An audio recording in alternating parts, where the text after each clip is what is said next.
since we were talking about this for a while, especially me and Film Fanatic, and we wanted to do this, just get more into martial arts and action movies in general. Mhm. And so far, just get more into the best part about the consensus that I'll say is that it branches out from everything else I do, like especially from sci-fi, from action, fantasy, stuff like that. So if you guys have already saw the thumbnail, we are going to start with The Perfect Weapon, 1991, with Jeff Speakman. Mhm. And honestly, man, Jeff Speakman, there was a movie that I had saw a while back, and I was very surprised by it. And I saw it like in the 90s. I saw it in the 90s, and I was very surprised because my dad introduced me to it. And of course, the 90s martial arts films were hitting a whole time high and everything like that. And just to start off, I wanted to mention the cast for this film. And of course, just like I said, it stars Jeff Speakman as Jeff Sanders, John Dye as Detective Adam Sanders, Mako, we all know Mako as Kim, James Hong as Young. And it's crazy. If you guys remember Law and Order, right?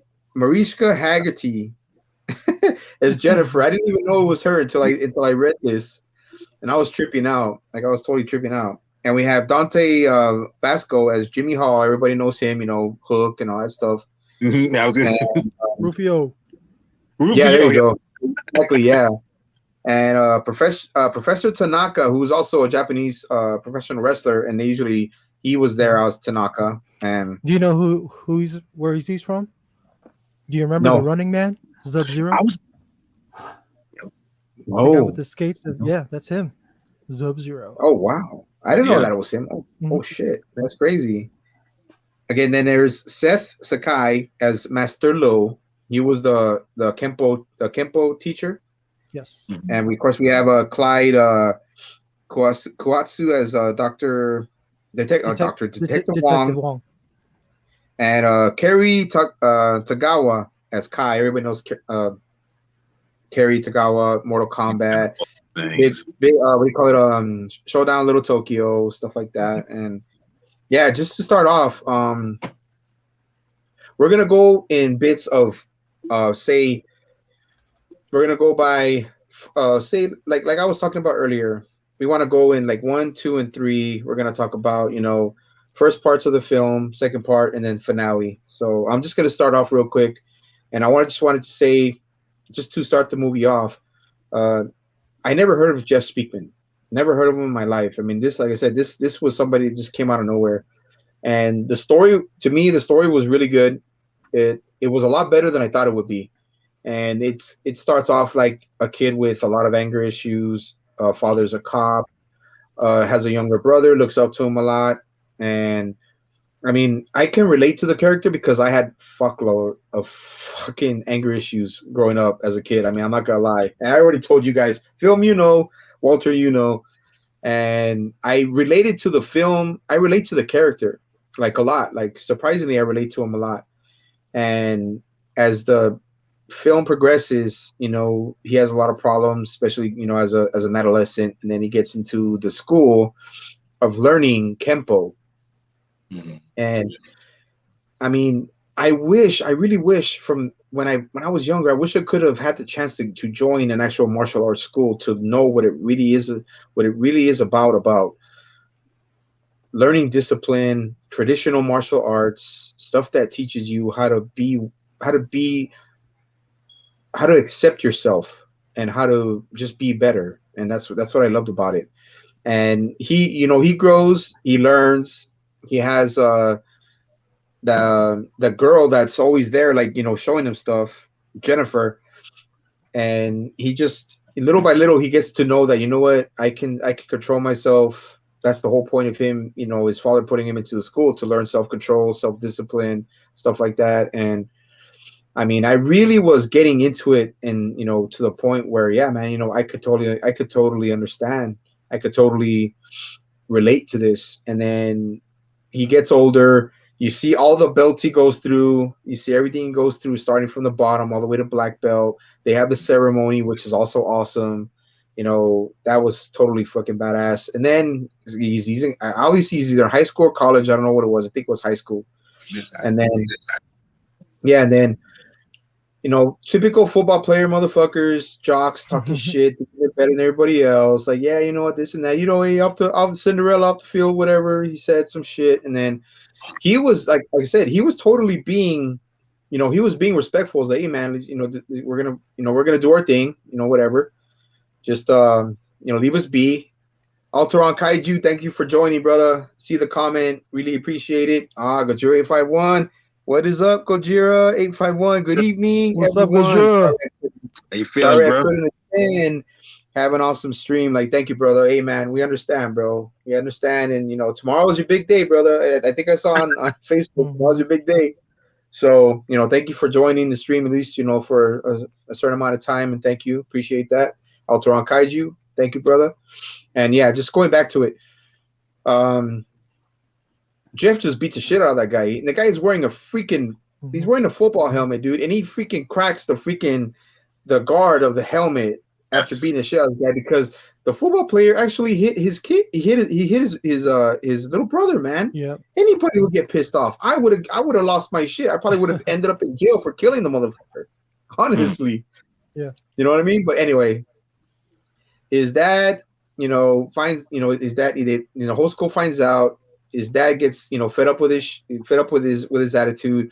It wasn't really that bad. I think his dad kind of panicked, saying that, well, man, I sent you to the school for you to learn self-discipline, but you end up almost killing a freaking, another kid from a high school who was pestering you. But yeah, but come on, man, he hit his brother, dude. I mean, who wouldn't do something like that? Who wouldn't, react to something like that? He definitely, dad definitely overreacted. Mm-hmm.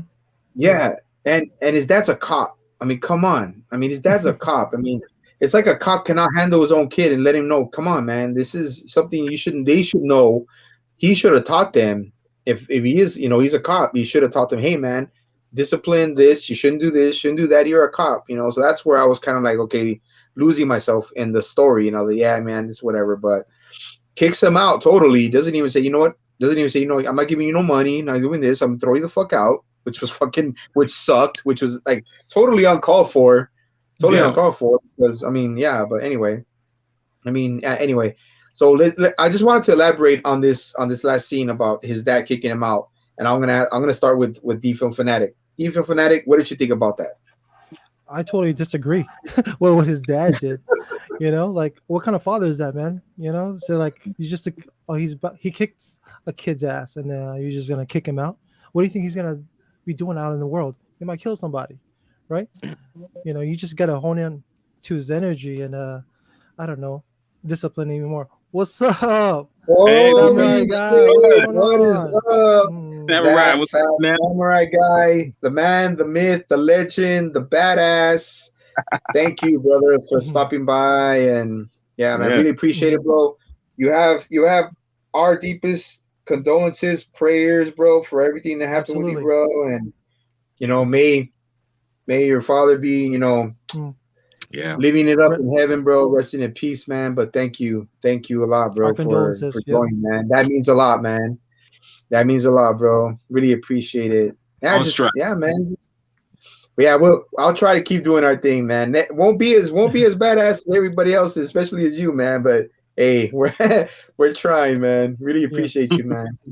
He's our Master Low, right? Hey, exactly. Teach us the way.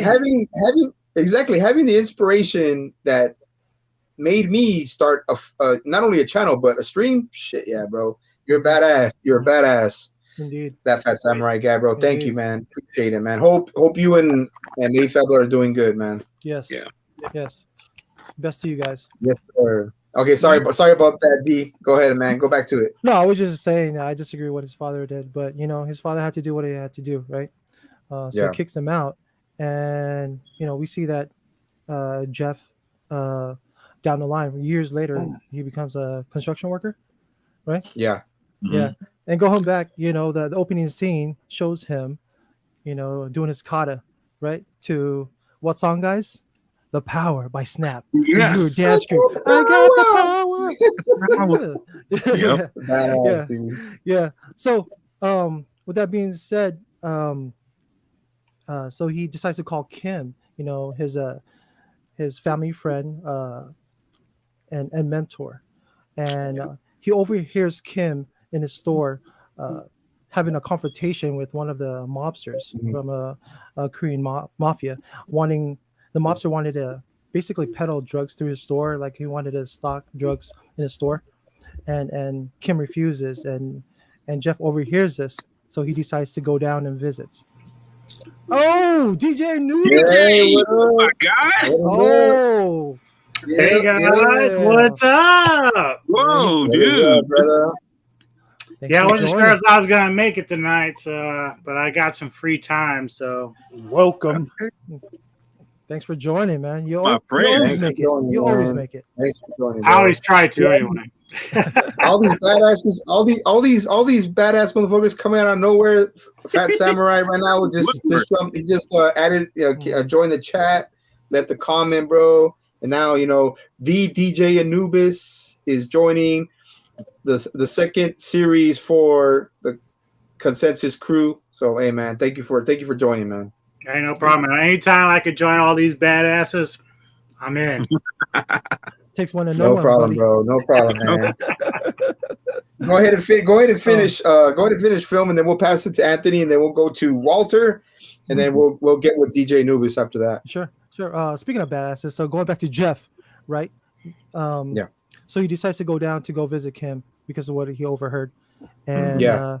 so he comes down, and I guess when he does come down, three mobsters from the Golden Fist, which is the Korean soldiers from the Korean mafia, is like running amok in Kim's store, right? With Kim's with what, Jimmy, Dante Basco, and Yeah. and one of the mobsters like, hits the window, right, with the stick, and this is Jeff's entrance, so he pulls the guy out of the Pull the motherfucker out. yeah, out from the store with the stick, pulls Ponytail out, right, and then comes in. It's like, what's going on here? And then he runs amok. He showcases his Kempo karate. Yeah. Yeah. And in addition to that, you'll see his showcasing his Kali. Yeah, Kali sticks. And, Yes. Oh yeah, dude. Yeah. Anybody else want to add on to that?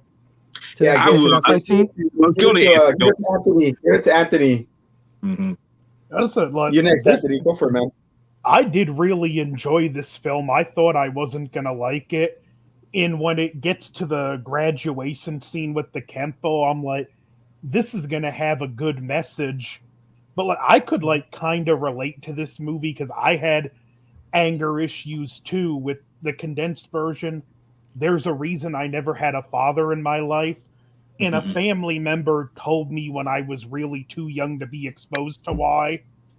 Plus, I was in special ed and I was apparently diagnosed with a mild form of Asperger's, which the school never revealed to my mom till I'm in high school. And if you know anything about anything on the autism spectrum, it's hard for your mind to like properly socialize. So like I couldn't understand sarcasm or friendly ribbing.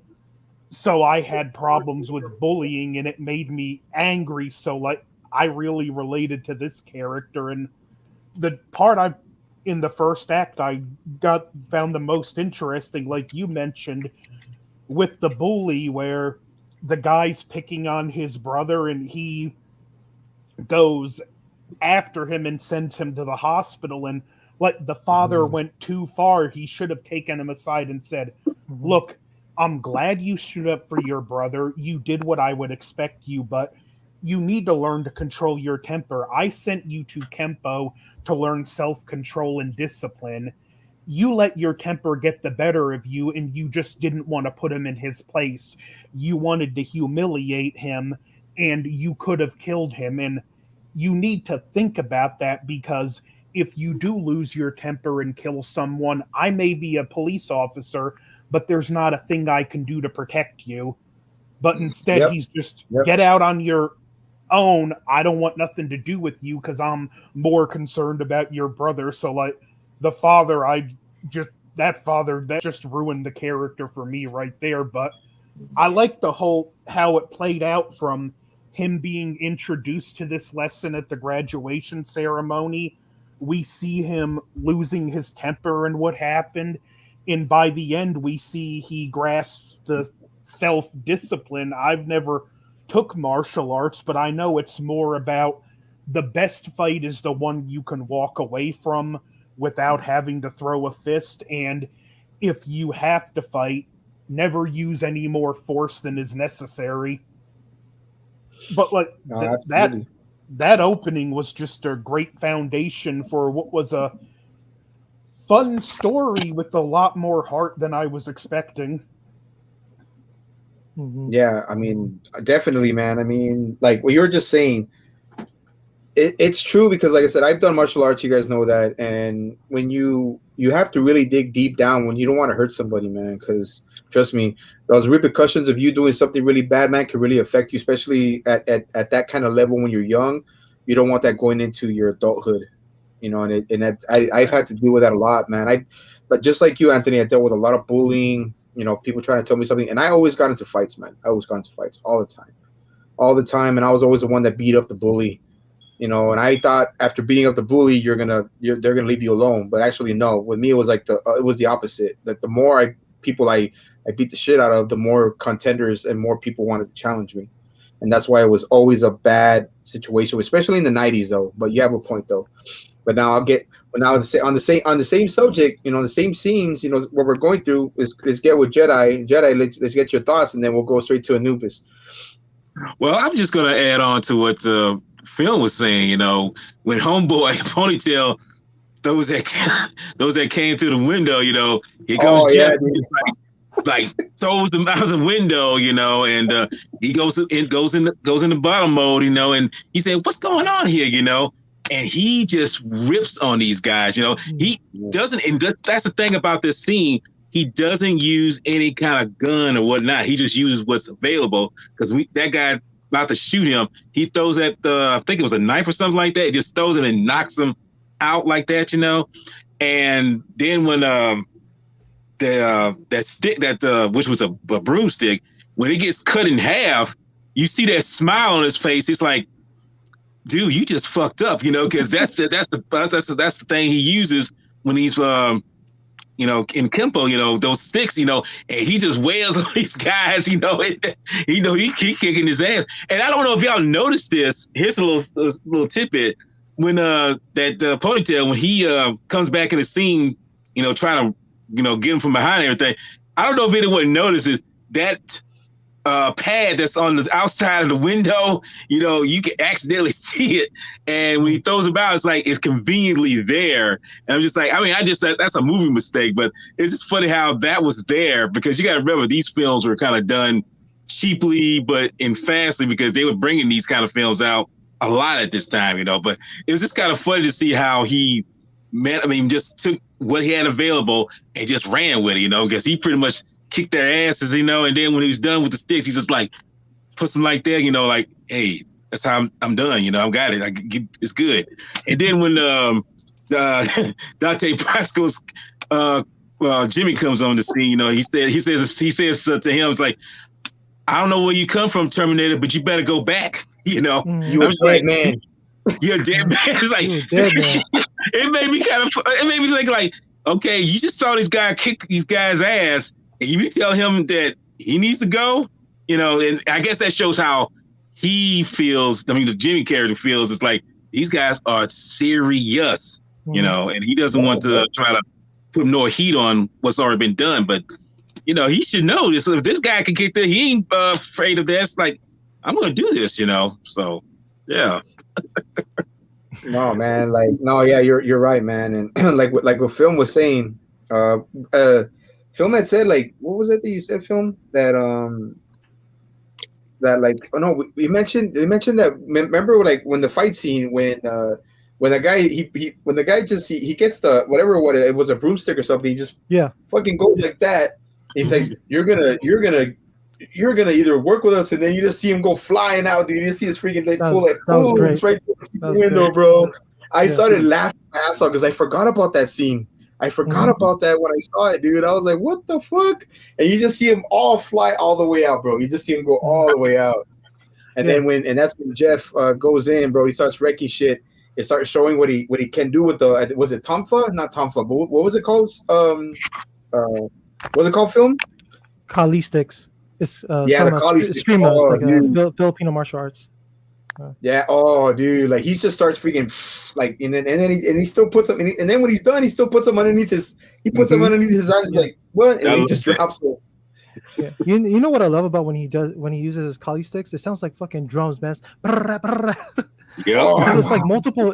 That's what I love about Kempo, and when Jeff showcases Kempo, it's like so many Yeah. combinations, right? It's like it's not just one hit, then hit, and then stop, and it's just like He's got- multiple hits. He just keeps going, and at times I don't know if you guys saw this in that fight.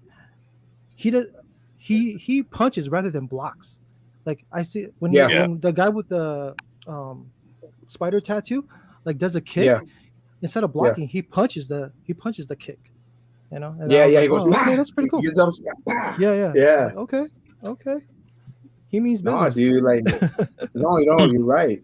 No, you're right. Like, he's got that hand speed. Like, he's got some He crazy does. hand speed. He does. Like crazy. Yeah. Like I've never seen. I mean, I've seen play martial artists that were fast. I mean, of course, Bruce Lee, but never have I seen a Caucasian guy who's legit have that kind of speed. Right. Like Yeah. he wasn't much of a kicker. I mean, he can kick. He's got good technique, but he's more like, how do you say it? He's more hands-on. Definitely Yeah. hands-on with stuff like that. Upper body. Oh yeah. And then, like I said, okay, now we'll get to DJ Nubis, man. And DJ Nubis, bro, let us know just what we're talking about from the beginning of the movie to where we're at right now, man. Let us know what you thought about it.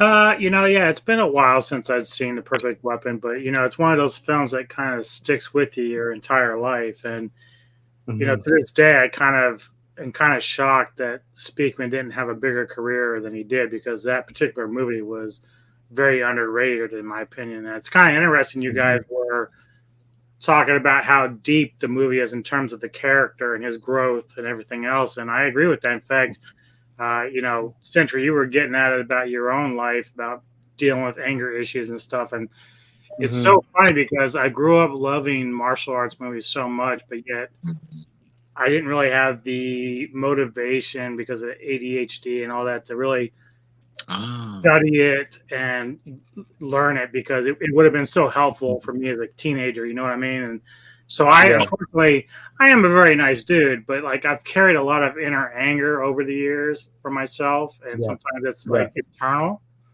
So I look at what's happening with the character of Jess Sanders, and I'm like, I can understand that, especially as a teen. Like, he hurt someone really bad, but it's like, do I feel sorry for the guy he beat up? No.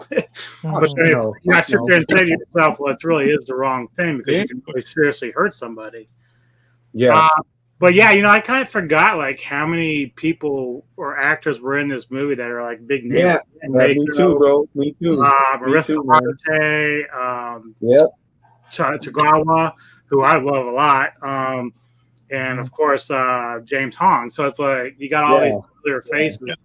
Yeah. And you guys were touching on a lot of the fighting and like those sticks. And it's like he goes in, I think it's in a dojo. He walks in and he's just like, I got some questions. And then of course they don't want to do it to him, so he has to like fight his way out of it. I'm just like, he's a badass, and I'm really surprised that he didn't have a bigger career out of that. Like, it's just really shocking to me. No, you know what? He wasn't a bad actor either, bro. He was a lot better than a lot of the other motherfuckers. I thought he was better than Seagal. Yeah. I thought he was, because you could tell he really tried. Like he really tried to get into, or to express himself as an actor, because he's not an actor. He's a martial artist. But it's like in the 90s, it was easier for martial artists who were badass like him, who are legit, to get off or to get by. You know what I'm saying? For people to what was that? Were you gonna say something? Well, no, I was just going to add that. That's when I mentioned before, how they're making these, because they were punching these kind of films out like a factory. These martial arts John Klein and whatever, everything, they were good. I mean, they were gonna say they got good momentum, fighting, as far as say they're legit martial artists. And as far as like I say, their acting, it wasn't so terrible. I mean, they're not thespians by the hands of the situation, but they're like you say, some of them way better than Steven Seagal. Because good lord, Steven Seagal, oh my god, he's always got to put his persona and shit. I'm like, at least these guys show some vulnerability about him. I mean, Jeff does show that. He does show. If he's hurt. I mean, when it's about feeling pain and whatnot, it's like Steven Seagal is like, I gotta be this broad, bold kind of guy. I'm like, dickhead, man, kind of show some resentment, kind of showing that you feel pain, not just showing that you are pain, But yeah. Hey, Jedi Granville, you're a better actor than Steven Seagal. I think Seagal, I think Seagal plays the same character in every movie. This guy, he was. Oh, dude, that is wow, dude. That is the show stealer freaking comment of the freaking stream, bro. I swear to God. Oh god. Oh my God, Film Fanatic, that was badass, bro. Yes. But going back to what DJ Nubis said. I mean, yeah, it's true. He was actually trying. He was actually trying to just help his friend. He was trying to help his friend, dude. It wasn't looking for no trouble and stuff like that. And then him displaying that he's human being, bro. He's not like we said other stars like Steven Seagal. Dude, when did I ever see that motherfucker get hit, or when did he ever show any kind of weakness or stuff like that? Besides hard to kill, all that stuff. Like, oh, I can get up and I can use a freaking pole or a moppy stick to take myself down the fucking elevator. I'm like, okay, I understand. Above the law, but you're not above my law. Right. Exactly, right? But I get you, man. But now, okay, so now, those are very good points, DJ Nobis, man. And trust me, bro, I deal with ADHD too. That's why I couldn't afford actual martial arts. So my cousin, who was a brown belt, would teach me martial arts himself. So because back then, even back then, bro, I came from very humble beginnings, bro. My parents didn't have barely money to keep clothes on my back. So he would teach me a lot of stuff for like 2 years straight. So I learned mostly about like the blocking and the and the turns, and the horse stances really don't help you, but like when it came to the kicking, it helped me out a little bit. But yeah, I get you, man. But it was so expensive back then, especially like karate and everything was so expensive back then. But no, man. But but you had good points. And now heading into when he started staying with Kim, and then Kim said, you haven't changed. You're a grown man now, but you still have that kind of anger, but now you're a grown ass man. So they're not going to tell him anything. They're not going to tell him, hey, bro, you got to stop acting this. They're not going to tell him that. Mako's character was grateful, but like you said, what was it? Film said, was it film? Yeah, it was film that you said about the what do you call it? The nephew. What was his name? The one that said Jimmy. Yeah, Jimmy. Yeah, Jimmy says. He says, wherever you were from, you better go back because you a dead man. Mm-hmm. Hey, Terminator. He's like, hey, Terminator. Yeah, I was like, damn, dude. But now, okay, but from there, from Mako taking in Jeff and then staying in this place. Well, I'll give it back to Film Fanatics. We can go from there. Then we'll switch to the same people. Yeah. So Jeff stays with Kim and kind of offers to help him out, but Kim refuses because the Korean Mafia might take it as him just taking on Kim so he could help go against the Mafia, and he doesn't want that. He doesn't want, because the Mafia might think that they're losing face. So yeah, exactly. Kim was like, you know what, I'm gonna go talk to them and explain everything, right? So Jeff's like, all right, man, I'm gonna go for a walk. All right, I'll see you later. And Kim just goes to bed, right? But while Jeff's on his walk, guess who enters? Big old Tanaka. Tanaka, man, right? Tanaka. Yeah. What does Tanaka put on his blazer? before he A murders little someone. daisy. What is it? It's a daisy. What is it? It's like Yeah, a it's a flower, daisy. like a white, yeah, a flower, Yeah. right? And then he murders Kim. Dandelion. I think. Yeah. Yeah, Yeah. a dandelion. So he murders Kim. Jeff comes home and sees, finds out, and he tries to run after Tanaka, but he gets away. Yeah, and out of frustration, he hits like a door, right? Mhm. He hits the door in the building, and then 4 guys like approach him, and the guys were like, Oh yeah, I'll cut you, motherfucker. "Hey, I'll no cut one's you, home. No one's home, sucker." And Jeff's like, "What? You want my wallet? We're here." And he does like a fucking 7 or 8 combo punches and knocks these motherfuckers out cold. Yes. Yeah. I was like, Yeah. "Holy shit!" Because you seen the next scene, all 4 of them on the floor right That's then and it. there. Like, damn. That's it. That's it, man. I was like, damn, killed it. And after that, I guess we see him getting questioned by the cops. Yeah. Right? And then who does he see? His brother. His younger His brother, Adam. Yeah. John Dye. If you guys don't know him, he was in Best of the Best. He plays Virgil. Yep. Oh, He was right. Virgil. Right? He was Virgil. Yeah. Yeah. So he sees him, and it was the first time seeing each other for all these years. You want to take it off from there, Jedi Granville?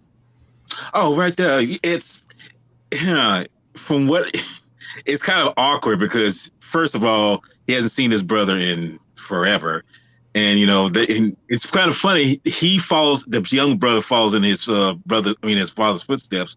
He's become a cop, and it goes from there. It's like he's trying to find out who is an eyewitness to all this. Who's the person who might have sent that hit to kill Kim? To do him out. So it's I think it was at that moment where they went to the funeral or something like that, or was it before the funeral? No, it was for after the funeral. Jimmy intercepts, and he finds out that Jimmy was the one who might have some information about Tanaka and everything. Mm-hmm. And Jeff chases after him, and goes Adam chasing after him. And it's funny how when he said, "You just lost the only lead that I just had," and he said, "You should just go away and everything." And Jeff telling him, just chill out, go. I'm gonna do my own thing and everything. And he tells him, kind of berates him right then and there, and Jeff kind of just slaps his ass. He pulls out his gun, and it kind of shows that both of them kind of have the same anger issues themselves. Because you got to remember, going back to where, at that football field, the little brother was kind of, because his brother was trying to, lead the thing, but he kept antagonizing that, football player. And here you can see when he pulls out a gun, it's like, you got some kind of reserve anger issues yourself. You just don't want to admit it. He's just probably more low key than his older brother, but still seeing that, you realize like, okay. You were scared, bro. And Jeff was scared. He's like, what the fuck? Like, you're going to shoot me, motherfucker? Yeah. Can I add to that, Jedi Granville? Yeah. The reason why he hits his brother, right? And the reason why he hits his brother, because freaking Adam tells him, "You're the reason why Kim's dead." Yeah. Right? That's what pissed him off. That's why he hit him. Yeah. And then that's why, he took out his weapon.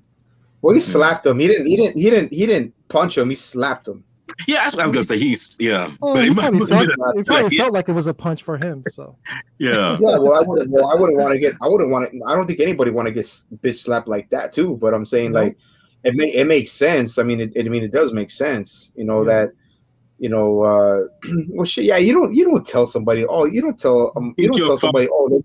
Yeah, you don't tell somebody, this person's dead because of you. You don't say that shit. That's your family friend / mentor, Yeah, I think that's what the case was. Is that he was so close to Kim that because Kim was like another father to him, whereas he was already estranged from his own dad, and of course he probably hadn't seen his brother that much either. So it's like. All this, he already has all this inner anger, so now it's like the one person that he loved really most was dead, and he kind of just needed to lash out at somebody, and I guess his brother was the person to do that with. Right. And going back, man, I think Kim kind of saved Jeff in a way, because in the beginning, when Jeff's father states that he has a chip on his shoulder because of the loss of his mother, and decides to maybe put him into military school just to show him discipline. And Kim was like, no, we're not gonna. No, you shouldn't do that. Why don't you send him to another school, Kempo school? We'll show him self-discipline. And I think that's what like kind of helped, Jeff with toning in with his energy, his anger. Yes. Yeah. That's why Kim is a great character, and a great mentor for Jeff. No, yeah. And then you wanted to add to that, Anthony, what we were talking about, man. Yeah, I have to agree, and I feel like one of the other issues is where the dad sent him to the Kempo school. At first, he wanted to send him to military school, which I think it can be a good environment for some kids with behavioral issues. But military school is not the right environment for a kid dealing with grief. And even though Kempo did help him, the dad didn't really do nothing to teach him to confront that grief. And like they talk about the 5 stages of grief, he needed help getting to that stage of acceptance before he could move on. The Kempo, even though it helped, was just still putting a Band-Aid on the bigger issue. Right. True. Yeah. Damn, bro. And I add to that too, Anthony. Just say this. I'm just add this. Maybe it was because why the father didn't really show that to him, because the father was just dealing with that grief too, with the loss of his wife. Great point. Great point. Had something to do also. Great point, yeah. These are some deep characters. Yeah. Yeah, especially surprisingly for a film that's a low budget film, man. It was a low budget film, dude. Mm-hmm. Yeah. Like, it was low budget, but the story is what kept you going. And it's such a basic story, though. It is such a basic story. It's drawn like straight, narrow vengeance. Story, But it's the characters, like you were saying. Yeah. Exactly, man. And and then Anubis, jump on that, bro. What else do you think about it? About that part? About the part we're talking about, like I said, him, him and his brother, him, the interaction. He slapped his brother. His brother also has has self-control, because he's a police officer with all this stuff. And just talk about what you thought about after that, after they had that little incident. What did you think about it, Anubis? I just think it's, that whole confrontation was just a way for Sanders to lash out because he was hurt about Kim's death. But then, also when Jeff wants to try to find a killer, his brother's like warning him not to, get violent or get in the way. He wants it done by the law, the letter of the law, and that poses like opposable forces between the both of them as well. So it just funny thing about the budget too. Like I guess the budget was like 10 million, but it only made like 14 overall. That's insanely bad. Yeah. Wow. Well, at least they broke even. Yeah. Here you go, Jeff. Here's your $5 bonus check. Hey, bro. I mean, I guess they were like, well, fuck, man. I guess if we broke even, then we might as well not make a fucking sequel. But he made another movie. But it was it was a different type of movie that I've heard. But I mean, you have a point, man. I mean, when like I said, when they made that movie, it's so super low budget, man. But like I said, the story was so basic. It was such a basic story. But that was the one thing that Walter was getting at, though, is that they were pumping these movies out so fast, and I'd seen some like documentaries on Cynthia Rothwick, and like she took advantage of all that direct to video stuff. Like she was able to like just capitalize on that. But Jeff, I think he was trying to look more at the bigger picture as far as like, you know, the Jean-Claude Van Dammes or Seagulls. Yeah. But he wasn't able to capitalize like she was on the other level. So it's like he probably chose the wrong route there. He should have probably, you know, the other way. It's too bad because he has all the qualities of being a great action martial artist. Hey guys, I'll be right back, man. Be right back. Right? Shit, I'll be right back. Right? Yeah. I'll be right back. He had the look. He had martial arts skills. He could act. Right. You know, all and they actually put a pretty good cast together. It wasn't like they had all these bad actors. That was actually a solid cast. Oh yeah. I kind of put Jeff in the same category. After seeing this, I put Jeff in the same category as Robert Foster, where they both really deserved more leading roles. Yet his acting could be kind of amateurish at a time, but he wasn't a trained actor. But I'd rather see an amateur actor doing his best to put a good performance in than I will someone like Seagal, who just is a professional actor and just phones every performance in. I think I would say this too. I think it comes from, as we mentioned, we've got these cavalcade of different seasoned actors in this film with Jeff. And I think that kind of helps out a little bit, because sometimes you could have someone who's never acted before in something, but if you had some strong, very character-driven actors in with him or her, it helps out. I think that helps along the way for to give it a better performance. Even though that person may never had no acting ability in their life. I'll give you a good example, like Whoopi Goldberg when she broke out in The Purple Color. The color purple. She was not a professional actress, but she killed it in that role. And it's just one of those examples, like, you don't know who's going to bring their A game to whatever, it could be bad or good, mild, hot, it depends, and Jeff, I think he did a decent job with this, but I think it only comes from the other actors that was in there, like James Hong or, Mako or something like that, and Donnie Brasco. All these people, Seagal, all these people are in there, and I think that kind of just helps him along and gives him an even better performance in what he was doing, but I think that's when it comes to it too, you're only as good as the people you're with, like, when you're doing something like that. I'll say this, compared to Sasha Mitchell, he's like an A-lister. Oh, dude! Oh my God, dude! Man, Sasha Mitchell, bro. I don't mind his acting, dude, but his kickboxing was horrible. His kickboxing was so horrible, dude. I was like, oh my God. When I saw Kickboxer 2, I was like, oh my God, like what is this? Like, what is this shit, bro? I'm like, dude, he's got motherfuckers doing his own stunts, and he's got a guy getting a prosthetic foot and shoving it into the guy he's fighting. If you guys really look into it, see, watch Kickboxer 2, and then when he fights that big blonde guy in the beginning, dude, you can see the hand at the end of it, bro. Fucking prosthetic foot, dude. And then that's where. And like you said, like Walter, like going back to that, they were like the 90s were pumping out martial arts movies fucking galore, dude. Galore. So, but I mean, you know what redeemed that movie, dude? Because you watch that BS. You should just watch King of Kickboxers. Oh, never heard of that one. That's it. Well, if you want to talk about kickboxing.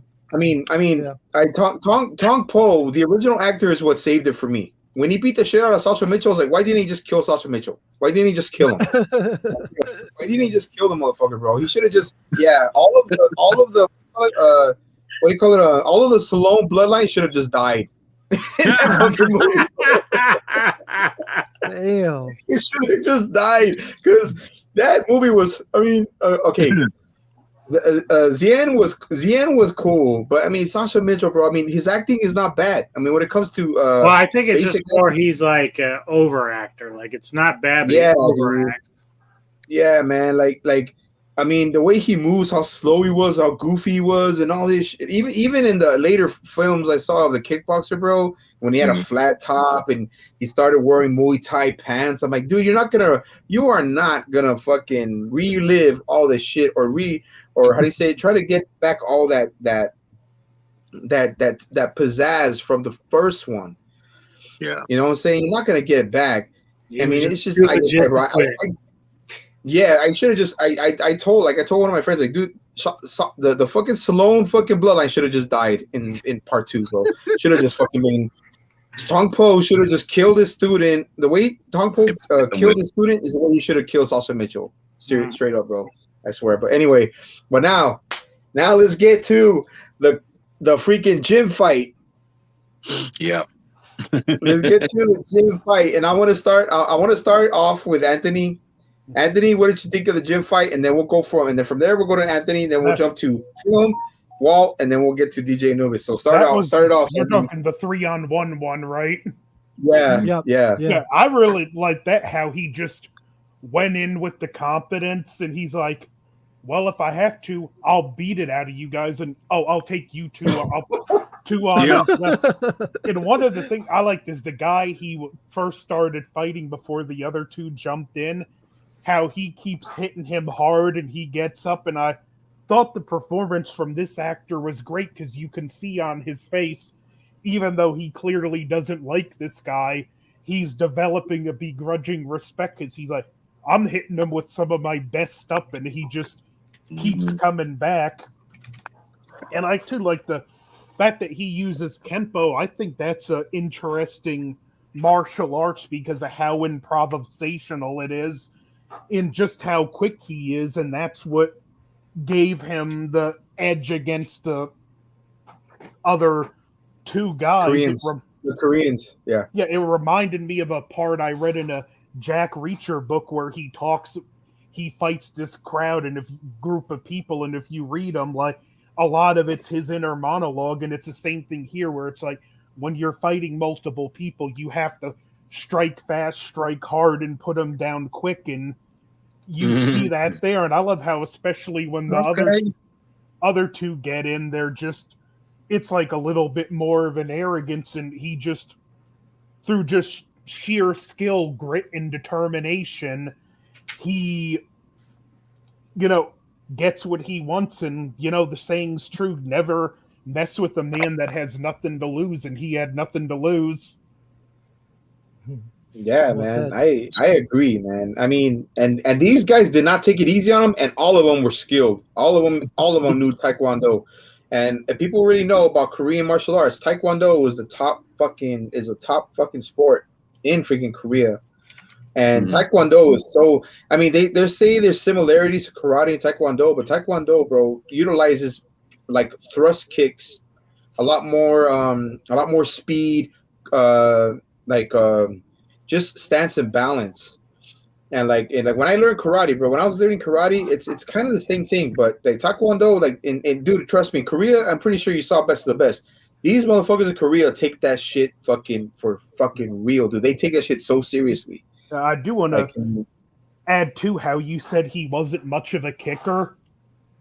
Yeah. I think that kind of works as a character trait for the character because he almost killed a kid with a kick. So it's almost like he holds the kicks back until he knows he really needs them because he knew the damage he did with one. Yeah. I mean, you can tell he's got the technique for kicking, but it's just weird because he utilized, dude, when he was fucking bitch slapping this motherfucker, like how many times, like double chopping and shit. I was like, rapid fire mode. I was like, what the fuck? I'm like, dude, I mean, like, even like I remember, not completely, but like when my dad rented this movie, like in 91, 92, bro, my dad was like, wait, what the fuck is going on? And he was like, and he just like slapping the shit out of him, dude. And I was like I kind of started laughing when I saw it yesterday because I was like, what the fuck? I didn't know it was that bad. I didn't know it was that bad that he kept, like, you could hear the slaps, dude. You could hear the pop, pop, pop. And the guy that he was fighting was Seijin Kwan. And what was his name again, Film Fanatic? Jimmy, what was it? James Liu. James Liu. and he's legit. He's straight up legit, bro. He's straight up legit martial artist, bro. He took those slaps like a fucking champ, dude. Like a champ. Dude, And James that Blue is a badass, dude. He is a badass Dude, guy. I just talked about him dude. recently in Hands Ninja down. Turf. Yeah. I mean, dude, like it was, dude, it was so fucking like. I mean, like I never seen. I mean, I've seen fast hands, bro. But I mean, you could tell he was going wild. But dude, it was connecting. Unless they sped it up, they must have sped it up. But I mean, if they didn't, I was like, holy shit, that dude was fast. And then, like, you could tell the other two guys weren't like the other guy. What's his name? James Liu. Mm-hmm. James Liu, yeah. They weren't as legit as he was. Like he was. I guess that's why they started with him first, because he was, dude. The kicks he was throwing, bro, and all this stuff. Like his flexibility was insane. So that's why I was like, oh shit, bro. Okay, anyway, well, like I said, I'll head it out to Film Fanatic, and then we'll go to Walt, and then we'll go to DJ Noodles, man. Yeah. Just give me your info, bro, because I want to hear not just I want to hear everybody's opinion, man. Yeah. Well, before I start, I want to shout out my homeboy B Styles. What's up, brother? Thanks What's up, for bro? supporting. What's up? Thanks for joining. Thanks for joining the stream, man. That's my other brother from another mother. But, Okay. That's cool, bro. Hey, man, thanks for joining, man. That's so Jeff, man, being a badass he is, he just walks in, like what Anthony said, just walks in to that local gym, you know, like he owns the place. You know what I mean? Like he owns the place. And then he finds that guy with the bandana, and hey guys, finish the line, okay? He's like, full contact. He's like, no, full contact, no protection. What do you say after that? No problem. Okay. Anything goes. Anything goes. Yeah. So he starts out with James Liu, man, and like Anthony was saying, James Liu was getting the best of him. Then he does that open hand, like chops. Man, it's like when my mom used to hit me when I didn't clean my room. I was like, oh shit, man. Familiar. Yeah. PTSD. Oh shit, dude. Like, mom? No, it was Jeff. It's Jeff. Beating him with James Liu. James Liu got hit so many times, he woke up and thought he was back in Big Trouble Little China. Which, dude.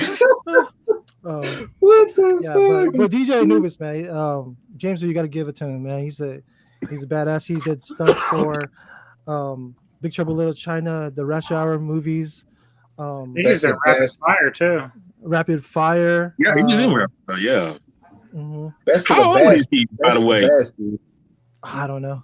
Oh no, he's up there, bro. He's up there. He's been doing it for years, man. Like that since the late 80s. No, the late 80s, man. Yeah, late 80s, because I know he's got to be up there. Yeah. Yeah, because remember, Best of the Best was 89. Okay. Yeah. It was 89, right? Was it 89? Oh, I don't know. I don't remember. Oh, shit, let me look it up. Keep going. Well, just let me add on to what Phil was saying. You know, like I say, because he said 69. Was it okay? James Liu is 69. 69. Wow. Oh, okay. Well, all right, never mind. Shit, I thought I didn't think that old. Okay. Yeah, man, he's been around. No, but I want 70, bro. Shit. But I just want to add on the film, it's like, he tells him that hand-to-hand conversation with your other two partners, two friends, like you say, I think he's just going to do with just him. But he said with the other two also. It's like, oh, shit. He wants to say, I want to take on all three of y'all. I was like, all right, And like I say, dude, when he does that that was the first time I've ever seen someone do that hand-to-hand combat that fast or something. I mean, he was like, I mean, dude, I was like, I ain't never seen somebody do it. You might be right, Senpai. That might have been sped up, but dude, he was like shooting it to him, And then the other two come in, and he's like, yeah, y'all about to get y'all asses handed to you, Mm-hmm. What you I see like contact there, though. You see contact there when he's fighting James Liu, right? With the hands. Contact. Too. Go ahead, Anthony. Go ahead. Just the way he said, "I'll take you 2-on-2." He said it as casually as someone walking into a diner and saying, "I'll take my regular." No, but it's hand speed. It's hand speed. This guy, you could tell he had some kind of like his hand speed was insane. You could tell, like Jess Speakman, his hand speed was just insane, dude. I mean, they probably sped it up. Yeah. You're probably right. I mean, they probably sped it up. But I mean, like, when have you ever seen something like that, like in a '90s film at that time? No, that was some that was like some Donnie Yen Ip Man shit right there. Fuck yeah. Right. Okay. Well, yeah. With open hands though. Yeah. With open hands. Yeah. It was. Yeah. Yeah, man. And then now Anubis, what did you think, bro? What did you think of that fight scene? I loved it, and I loved it. Like I really do. Really, it's really kind of my favorite scene in the entire movie. Really, just because it's funny because you don't think about it too often, but those kind of scenes show up all the time ever since Bruce Lee ever did it. You know what I mean? So it's like you got these guys all around you, just walk in, strutting your stuff, and then you start whipping their ass, and but it was cool because James was able to like kind of get the upper hand, as Fanatic said, and after a while, Jeff was starting to figure it out, and he managed to get James. Like actually, I think his name in that was Crew Cut. Okay. Yeah. So he got him down, and then the other two guys come in, and it's like, yeah, it's really good choreography, fight choreography, and just a lot of fun to watch. Like that's one of the reasons why we probably love martial arts so much, is the way they're able to shoot this stuff and make it look so flawlessly real. You know what I mean? Yeah. And DJ, I just wanted to I mention this to the other guys. I saw the making of this scene on a show, and I was saying, as you mentioned, they make it so flawless, but they got to take the time to make sure it's like you don't fall into hurt because it's just a movie. But these guys are good at their profession. They know what they're doing. And I was like, say the camera work and how they set up the camera to, do this, do the blocking and everything, and you got to be quick with it, what I mean? But still at the same time, the time it took to just make that, I say 2-3 minute scene, it took a couple of hours, but it was so worth it to do that, Yeah, like occasionally when you watch some of those like old Jackie Chan blooper stuff and all that, where they're practicing the scenes and everything, it's like sometimes they're so good that they can just come like a couple inches from your face. Yeah. But other times you hear the stories where it's like, no, he really fucking hit me in the face. These guys are trained athletes basically, and they can take some of those hits to the chest and stuff. So it kind of reminds me, like, I'm not belittling martial arts by saying this, but with professional wrestling, how it's about same thing with these movies, they have to hold back and whatnot. You would watch and think anyone can do that, but it takes a fully grown and developed mind to be able to do these dangerous things and actually hold back enough that you're either not connecting or just not totally wreck the person. Anthony, let me say this real quick, because Anthony, you brought up something when you said wrestling. I was thinking there was something on my mind that I was thinking when you said that.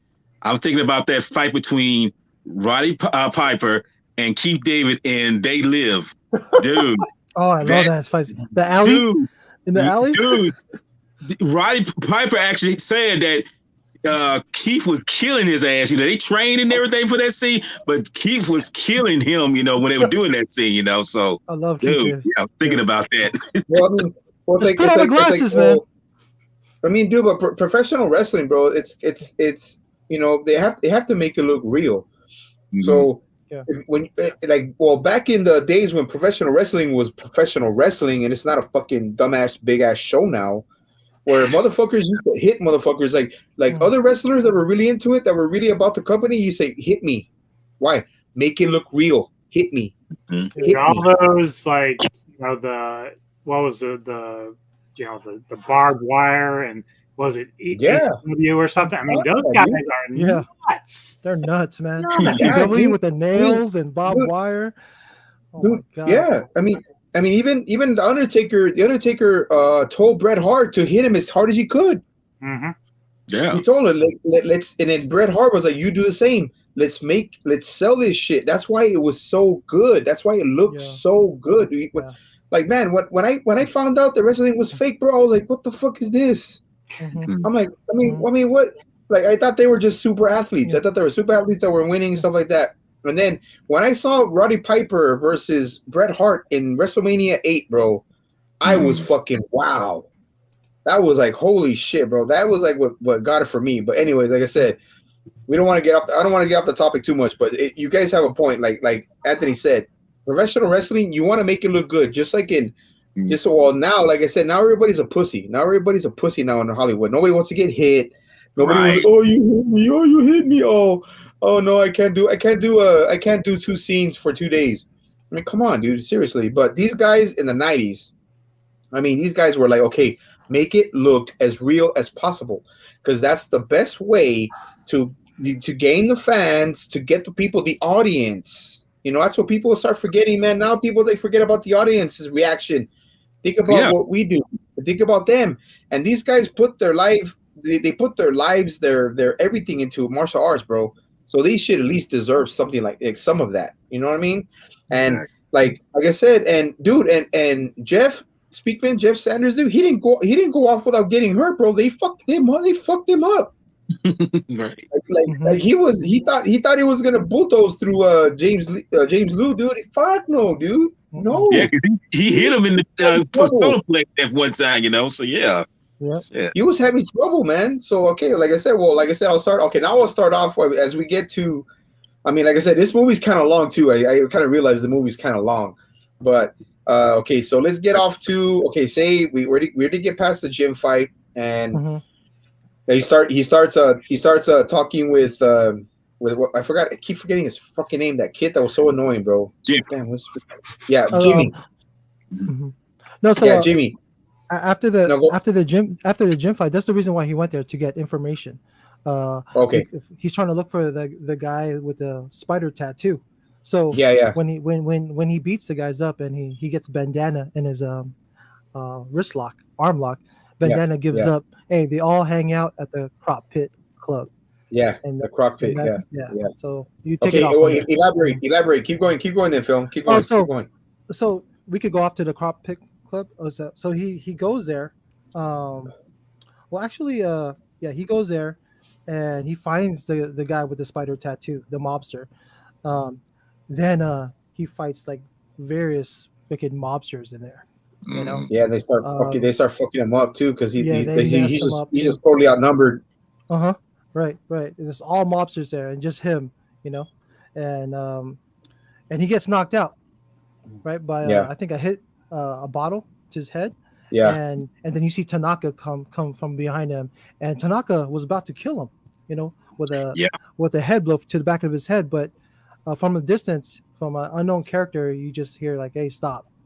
And I know who it is. Yeah. Do you really? Yeah. Huh? Kaiser Soze? I'm just kidding. And like that, it was gone. Okay, keep going, Phil. So other scenes, I think then we see that Young, who is James Hung, approaches Jeff.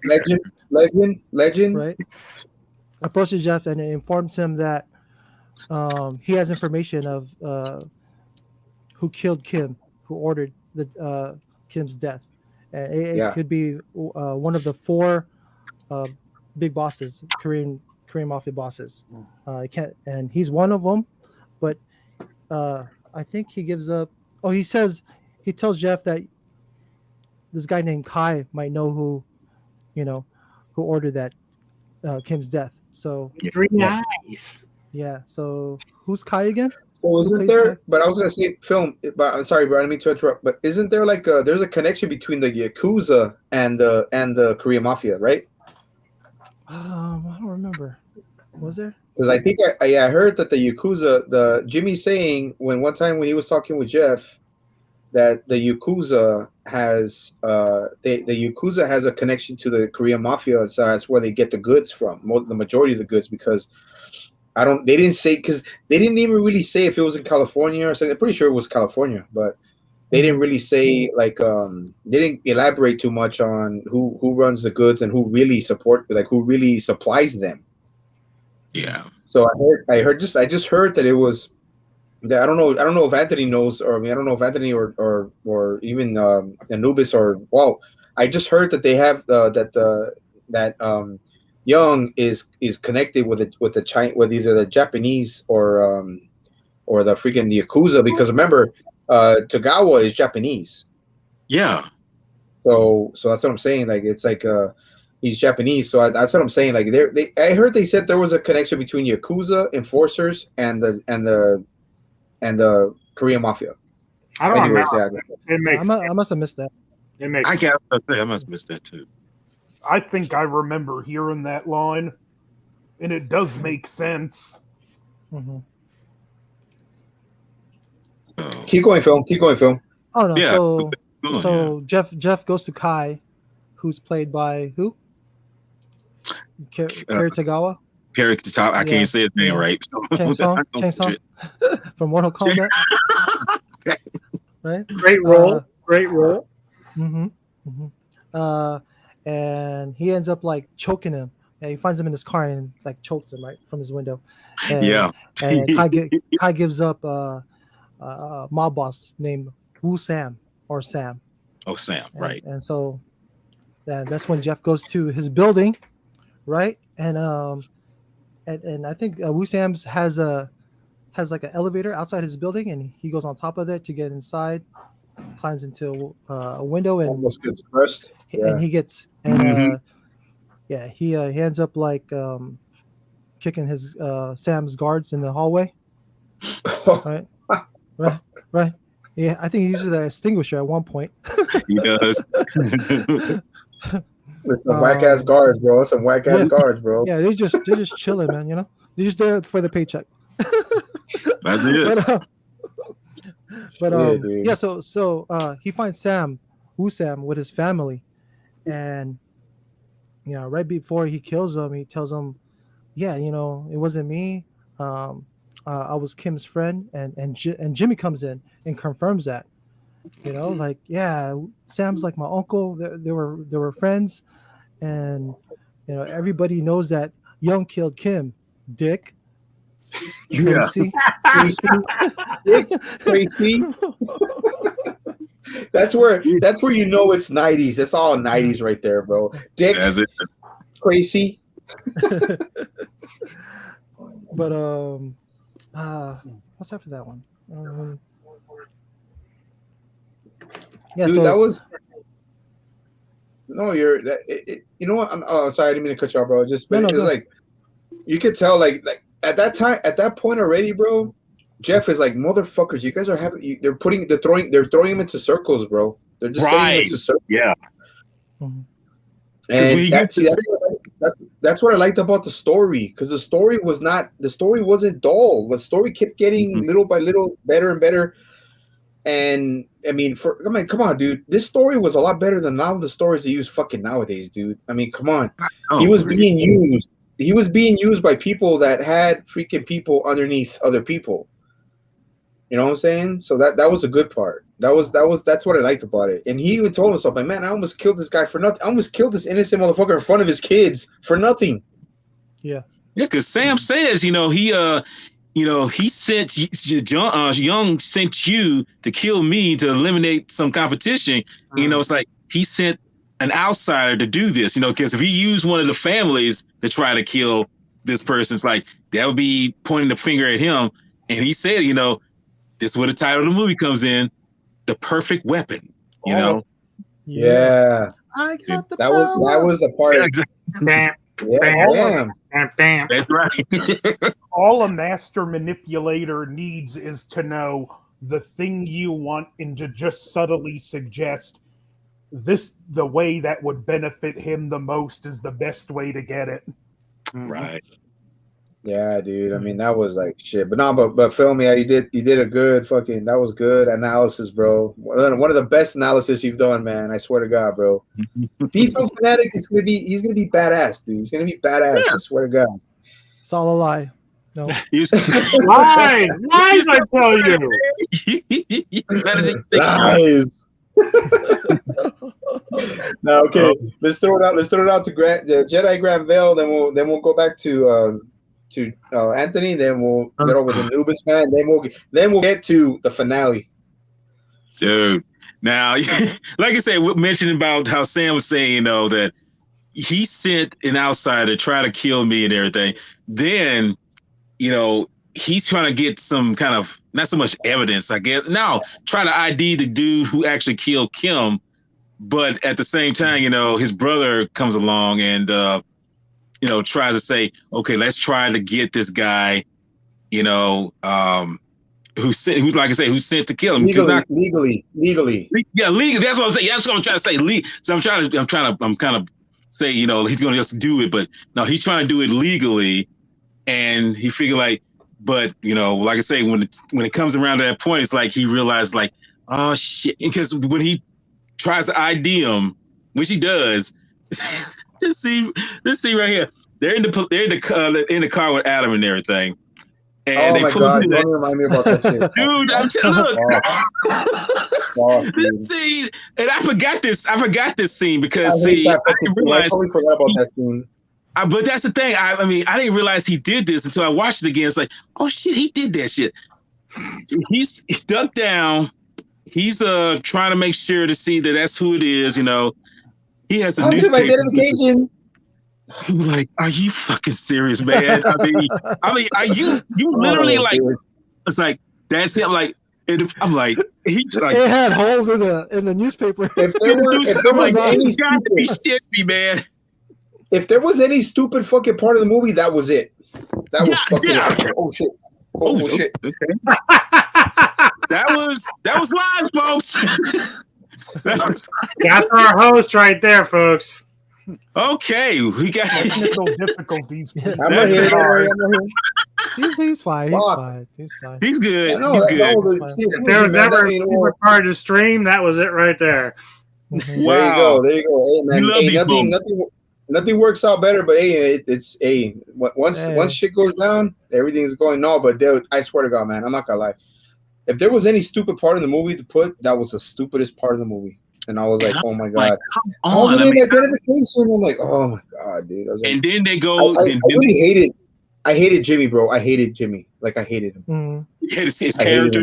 He seemed kind of no, not the actor. Just the stupid shit that he did. Like the stupid shit. I was like, oh my god. Dude. Well, he was supposed to play the annoying, kid in the movie. Right? Kids ruin shows all the time. Right? So yeah. Well, the thing is, he's not a kid; he's a teenager. So that's the thing that it made it worse. That made it worse because that's true.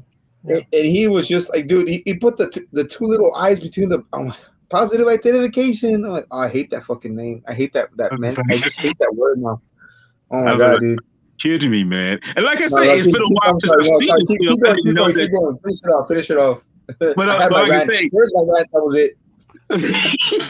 But no, once they ID him, they chase Tanaka, and they try to catch him and everything. And this is showing how boss this dude is. He's almost like a fucking Incredible Hulk, dude. He runs into that. He crashed his car into that car carrier, and that one car lands on the side and everything. And I'm just like, he pushes this motherfucker off. I'm just like, who the fuck is this dude? Superman? What the hell is this guy? Hey, well, 1 second. That's what Jimmy, he says one great line in this movie. You guys are gonna love this because you're all a fan. Man, Tanaka. Oh yeah. I remember.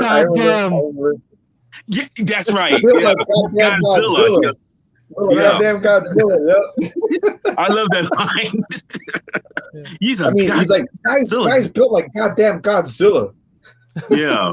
Dude, that line got me so. It got me so good when he said that. I was like, "Oh shit!" Someone said Godzilla here, and he's built like that, dude, because he loses his fucking car off the car he's in. He gets out, and then thanks for joining, bro.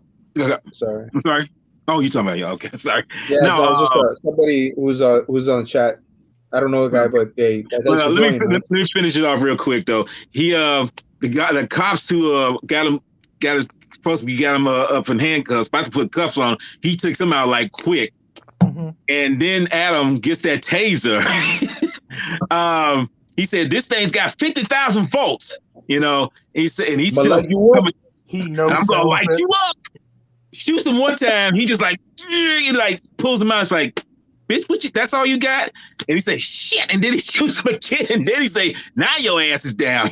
So he's like, he ain't superhuman, but them moments right there that makes think, dude, who is this guy? Tanaka is a bad motherfucker. I'm just like, damn. So it's like, okay, he's almost like not human. He really doesn't seem like he's human. But like I say, that's like I say, that's the end of that. And then one more thing. When they take him into custody, he gets out by knocking that one cop and Adam out. He crashes, and I thought first he killed Adam when he shot them handcuffs apart, but he just shot the handcuffs. But I'm like, thank God he didn't kill Adam. That would have gave Jeff more reason to kill this motherfucker, But but that's. I'll leave it at that right there because we can come to the end anyway. No, you're right, man. But yeah, I gotta admit that the taser thing, I was like, fuck. I was like, shit. It's like, no, man. They don't care how tough you are, bro. Even a big guy like that couldn't take the first one if it's that much fucking bolts, dude. I don't care. I couldn't even take half of that. So it's like, but it was good that they utilized Tanaka like that because he was already old. You could tell he was already having problems walking. He's an ex-professional wrestler, bro. And you could tell he had problems getting out of the car, and he was slow and stuff like that. So, but I mean, no, but it's funny how you could tell. Like, I mean, I'm pretty sure Anubis will agree, since he's an ex-professional wrestling fan. A lot of the wrestlers they use nowadays, they don't know how to use them. Like, they don't know how to use them. Yeah. But back in the day, like when they're using Tanaka, bro, they used him great, bro. They said don't talk, don't say this. You're just a monster. That's it. You're an enforcer. You're a juggernaut. That's all you are. You're just there to run. You're just there to follow orders, kill motherfuckers, and that's it. So that's what was good about it. Because when he does speak, it's in Japanese anyway, and then it's just a few lines regardless. So, he can speak English. He's not fluent, but he's not fluent. But yeah, okay. Now Anubis, what did you think of Tanaka, bro? Here's Sub-Zero now playing Zero. That dude was a beast, man. That dude was an entire beast. Like, I really like that character. I like that actor. But as you said, I think by the time he got around a perfect weapon, his body was kind of breaking down at that point. So they had to kind of utilize him in the movie the best way they could. But he's still a formidable looking dude. And I mean, if you're going to have a guy play that type of character, he's like one of the perfect ones you can find.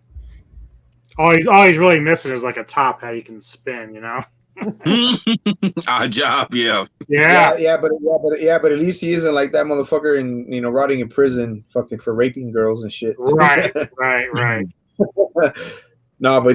was. No, that's cool, man. I mean, but like, elaborate more, DJ Nubis, as we go on, because now he like Walter was saying, he broke out of custody. Freaking ended up putting Adam in the hospital, and that's when Jeff is like, okay, like, you know what, I fucked up. Jeff was like, I fucked up. I didn't tell you the whole story. Right. I didn't tell you the whole story. No. I should have told you. He tried to tell him, like, at the end, he tried to tell him, man, it was my fault. But I'm surprised that his brother's like, man, don't feel bad about it. I know why you did it. You're trying to protect me. But go take these motherfuckers down. Go take them down. And now Adam's like, okay, you know what? You're a full-fledged vigilante now, bro. I'm not gonna put nobody on you now. So like, yeah, I think so. He starts to learn that Young is getting ready to leave the country by boat. So he's already planning how he's gonna chase him down and find him. And my recollection of the movie is a little bit shady here, but he does end up finding him, and it's like a drug factory or something they got going on there. Yeah. And so he's approaching the boat. I forget, he had somebody with him, I thought. Yeah. On the boat? Well, when he was trying to go after Young, I thought that he had somebody with him, but maybe not at that point. I can't remember. But what's that? Sorry, go ahead. I was just saying Kai was with him, wasn't he? At that time? Yeah, Young and Kai was together at the dock waiting for um, his transport by boat. I think is Tanaka was driving it, but beforehand, Yeah. if you can't go back to the factory, right? Oh, So okay. so I'm jumping so ahead. I feel like I think Jimmy told Jeff about, because he overhears Kai, I think, uh, tell another mobster about, Young. Young's gonna, he's ready to bounce out of the country by boat, and then Jimmy goes to Jeff and tells him about what he heard and tells him about Young's drug factory, and that's when Jeff, you know, goes into the drug factory and goes ape shit on Yeah, it takes some. on Yeah, it Young's takes some freaking. employees and guards, right? So if you guys want to talk about that fight scene, so that's like our next fight scene. That's the drug factory. Um, Okay, cool. You know what? We'll get to it. We'll get to you. We'll get to you, Deal for Fanac. Let's get to Anthony first. Then we'll get to D. Then we'll get to Walt, and to Anubis, and then to me. So Yeah, what did you think? What did you think, Anthony, of the last fight scene in the factory? I thought that was really good. I like how he was just, again, he was fast and efficient, and how those broomsticks even came into play and wound up saving his life. He went prepared, he had his game plan, and I like how quick and smooth it was, him taking these people out in the most efficient ways. And I No like what, guns. and I like No when guns. he loved before he fights the Tanaka, when the um he takes the dude down and the dude goes to stab him, and you're like, for a minute, oh no, and then nope, he stabbed the broomsticks. The one thing I do want to add before I forget, that's I noticed with Tanaka, and bear with me, I'm not referencing the best movie, but when you're discussing movies, these are the rabbit holes you go down. mhm. I kind of wonder if the director of Ben Affleck's Daredevil was a fan of this movie, because how he would Tanaka would put the flower in his pocket in that Daredevil. When Kingpin would kill someone, he would leave the Oh rose. yeah, Oh yeah. yeah, That's So right. I didn't think about that. I didn't think about You that. did? Holy I shit! I forgot about kind of that. wonder if the director was a fan and that was his way of referencing this. Kind of an But homage to it. the maybe. Tanaka part, that was probably my favorite fight in the movie, because it was, how do you beat this juggernaut that just no sells tasers? Right. And the answer is, you don't fight harder, you fight smarter. Yeah. Plus, Yep. this is also where we see his character growth come into full development, where before he almost killed the wrong man, and now that he has this the real person right where he wants him, he finally shows the restraint and discipline, and no, I'm not going to kill you. You're not worth me going to prison for the rest of my life. You rot in the jail cell. But it was just Yeah. great to see it come full circle. The fight scenes were hard hitting, quick, efficient, and the pacing was really well. How he just worked his way up to the fight with Tanaka, and just all the improvisation in that fight scene, whether it be the chain, the belt whip with the knife, they just kept, how can we make this more and more thrilling? And they just kept topping themselves. It was a great finale, and especially when you consider that this was a real low budget movie, they really pulled out all the stops for the finale. Yeah, man. Like I agree. Like it was not only low budget, but it was surprisingly amazing for a low budget film. And you were talking about, like I said, with Tanaka and the fighting and the way they you could tell they took their time with it. And like it was also the I think towards the end, it was also the fact of Jeff learning about what. Remember, guys, remember what his sensei told him right in the beginning of the movie when he lost his, like, you only know the tiger. Yes. You haven't become the dragon. You only know the tiger, but you have not become the dragon. Yes. The tiger knows nothing but the tiger can be fierce and powerful, but he doesn't think. The dragon is wise. Right. The dragon is wise and knows what to do and what not to do. That was like it was like a, how do you say it? It was a full circle. It was a full circle in like when it comes to Jeff. His And growth. yeah, man. Yeah, now let's get to film. Let's get to film. Finish it off, bro, and then we'll get to Walt. Oh, what are we talking about? What are we talking about? The fight scene at the end? Yeah, the fight scene and the rest of the end, dude. Because I know, I mean, it doesn't. The thing about it is that the end is not. It's very short. I mean, he just goes, but well, yeah, just finish it off. Oh no, like I was going, just adding to what Anthony said, man. The finale, the fight scene was awesome. You know, it just shows off another of Jeff's skills. You know, his speed, but then it feels like Tanaka's too much for him. It kind of was realistic because maybe in real life he is, you know, because Tanaka's just throwing him around like a rag doll. You know? Yeah. And then Tanaka whips out that bladed belt, right? Which at the end Jeff uses, right? It's like a Kasugami. It's like a Kasugami. Yeah. It's like a Kasugami. Have you ever seen a Kasugami? But they go like that, you can throw it underneath, like a Kasugami. Yeah. Oh, okay. Yeah, okay. But that one has a chain, right? Mm-hmm. Yeah. That one has a weight at the end of it. Right.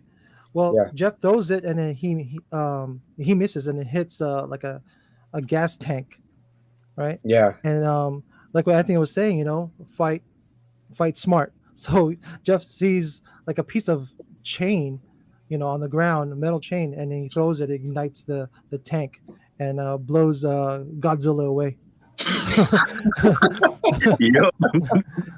Basically, and by coming full circle and showing Jeff's growth, you know, he didn't kill Young, right? So he he turns him in to his father, Captain Sanders, and you know he learned his lesson. Full circle, he is the perfect weapon. Yeah, dude. And then remember. Oh shit. Okay. What happened? That was abrupt. Uh-oh. What happened, Phil? We lost you. We lost you. Wow. Okay. Maybe his internet cut out. It's possible. Yeah. Or you hit the wrong button or something. Sorry about that. Yeah. We lost you, bro. We know you don't like us. Yeah. Tanaka heard me. You know. You cut your cables. Yeah. Oh shit, maybe coming upstairs. Remember, man. And then the rest. What was the rest of the ending like? Remember? So Jeff he goes visits his Kempo dojo and sees his former master and student, and goes back and full circle. I'm trying to remember. Was the student a chick? Yeah. I thought so. Mm-hmm. Hey, Mariska. It's Mariska. Mariska. Yeah. You know, Jennifer. whatever. Architect. Yeah, dude. I mean, that's what was crazy about the ending. It was so abrupt. Like any other martial arts ending is always abrupt. It's always. Have you guys noticed? Most of the endings have been always abrupt and never like too long. Yeah. Like when it comes to the 90s. Old school Kung Fu is like, hey, yeah, we did a good job. We're over. Yeah. Then okay, well, I mean it's good, man. It's good. Film, thanks for that, man. And see films the style that he talked about towards the end, which was cool, like, you know,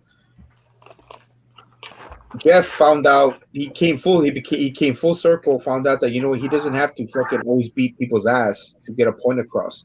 He had to kill Tanaka because Tanaka was going to kill him. You know, so it was, you know, pretty much, hey, motherfucker, you know, I'm defending myself, but it's like he made the right decision by not giving into, how do you say it, becoming the bloodlust, like the Punisher. Yeah. And like the Punisher, the Punisher gives into his bloodlust. Like, I'm gonna kill motherfuckers because that's it. That's the only way. The only way to stop a motherfucker is to kill him. Right. But Right.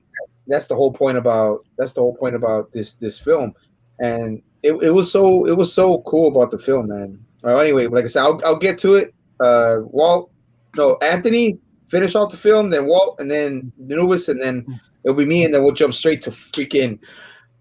What are the first rules? Yeah. We don't talk about Fight Club. All right, take it away, Anthony. Finish it like off, and then we'll head to a. Like you said, it was a bruff, but it was still a feel-good ending. But this is a revenge story, so there's always that suspense. Is he going to make it through the film? Because the old saying, when you go seeking revenge, dig 2 graves, you'll need one for yourself. In the fact that he shows that, and when he goes back to his master, it's feel good because he just can show, I finally learned the lessons you've shown me. And there's a difference between learning everything you've been taught and truly becoming a master. Like, you can study how to do something till you're blue in the face, but until you actually apply the knowledge and show you've learned, have you really mastered it? Right. And he finally gets to go back to his master as an equal. Yeah. And it was just a good, feel-good place to end this movie. Yeah, his master says you finally learn the dragon. Like, you finally know what it's like to be the dragon instead of a tiger. Right. That was a good one. Okay, well, give us your take, bro. Just to finish it off, and like I say, the whole end scene was definitely kick ass, and I just want to bring up one little thing. My favorite part in that scene, when he was fighting those dudes, that one dude that pulled a knife on him, he stabs him in the leg with it. But when he fights these other guys, he pulls that same knife out and starts, doing something and puts it right back before he knocks them out and everything. But no, that's the thing, that's Anthony's saying it's a revenge story, but he finally learns that discipline. Because, like I say, when he tries to stab, when Young tries to stab him, think he's going to get the upper hand, Jeff just is like, and he turns around. It's like, yeah, I think because he said, you're not worthy of me killing you. Then I thought to myself, when you just try to stab him, I was like, now you worthy of me killing you, but he doesn't do it because really he avenged the person that that killed Kim, because really when Jimmy asked him, you didn't kill Young, but the thing is he already avenged Kim. He took out the one person that took Kim out. Exactly. And exactly. Right, yes. right. That's the thing. I feel like if he killed Young, that would have been not good. It should, and that shows his growth in that discipline and what he's learned. And for him, taking Young to justice, he did that. Avenging his friend, he did that. So in the end, this shows that he comes full circle from when he was a raging bull, that tiger, to that wise dragon. And he learned, like you say, he come full circle. He come to the point where he's finally become this steady rock where he doesn't have to be so movable, but he can be steady and be wise with his coming years, and he learned that, because honestly, through the things he's gone through, he learned it in a short amount of time, but it was something that I think it helped in him in the long run, because he could have been, like you say, Anthony, he could have been digging his own grave because Tanaka could have killed him. He could have easily killed him, but shit. And we see that things are flipping over, but that happens though. But nothing's perfect. Yeah, that's perfect. Only Jeff Speedman, perfect weapon. Exactly. Exactly. Yeah. All right, then now Anubis, finish it off, brother.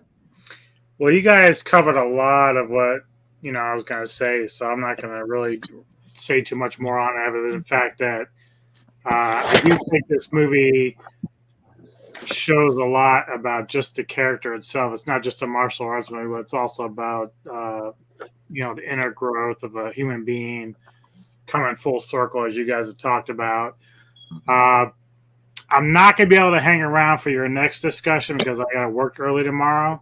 Okay. But I did want to pose this question to each of you, and I want to kind of hear what you want to say on it. I was thinking about it, and because we know that Speakman really didn't have a massive career as far as acting and doing martial arts movies, if we were to reboot The Perfect Weapon, who would you want to play the role of in Jeff Speakman's plays? Like, I'm thinking now maybe Statham, but I'm curious what you guys would think in terms of, like, if they were going to redo this movie, who would you like to see playing that role?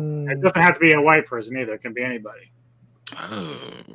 Statham. Well, Statham would be Statham would be the best to me. To be the best choice, but he's already he's already old on his way out too. He's older than me, so yeah. So fuck. That's a good question. I got one. Maybe Scott Adkins. Yes. Scott Adkins. Oh, dude. And if you want to go Asian actor, Iko Uwais from The Raid, maybe. Or Taslim.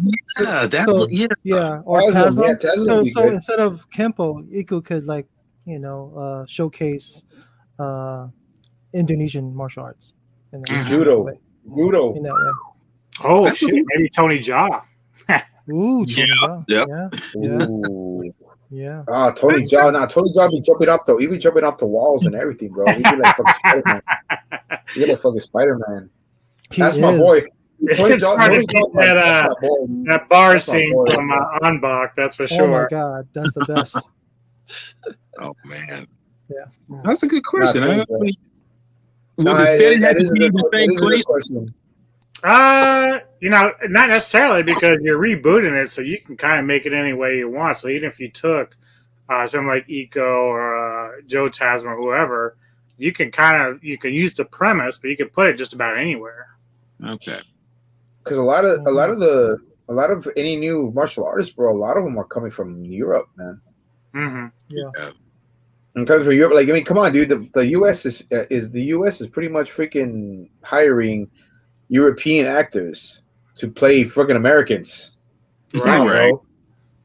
It's like shit. I mean, I'd be like, well, shit. Isn't like Tom Holland's British, right? Like you hear, I'm like, wow. Yeah. He's got the American accent down.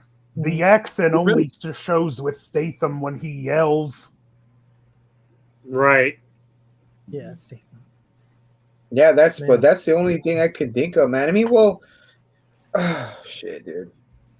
There's a lot of Teenage Anubis. There's a lot of movies they're trying to reboot, bro, and we don't want to see none of them. We don't want to see any of them because. Well, you have to have the right person doing it. That's for sure. Yeah, exactly. But if you're gonna do it at all, do it right. Don't have that. Yeah, but with all these reboots coming, they're not hiring the right people. They're just like doing it out of just making money, man. It's like with this movie, man. This movie, they just say, you know what, we can work with something and let's do it. It didn't make that much money, but it broke even.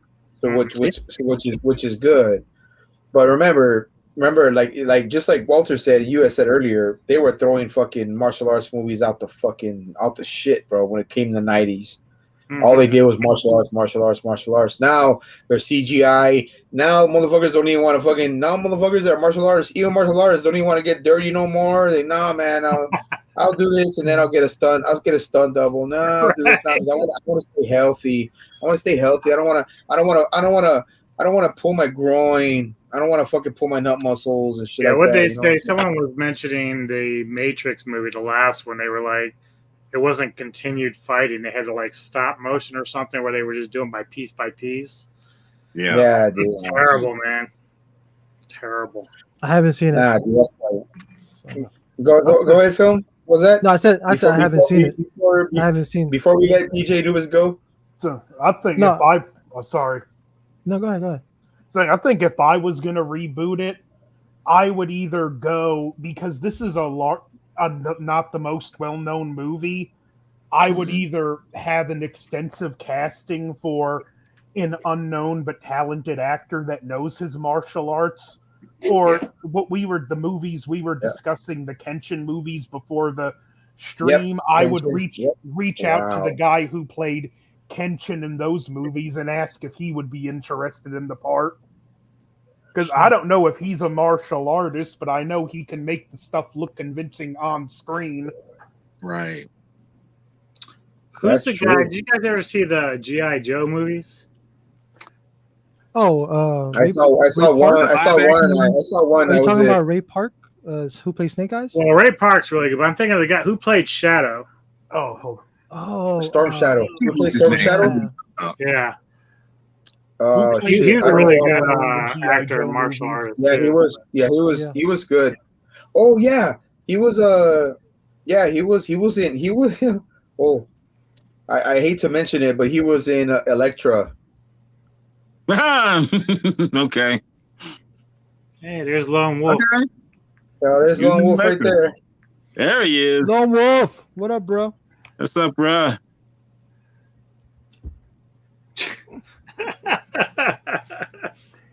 I'm not gonna butcher this guy's name, brother. You be good now. Yeah, I can't remember his name. It's Lee. Bro.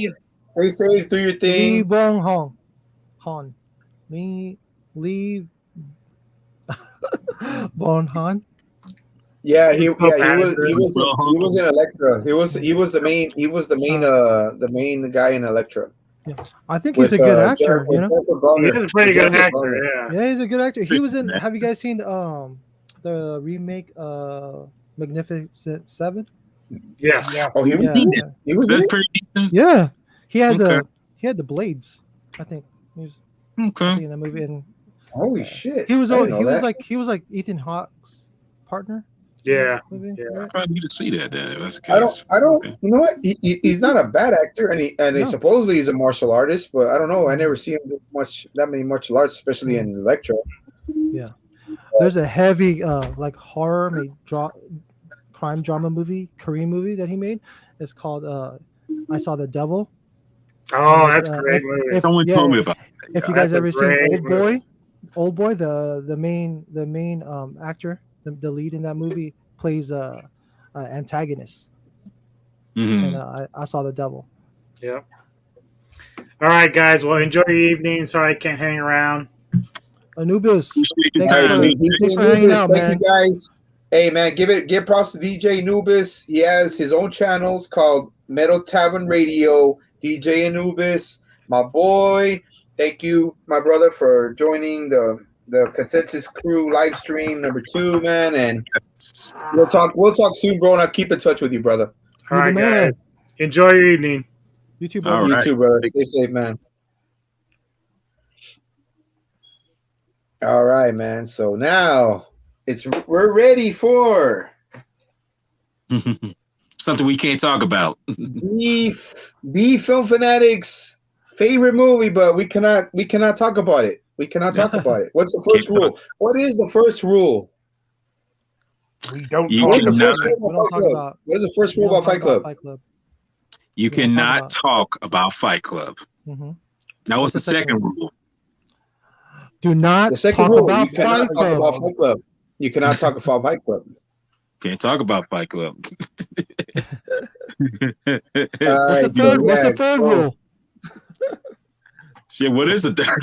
What's the third rule? What's the third rule? I think it's everyone wants to fight, gets to fight. Someone yells stop, goes limp, taps out. The fight is over. What's the fourth rule? Only 2 guys to a fight. What's the 5th rule? 1 fight at a time.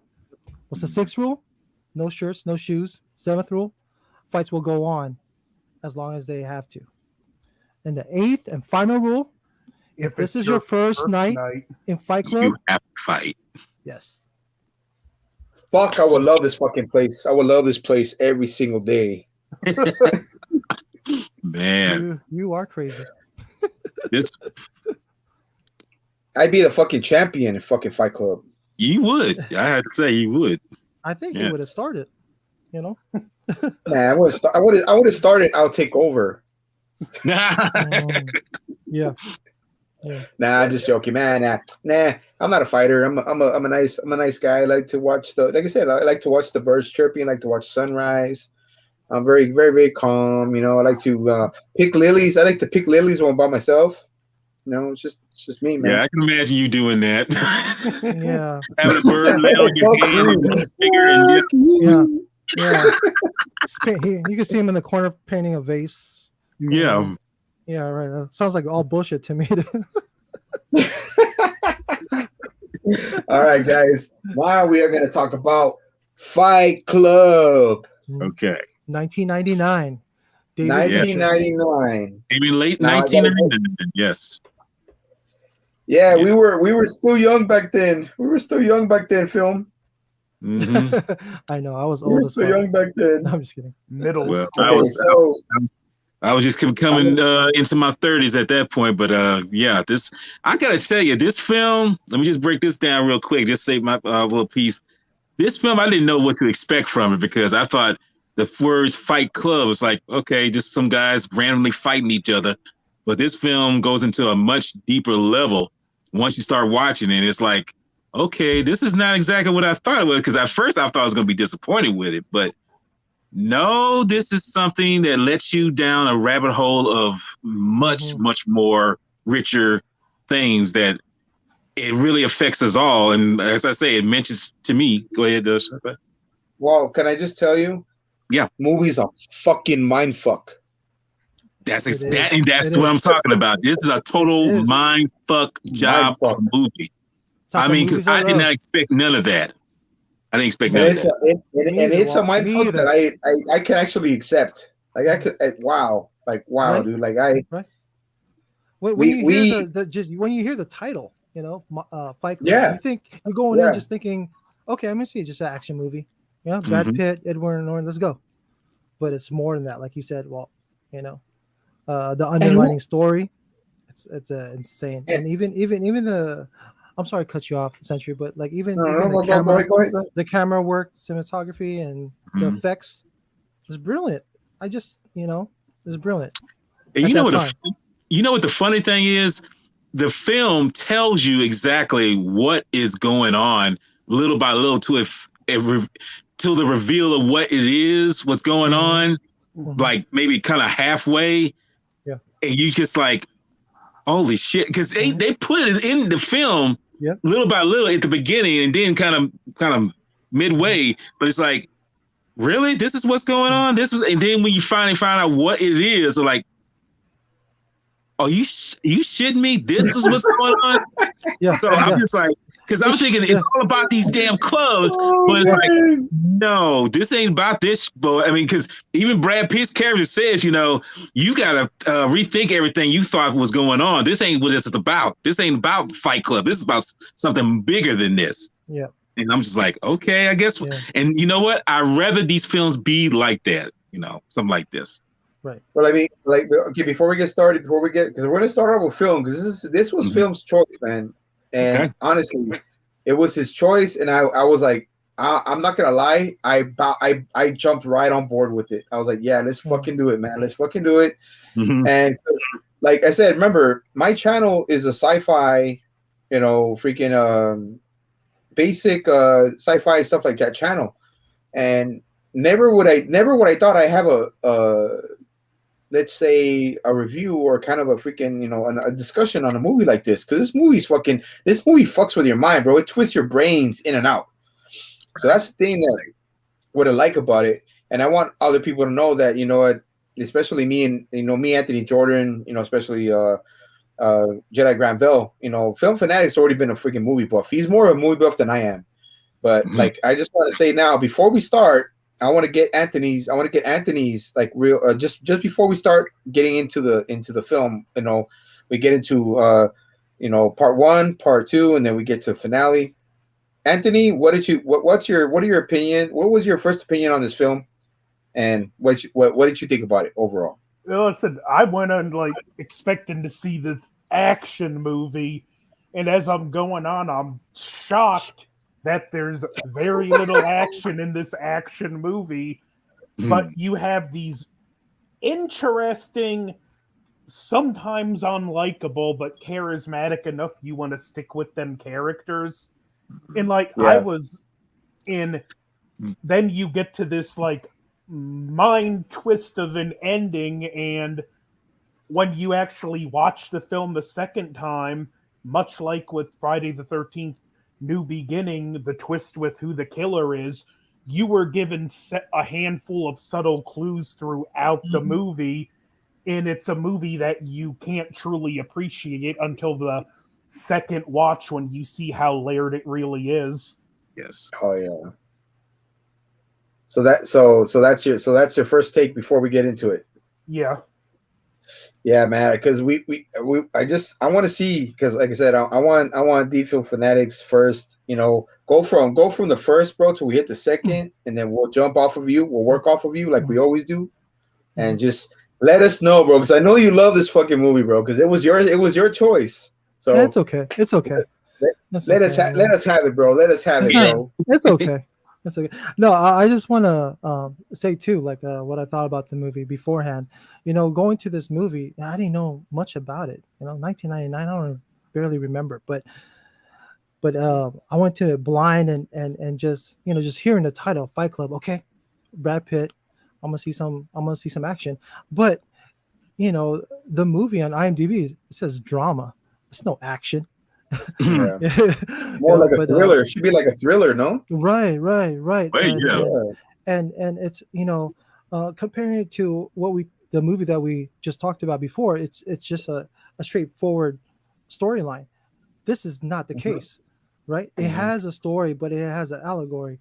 You know, it has a story beneath the story, and goes into psychological issues. Multiple characters, consumerism, multiple personality disorders, everyday life, insomnia, like all that shit. the cause of it. Mm-hmm. Yeah, and it's a brilliant movie, man, for a 1999 film. And come on, man, it's David Finch, right? So yeah, David Fincher. David Fincher, right? And so start it off, bro. Start it off, man, because thank you for. I want to say thank you, my brother. I didn't want to wait. I wanted to wait till we're finally on the stream, especially live, everybody watching, because I want everybody to watch this. I say, look, man, thank you for choosing this, because when I saw it, man, I was like, shit. Finally, I saw a movie that can unloose my screws a little bit, made me think about, hey, man, you know what? I've been too uptight sometimes, Now it gives me a time to just relax and like let's get together. Let's get together with me and my boys, especially Anthony, who's new, Walter, D-Film Fanatic. Trey, you're with us in spirit, brother. So don't think you're not anywhere. You're with us. The Hit Squad is still here, brother. So now I know this was Film's movie's choice, man. But I thank you, brother, for just letting me watch it again, bro. Because I watched it, I was like, fuck, bro. I was like this. Me too, man. You're not the only one. But start it off, bro. Start it off, man. Hit that shit. Thank you for having me on your podcast. I'm very humbled and very grateful. Thank you, and thanks for choosing this film. Letting me do this. But the opening scene, you already get Tyler. Has the narrator gunpoint to his mouth, right? And it shows multiple scenes, but this one shows the buildings with the dozens of buildings with the blasting gelatin, covered in their foundation, but it doesn't tell us why, right? And then it goes off to the narrator, who's Ed Norton, in a support group with Bob, bitch tits, right? But before he elaborates on everything else, he's like, let me start over. So basically 6 months. It's been 6 months. He can't sleep, because of insomnia. What does he do again? He's an auto collisionist specialist. Right? For an insurance firm. Works for an insurance firm. Yeah. And he states that, everything, it goes through his life, his office life that's mundane. And he's like, it shows the office copy room. He's like, everything's a copy of a copy.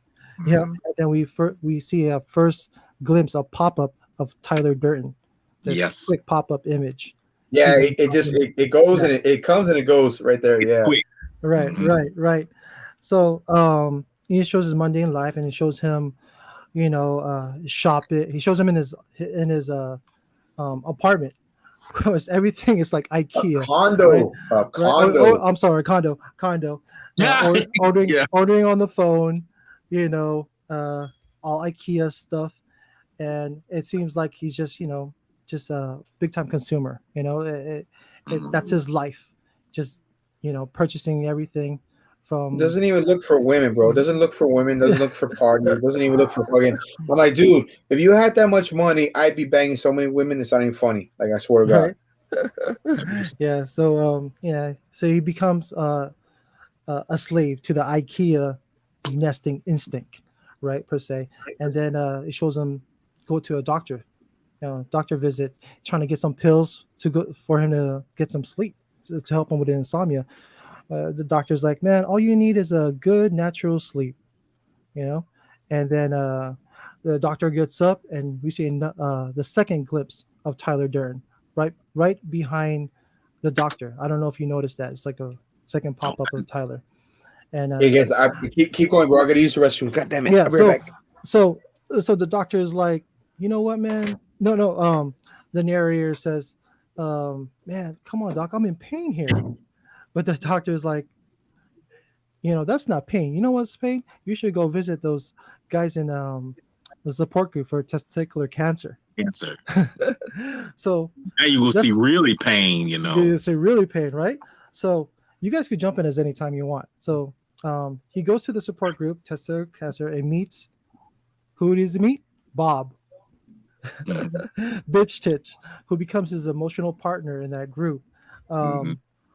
So they meet, and Bob hugs him, and the narrator is like, I don't know what happened. I just let go, and he starts to bawl. He starts to cry, right? And with that being happened, he figures out, man, crying cures his insomnia. That night he sleeps like a baby, and high he even functioning states that depression. right, and he even says like babies don't even sleep this well, and therefore he gets addicted to these support groups. You guys want to go on from there? I just wanted to add something. How we see Brad Pitt's character pop up like that does in the early scenes. That's just more of a foreshadowing of what we learn, what that character does for a living, because when we get to it, you'll know what I'm talking about. But those little bits when you see him flashing with that doctor, then we see him in his office, and then we actually see him at that support group. We see him behind that one guy, we see the character flash for a second.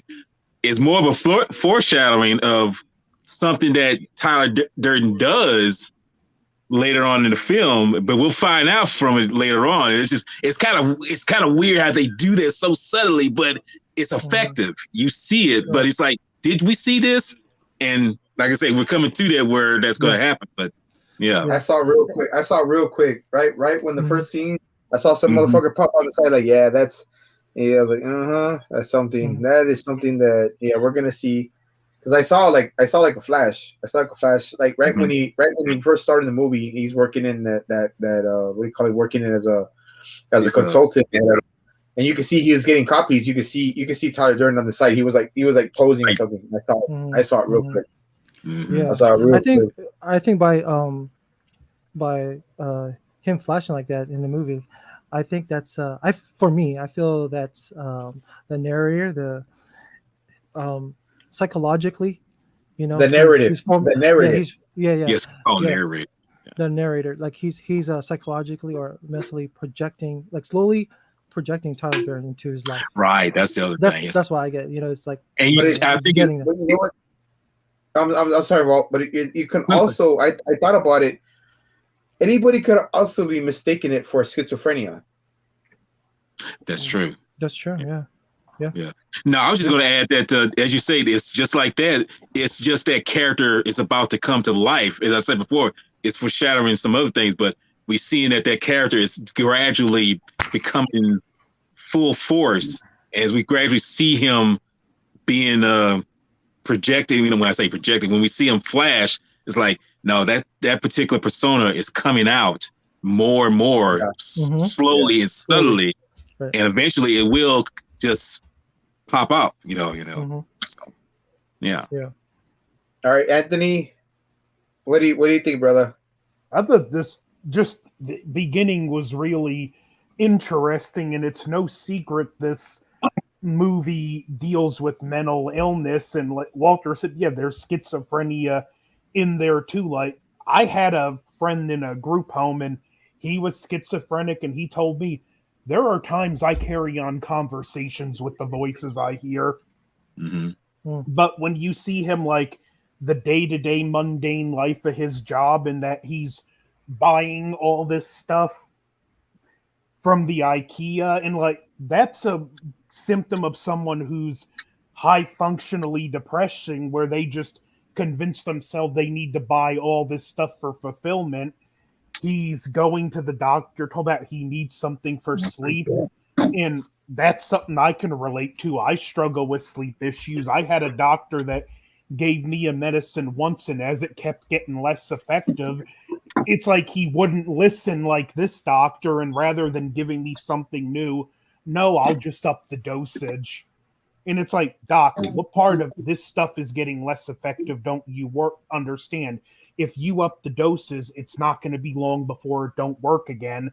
And when he's told about the testicular cancer support group, and he finally cries, he has that outlet to let the depression out. But it's been building as we see these clips of the Tyler. And if you have like insomnia on top of other mental illnesses, that sleeplessness just feeds the other mental illnesses. So the multiple personality and schizophrenia, it's just his lack of sleep is just making it stronger. But this isn't something we even clue onto yet. And even not only Edward Norton, a brilliant choice for the lead role, but also brilliant to have him do the narrator, because he's someone that he could have been a great late night radio host, because he's someone you can just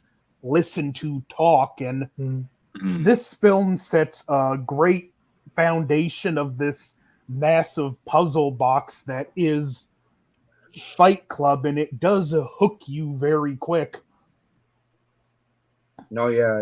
I mean, like you guys were saying, man, it fucks with your mind, but it also like people who weren't going through the same thing, people who were not like me, who don't go through the same thing, aren't gonna understand right away. Me, I just thought that the guy was just, he's just lonely. I thought he was just lonely. He just wanted to, he used to spend money on stuff just so he can like please himself. Yeah. But then but I didn't know about the whole thing about depression and stuff like that. I didn't think about this. I did not think one bit until I saw the movie that it was depression. And I was like, wow. And then he meets, like I said, and then that's when, Homegirl comes in later on. And it's like, okay, he has a sexual release, but still, it's like, man, I'm like, I was thinking to myself, man, like, I honestly thought when I saw this, man, this guy's a fucking pussy, bro. He's got a condo, he's got a good job. What the fuck is he fucking complaining about fucking shit? How come he's not out partying, getting bitches, fucking banging girls, fucking doing all this shit? I was thinking like, well, I guess because I was so used to, at the time, that's what I was used to. That's what I would do. But it's like, okay, whatever. But now, as I got older and I saw it again recently, I was like, oh, fuck, now I know why. Now I know what depression is, and I felt it, and I've been through it. And like, when you get depressed, bro, not only do you not want to do nothing, you buy shit because it makes you feel better.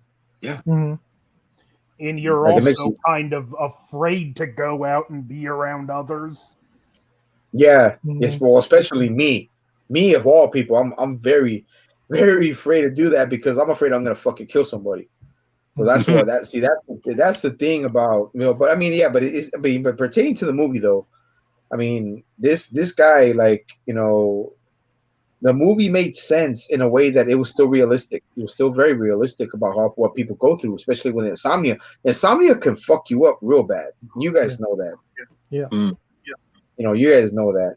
And okay, now getting back to, thank you, Anthony, for that analysis. Let's get back to my boy, the film fanatic.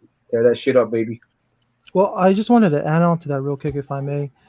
Just psychological stuff, right? And what Anthony was saying about depression and everything else. But if you like going through the movie again, when you hear the dialogue between Edward Norton and Brad Pitt, I think when they're together, this is why this movie is a deep movie, right? Because there's things I didn't hear before. He states that when he was a kid, his father left him. So he grew up without a father at a young age, and his father got with another woman and started another family. You know, how fucked up is that? You feeling that as a kid, right? That's like a abandonment, correct? Yeah. So Yeah. So on top of that trauma, you know, he has insomnia, right? And he's depressed. You know, like you said, he's buying all these material things to cope with that. You know, he's trying to find happiness with these material things, but does it really make you happy? Right. So Because remember, he even asked his father. Well, no, not him, but since we get to find out what's going on, but Tyler even mentions, you know, tell him, you know, I wanted to do something, you know, he'd say, what should I do with my life? He'd say, well, go to college. He'd say, okay, I went to college. Mm-hmm. Okay, well, after I've done it, we'll say, well, I don't know, go get a job. He does that. He said, well, since I got the job that I wanted, what I do now? Go get married. All these things layer up, and it's like, is that making him happy, or is that just something that, okay, all men or even women have to go through to do in life? Do there have to be another link in the chain to doing something that seems like that's supposed to bring them happiness or somewhat? Mm-hmm. Go ahead, Can I just say something, Walt? I mean to interrupt you, bro. Oh, go ahead. It's a cycle. Yes, a cycle, It's right? a cycle of life. It's a cycle of life. Mm-hmm. Like that's what exactly people what people are used to doing. Right. Like what people think you should do. Like me and Phil might talk about this. Mm-hmm. It's like when you know certain family members and they're so used to living their life their own way. Oh, you gotta have kids. Oh, you're giving birth. Now you gotta go to school. Now you have to go to college. Now you have to go and get a job. Now you gotta go to now either you get married or you don't. You have kids. Right. You know what I'm saying? It's like they're trying to say that that's what you have. It's like people or society's trying to tell you that's what you should do or that's what you have to do. Mm-hmm. Mm-hmm. In To achieve happiness, right? Yeah, exactly. Go Not only those steps to achieve happiness. Well, not only to achieve happiness, but it's a constant cycle. Yeah, like it's a constant cycle about how you have to be, and because I mean it was in place within all of us here, growing up, right? That's what society is. You know, it's like this is the proper way of life. You know, because remember I mentioned something before. You know how movies like this, I can relate to them. You can relate to it a little bit because the simple fact that he mentions his father left him. You know, I myself didn't grow up with a father. I don't, you know, hopefully none of y'all did. You know, hopefully y'all fathers around, but I didn't grow up with a father. And the simple fact that my mom even told me, you know, well, you should go to college, you know, but that wasn't for me. That was something I wanted to do. And the thing is, that person felt that that's what I should have done. Or this person said, well, you should do this, you know, make a family. Is that what you want to do? And this is the thing that you say, as you mentioned before, Sapphire, that's the cycle of the life that it's been programmed, in a way, it's been programmed in us to do. But it's like, okay, why should I follow that program that's been handed down generation to generation? Why should I have to follow that? Is that supposedly the thing that's supposed to make you happy? You know, I mean, I ain't gonna say that having a family, having a great job or whatever, it's not going to make you happy. It will, it can, you know, it depends on if you really like it. who's to say what works for you will work for me? You know, and that's kind of what this Exactly. film kind of bring it up. You know, it's kind of saying, why is that? Why do I have to follow this just to be this? You know, it's not working for me. And this is why that character, Edward Norton's character, is just, you know, he's just suffering from insomnia. He just suffering from depression. All that is weighing down on him. And like I say, with the added thing about knowing his father is not around, he walked out on him. It creates this persona of what Tyler Durden is, and he becomes that persona of what he became. What he becomes. It's crazy Rage, anger. Yes, rage, anger. How do you say it?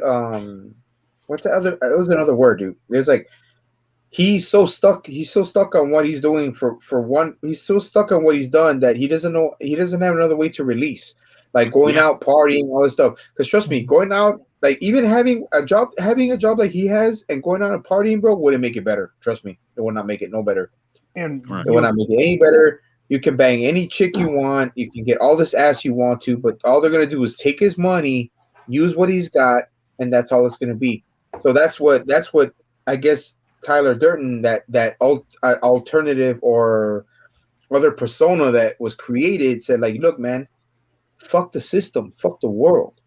Yeah. Be about you. Don't worry about what happens. Live your life. Don't worry about what the fuck happens. And look what it does. It got him in trouble. That's what I'm saying. That's okay. You could be a rebel. Everybody's been a rebel. I'm pretty sure at one point or another where we grow up. I was a rebel. D was a rebel. Walter, you were a rebel. Anthony, you were a rebel. But trust me, bro, that shit doesn't last long because remember, reality is gonna kick you in your ass because you want to be a rebel and you want to do something stupid. The cops gonna come at your fucking door. And they tell you, look, motherfucker, you better stop doing this shit. You're gonna go to fucking prison and become somebody's bitch. Yeah, so that's what I'm saying. Add on to what Walter said about the father thing and his father leaving him. Since you said you didn't have a father, I know you can back me up on this, especially as a boy growing up. Not having a father messes with your head more than people who have a father in their life would think. Yeah, it does. Exactly. You know, I mean, it pretty much puts you on a kind of a mindset of thinking like, okay, what? Because you see other people with fathers, you know, you see children with other fathers, but it's like, and see, I'm gonna tell you right now, I had my brother try to be a father figure, but he did do a good job at it. You know, he was pretty much saying, look, you're my brother, you're not my father. You know, I need somebody who's really supposed to show me the groundwork of what life is. And he's not that much older than I am. And the thing is, I didn't realize that's kind of the way some things are in life. But yeah, you need that strong, you know, mental mentality of a man. And like I say, my mom did this, but like I say, it doesn't necessarily mean that, you know, because when time went by, you know, you realize like, well, I don't need my father, you know what I mean? Because he even says, you know, Tyler Durden's character say, we don't need him. But you got to realize maybe you really did. Maybe you really did need that father figure in your life, you know. And like I say, years later, I realized that was something I did need. I needed that, you know, because I didn't know where my path was going. I mean, true enough, I did all what I could without him. This is true. And then that's what the character here does too. But who's to say that's not something that you didn't need? I mean, because anybody who hasn't grown up with a father, I've met a few who haven't, and they go and they do some things that are off the cuff. You know, I mean, they did something different than what I done, you know. But the thing is, you don't know what you're going to do if you don't have that strong father mentality in your life, you know. And like for me, yeah, like you said, Anthony, it was kind of strange, you know, because I never really thought about it because, like I say, growing up, when he wasn't there, when my mom finally told me that him and my father were divorced, I was kind of like, all right, so what? You know, I mean, it didn't really affect me that much because he wasn't around.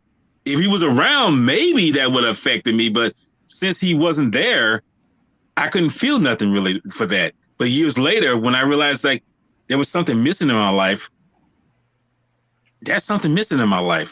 He was there and I confronted him with this.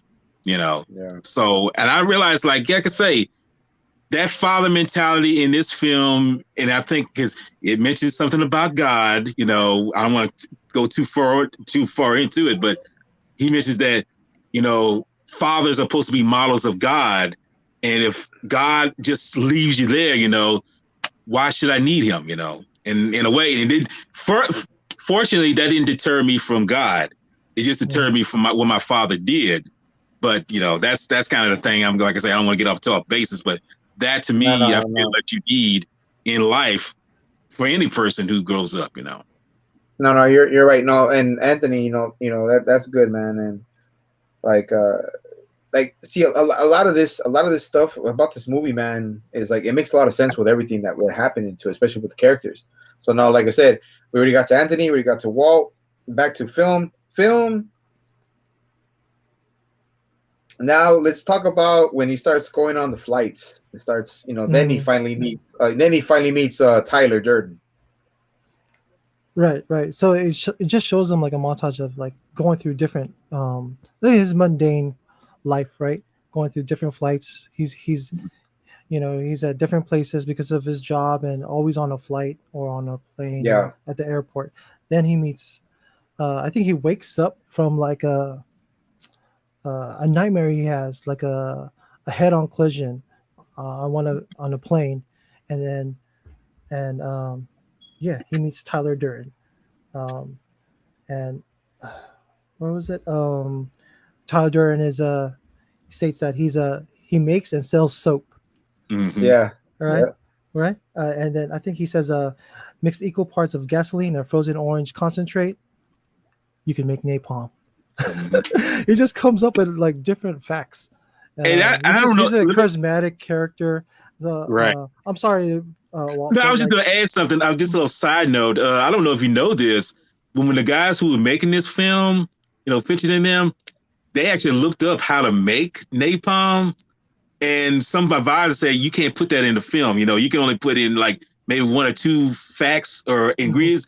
But they say the stuff, because it was in the script, the original script, saying you use these particular types of things, you can actually make dynamite. You'll have motherfuckers blowing everything up fucking after that shit. After right, that's what I'm saying. It's like you can't put that because motherfuckers would do that. So you can't put that in there. But like I said, I just want to add that to that. No, thanks, Walt. Good point. Oh, hey, Walt, that's a good. Hey, Walt, thanks for bringing that shit up, bro. Appreciate that, Walt. That's a good one, man. Thank you, man.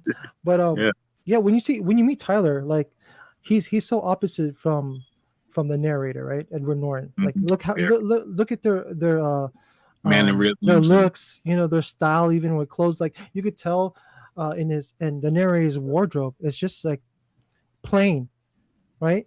And even the way Anthony, like what you said, how Edward Norton, like the way he talks, you could just listen to him, right? To his voice, he has that calmness to his voice, and then opposed to Brad Pitt, his loudness of his attire, his shades, his leather bright jackets, charismatic, always charismatic, it's just opposite of who the narrator is, right. And I love that. I love the contrast. And so they meet and this the airport security tells the narrator that they took his bag because it was vibrating, so it could have been right. And so I think it correct me if I'm wrong, he after that he goes back to his condo, right? He was going back to his condo, right? He goes back to you know what I'm sorry. Do you know what we forgot? Remember, Helen Bonham Carter. They have been going to all these fucking shits. They going to all these freaking these speaking sessions and all these support groups. Support groups. Yeah, right. And they meet the Meatloaf. God rest his soul, Meatloaf. Yeah. Yes. Rest in paradise, Meatloaf. You're awesome as Bob. Bob with the bitch tits. Bitch tits. Yeah. Yeah, so that's why I wanted to throw that out there, and then they did a few interactions, and her saying that, oh well, he's oh well, why are you doing it? Well, you're a faker. You're a tourist. He's like, motherfucker, what are you? Why are you doing this? You're not. You don't have to. You don't have to. She read him like a book. She's like, why are you Right. fucking acting? Why are you fucking acting or You're a saying? faker too. Shit. Yeah, exactly. I'll out you. faking. You're gonna out me. Yeah, I'm gonna out exactly. you. You're like, Right. motherfucker, like. She's like, It's he's like- like, I'll expose. She's like, I'll expose you. He's like, well, I'll expose you too, motherfucker. Yeah. Like, you're Right. freaking fake. Yeah. You So fake- Edward well, Norton okay, was well, like, okay. So he came to a realization. Okay, fuck it. Let's just split the fucking support groups. Okay, you go to this many, and I'll go to this. You know, Mhm. at different days, so we're not together. So I could Yeah. cry, not knowing that you're there, another faker, because it stops me from crying. Right. And and you have to respect Helena Bonham Carter's fucking just a beautiful she's amazing. fucking Oh yeah, actress, she's dude. brilliant. She's She an is- amazing actress. She is amazing. I mean, Anthony, Mhm. what do you believe? What do you think, Anthony? She's a beautiful actress, right? Yeah, there's not many roles she can't play. Mm-hmm. Like you said, Exactly. has There you go. I mean, it's insane coming amount from of freaking range. Anthony Jordan. Come on, dude. Go ahead. That she's got Go just ahead. such an insane amount of range. She Oh does. my god, dude. Yeah. She can method act. She can do basic. She can do everything. She was perfect Okay, for but this sorry, role. Phil. No, I she was didn't mean just to perfect cut for you this role. This is perfect. No, role. yeah. And when you just bring that back up, I'm sorry, guys. Can I just bring it back to? I just remember, the narrator, right? He's in one of those support groups. I think, cancer. Yeah. And they're talking about, the host of the group says, okay, find yourself in your cave, Mhm. and then think Oh, about it's your a female. spirit. It's a female one. It's a Yeah, female. it's, Yeah. Right, and it's like, think about your spirit animal, and Spirit his is a penguin, and then the penguin looks at him and says, slide. What do you guys take on that? Ooh. His Ooh, that's a animal good being question. his power animal, quote unquote, a penguin. Well, for me, it looks like, because the penguin sounds like a child, like a little kid. So maybe it's showing his inner child, saying, being, letting loose, just enjoy life, have fun, I mean, I could be wrong on that interpretation, but maybe that's just how I look at it, How is it wrong when it's subjective, man? It's what you feel, it's what you get. I out of got it, you. What about you, Anthony? I'll go last. The penguin telling him slide, it reminds me of Sidney Friedman and MASH. There's a few times in the show he gave the cast of the 4077 camp the advice, pull down your pants and slide on the ice, and he's basically just telling you, don't let things stress you out, don't go along with the flow, and don't be afraid to have a little fun here and there. And that's kind of what I think the penguin is telling him, just slide on the ice. No, that's it. I would say, but remember, well, this is just my take, man. I'm fucking stupid sometimes. Yeah. The penguin is a lot smarter than any penguin is a lot smarter than it looks. And if it goes through a freaking little barrel in fucking ice, it's going away. It's getting away from being hunted by a fucking killer whale. So it's hiding. And it's thinking about itself and not anybody else. About itself, but not anybody else. It casts out everything else but themselves. Does that make sense? That does. Yeah. Yeah. Because he's it's hiding. It can hide. But penguins are fast as fuck. I don't know if people have you seen penguins? They're fast. Yeah. Oh yeah. They're fast as fuck. Yeah. So underwater. Yeah. if they find something, they find a little hole, and they're safe. They don't care. It's like it's all about them. It's all about themselves. All about themselves, but they don't think about anything else but themselves. All good points. Yeah. No, those are all great points, man. I never thought. Walter's like, hey, I didn't think about that. No, that's a good. Yeah, I like that. All great points, man. Yeah. No, keep going, film. Keep going, man. You're breaking this movie down. You're breaking this movie down like a fucking badass, bro. That's what I'm saying. Watching, man. Samurai's watching. He's like, yeah, badasses. We're all badasses, man. I'm still gonna finish off where you're starting. I'm a rookie when it comes to this movie stuff. So, dude, you're a professor at this, so just carry on, like I say. Oh man. This You're guy, cutting this movie up like but like you put it in layers, brother. That's maybe it. maybe it's not the animal per se. Maybe it's the color of the animal. The black and white. The yin and yang. And Yeah, when he says slide, I think I agree with Anthony. It's about letting go. Just Yeah. letting go. Just like what Tyler says later on in the movie, right? When he's in the Yeah. car, just Let let go. go, let go. Yeah, I don't know. That's what that was my take on it. But okay, Mhm. let's where were we at? Going back to uh him Support groups. returning returning home, right? After yeah, after the airport. So he returns home to find his condo been blown up, right? To yeah. smithereens, right? So after that, so he decides to call Marla, but then he's like he hangs up, and then he decides to call Tyler, hangs up as well, and he was about to step out from the payphone. I know, right? A payphone? Shit. Right, What right. are those I anymore? didn't know they had Star 69 back then. Yeah. So Yeah. Tyler, star 669 him and calls them back, and after that they get together at a loose tavern for some beers, and they have a conversation about Consumerism and Ed Norton's life, that his condo, he even states that all those furniture, everything in there, that's that was all me, that was all mine, I lost everything. uh Mhm. you know uh and Tyler says what, they go off about consumerism, right? Yeah. And how say your line, Jedi Granville, how materials. Yes. With the as I think, because I love this line, it's like things you own end up owning you, Yeah. and that's Oh, fuck. Yeah, Hmm. yeah, you know. And I Yeah. never really yeah. took that to heart when I first saw this until later in life and realized, no, that's a very deep quote.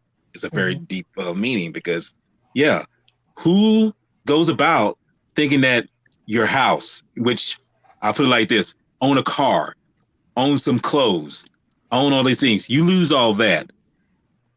Does that still make you less of a person who you were before? You Right. know? Right. And if you lose them, you get so structured to the point where, I lost all this stuff. I mean, insurance will cover it, but it's like, does that even matter? What does it matter? I mean, it's stuff. I, It's not something yeah, that's gonna bring you back to where you were before. You know, Right. that's Right. what Brad said. That's what Brad said to him. He's like, fuck, Mhm. fuck Martha Stewart. Martha Stewart wouldn't know half the fuck she was doing. right? Right. Right. She makes so much fucking money. You really think she's gonna give a shit? You really think she's gonna have? You really think she's gonna fucking cover her own expenses, cover her own shit? She's gonna have people doing it for her. How are you gonna have Mhm. anybody doing it for yourself? Right. It's like See? he said he's like the wealthy think about only materialistic things. Mm-hmm. Right. Yeah. We are the Somebody, consumers. We are the byproducts yeah, of a lifestyle obsession. exactly. Even me, Mhm. even you, even everybody here. I own a Mhm. I own a big ass TV. I own a lot of shit. I own fucking Xbox. I own I this did. shit. Yeah. If that shit goes, yeah, Mhm. am I gonna be pissed? Of course, but can I replace it? I can bitch and complain all I want. Can I replace it? Yeah. No. It's gonna be Yeah. gone forever. It's gonna be Right. gone forever. Hmm. Yeah. This right here, this is not new. This is not real. This is a green screen. I don't own Okay. Yeah, anything. yeah, I don't own yeah. anything back there. That's Oh yeah, projected. this too right here. All of this in the back, it's all green screen. It's all green screen, bro. It's I all mean, green all screen, this man. right here, you see, Hey, yeah, hey, exactly that hey, is. Mhm. plastic melts real quick. Plastic melts real fucking quick, man. Let me tell you, plastic Uh, melts real fucking quick, Hey, bro. So yeah, paper will burn up real quick too. no, that's what I'm saying. That's what I mean. That's the whole part. What he meant, what he made, what he was trying to talk about. And you know what? Even when I saw it, it made sense. It Yeah. made sense to me. I was like, fuck, man. All this shit, all this Godzilla shit, bro. A fire comes down, bro. It's all rubber and vinyl. It's gonna fucking melt to the fucking ground, and I got mhm. nothing. I have Yeah. nothing. Yeah. No, but go ahead. But go on, Phil. Sorry, man. They cut you off. No, no, no. Always add on to me, to what I'm saying, man. It definitely helps out. Um, uh, so after they talk, and then he's about to leave, um, Tyler, uh, sees that Edward Norton's like kind of hesitant at asking him, like, let him stay with them. So just why Yeah. don't you just ask me? So he does and lets him. But Oh, beforehand, here we go. Here we go. beforehand, they're outside the bar and you get that famous line, I want you to hit me as hard as you can. It's like he's like, what? Why? I want you to hit me as hard as you can. Okay. Have you ever been to a fight? No. Have you? No. Never. Neither have I. No. I don't want to die with any scars, Yeah. Figure it out. Then,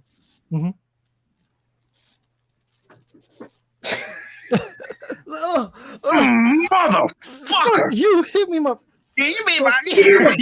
This is a fucking ear. Why the ear? Anthony, what went through your mind? What went through your mind when you saw that, bro? Dude, I cracked my side. Anthony, you there? Yeah, that What went through your head when you hit him right in the ear, bro? It's like, ah. That's one of those when you see it, even if it's never happened to you, in your gut, you just know how bad that has to hurt. Oh yeah, dude. Mm-hmm. And it's perfect because the narrator he never been into a fight. He's never fought in his life, so of course he's gonna hit him like that, right? I would have put that motherfucker to sleep.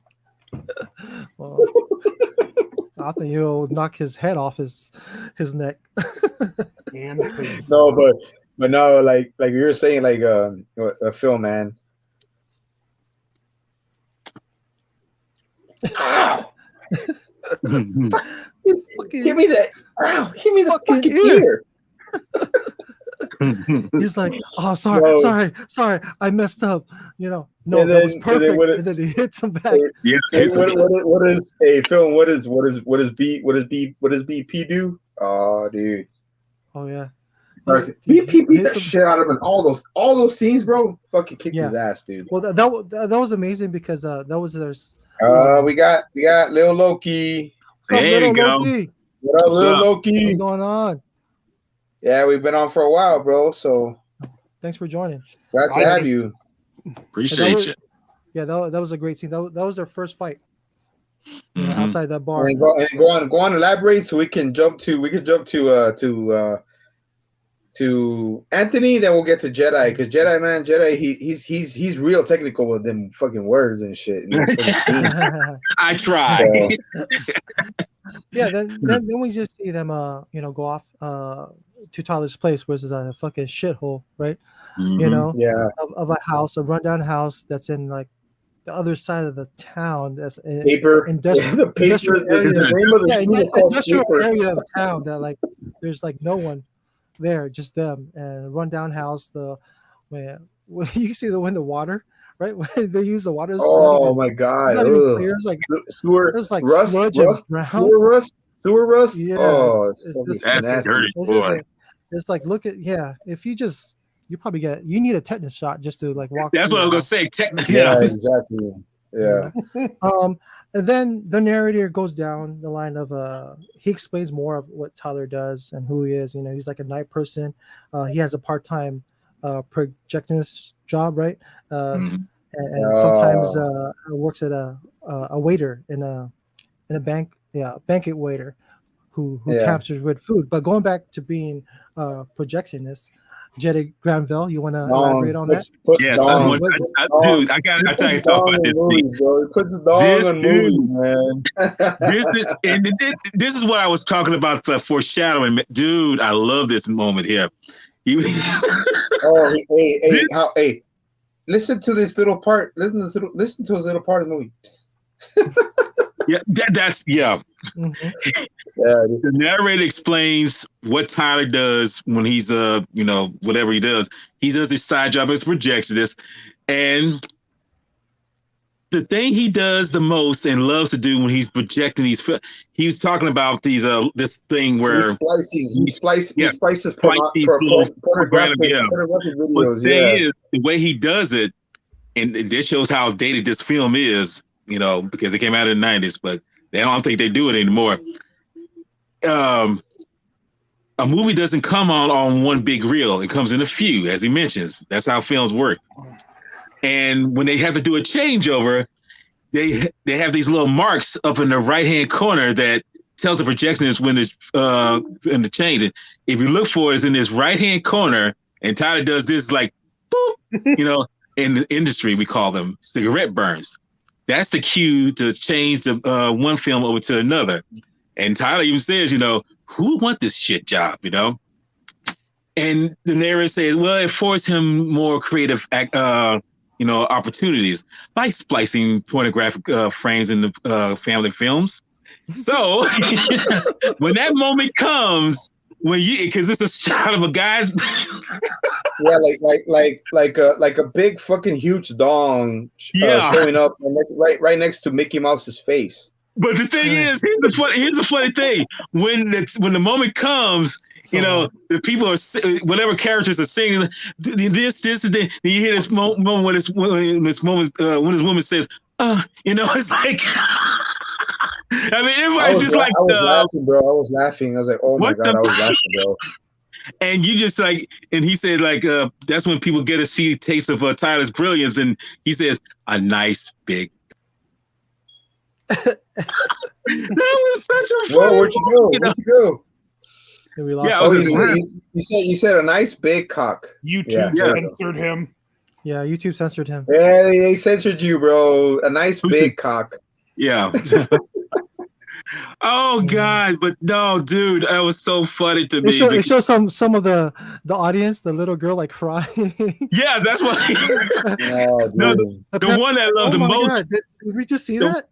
The one I love the most is when the mother and the son look at each other. It's like, Mom, what was that? Did we just see that? So yeah, that moment right there. That's why I was mentioning before, because when we keep seeing flashes of Tyler earlier, that was just a kind of indication of this is something that Tyler does, and seeing it projected here is that moment, you know, hey, what's up, bro? And yeah, dude, that scene to me is just kind of way make me think like this movie is taking something that's, I don't know if it's in the book or not, because it's based on the novel, this film. Mm. If they took the premise of the film and injected it into this, because it works, you know, by foreshadowing first and then saying that, well, Tyler does this on the side job and does other things. And then it comes full circle because he mentions something about, the narrator mentioned something about, you know, it's called a changeover. The film keeps spinning and no one in the audience knows any idea of what's going on. So that to me is such a brilliant moment because it does that through, in a way, it kind of does it through the film. You know, you just never see it coming. And what's coming, you don't know what's coming. But let me ask you guys something, bro. Sorry to cut you off. No, go ahead. Yeah. My bad. You know they will never. Do you know they will never show something like this? They will never make something like this ever again because you know how fucking offensive it would be, especially now with all the whole woke culture. Oh, the whole woke culture. What was that, Anthony? This film is insensitive to people with mental illnesses. Thank you very much. You said it, Anthony. You know? Thank you very much, dude. I mean, this movie was crazy for back then, especially like it was. You're talking about now, and it's a cult classic. They're already calling it a cult classic, bro. Yeah. I mean, that's what I'm saying. You think if they would have put it, you think if they re-released it in theaters, bro, and people would see, you know how much bullshit, you know how much flack it'll get? They would crucify it, you know. Look at the firefighter scene controversy in Halloween Kills, even though all those firefighters were played by actual firefighters. Oh wow, I didn't know that. Okay. No, I haven't seen that film yet. I gotta watch it. But you know what, man? You know what? I love this film. Fuck anybody else who's watching, who's all fucking you're all good about it. You're all goody goodies, and you all fucking want to chop motherfuckers' balls off. Here's to you. I love you to death, but you know what? Fuck you. I watch movies that I want. That's all I want. That's all I think about, man. And freedom of expression. That's the whole thing about this movie. Anything in the United States, it's all freedom of expression. All right, D from Fanatic. Oh yeah, Jedi, sure. Anthony. Yeah. Oh, for sure. I mean, maybe Oh, a here we go. Here we go. Here we go. We got another What's motherfucker who up, doesn't give a Kevin? fuck. Kaiju Pimp. Kaiju What's Pimp up? Daddy Goodness. How Kaiju you Pimp Daddy feeling tonight? Goodness. Feeling this Hey, what do you morning? guys think? You guys think he got the Yep. bubbly going? Yeah, he probably got the bubbly going. He probably got the bubbly It's going. early in the morning though, What's but up, hey, you Kevin? do What's this up, my brother? Yeah, All no, right. but no, guys, but in all honesty, man, that's why I mentioned it. Like right when I said that Anthony jumped, like, oh yeah, dude, there's no way they would re-release this shit. No fucking way. No Nah. fucking way. No They way. would ever re-release. No You gotta way. look. You have to look at some of the films that was coming out back then. Would you? Yeah, would you do them now? You know, because some of that stuff. Oh my God, this cancer culture is so in depth. It's like they would ridicule this film and others like it. I'm just like, No, you know dude, what? it's a film that's telling you something, and you can't handle it. I mean, damn. You just said it. You just said it, Jedi. Culture can't handle cancer. it. Culture cancer. Culture Yeah, cancer. Culture cancer. Wow. Culture cancer. Culture cancer. That's fucking crazy shit, bro. Imagine that. Because they're toxic motherfuckers. There you Yeah, go. dude. Like, no, straight up, dude. Straight up, bro. I mean, no. Like, it's like you say. Well, like I said, well, okay. Now we were already finished. Like I said, we're finishing up at Film Fanatic. Film Fanatic, where are we at? So we can get to Jedi Granville. Mm-hmm. We were just talking about the narrator describing Tyler's jobs and kind of like who he is as a person, like looking at his jobs, right? Like the projectionist job, he's an anarchist, man. He's just causing trouble there. He's a even as a banquet waiter, he's like, it shows him pissing into like the soup, Yeah. So for me, this scene kind of is a comparison to who Tyler is and the narrator, like how different they are, right? Because like in the beginning, he shows you what Edward Norton does. He's in the office, mundane, tie, right? And it shows what Tyler does. Unconfrontational, right? So it's like good and evil. So just in a way, think about that. Yeah. Well, you had mentioned something about the yin and the yang too. That's the other thing, I think. I'll elaborate more on that in my thoughts, after we talk about the whole film. But so after that, where do we go from? So it just shows basically both individuals just having more fights outside Lou's Tavern Bar, right? And then it shows more and more guys watching, right? And even guys like volunteering. Hey, can I go next? Tyler's like, hey, lose the tie, and they both look at each other. Oh shit! It's like, okay, all right, we're getting we're getting momentum, and then Marla calls, right? Marla calls the house, and she notices that you've been. What do you mean where I've been? You haven't been going to your meetings. You've been absent. It's like, how do you know that? I cheated. You fucking spying on me, girl? You spying on me, woman, or what the hell? Yeah. So, and she's like, other than that, like, she drank a bottle of Xanax. I guess it's her quote unquote call for help, right? Right. And Edward Norton's like, just like pushes it off, and then dude, he went like this. He put the phone on top of the telephone. And she's still talking, and so and then what? Here comes Tyler. Comes Tyler. Like, oh, like, what are you doing? What is that? So Tyler goes and saves Marla, right? And then they have sex, and after that, at the house, in the morning, Tyler tells the narrator, stay away from her. You promised me that you won't talk to her, right? And about you. About you. Yeah. Go ahead. Not about Fight Club. I'm just saying, don't talk about me, about her. Talk about me or talk about Fight Club. Right. No, talk about no, talk about Tyler Dirt and tell the narrator don't talk about me about her. You know, yeah. Mm-hmm. Mm-hmm. You could go off from there. Jedi Well, I was Gama. just doing. Well, I can. Yeah, let me collaborate on that little moment. That when he says that, you know, because that kind of confused me at first viewing.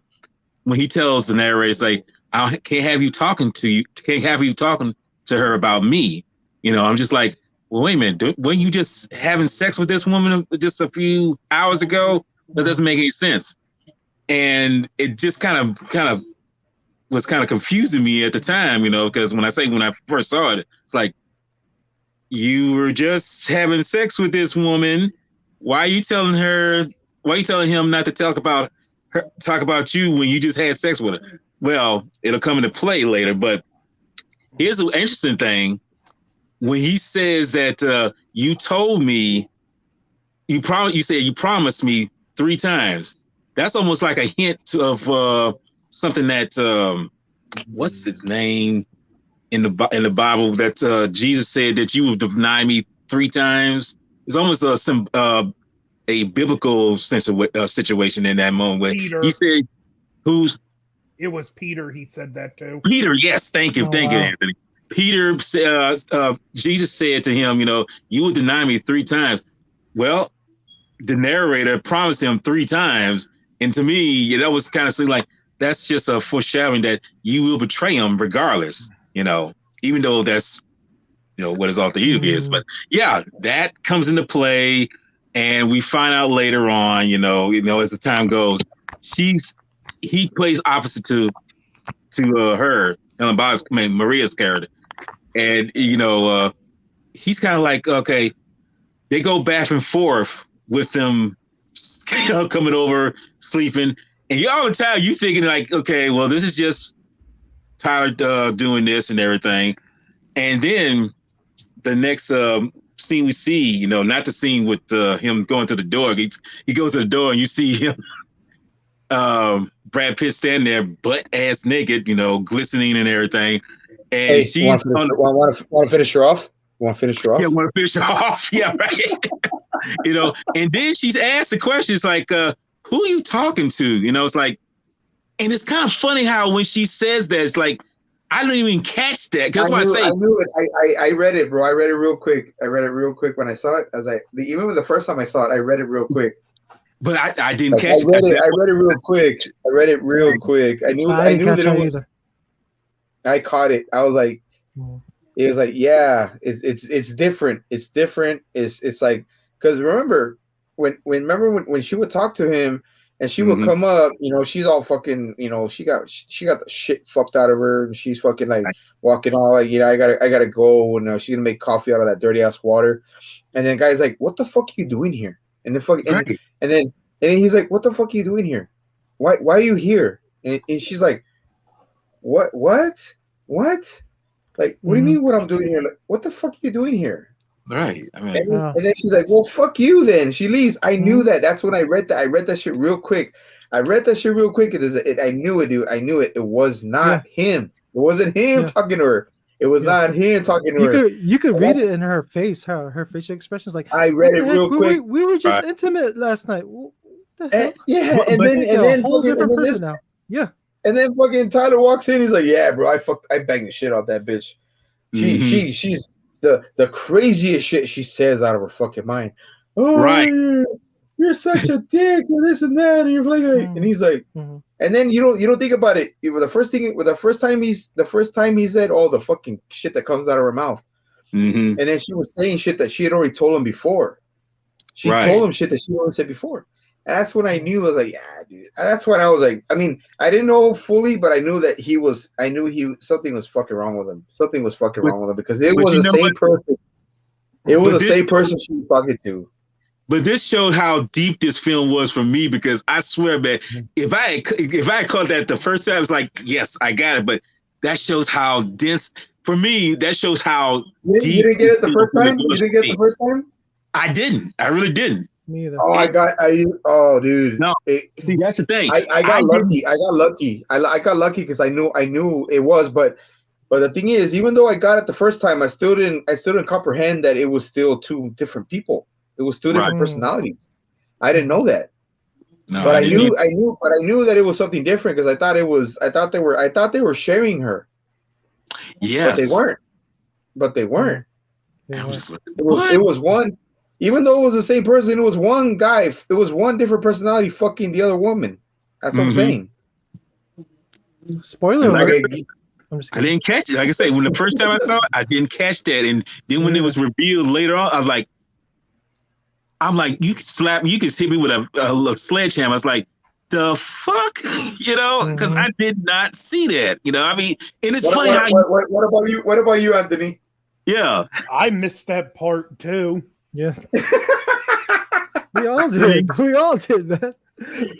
I caught it quick, man. I caught it quick, but I still didn't get the full. I didn't get the full analysis. I knew it was the same guy because when they were talking, he would tell her get the fuck out, and she would get pissed off. I was like, okay, I know there's something there.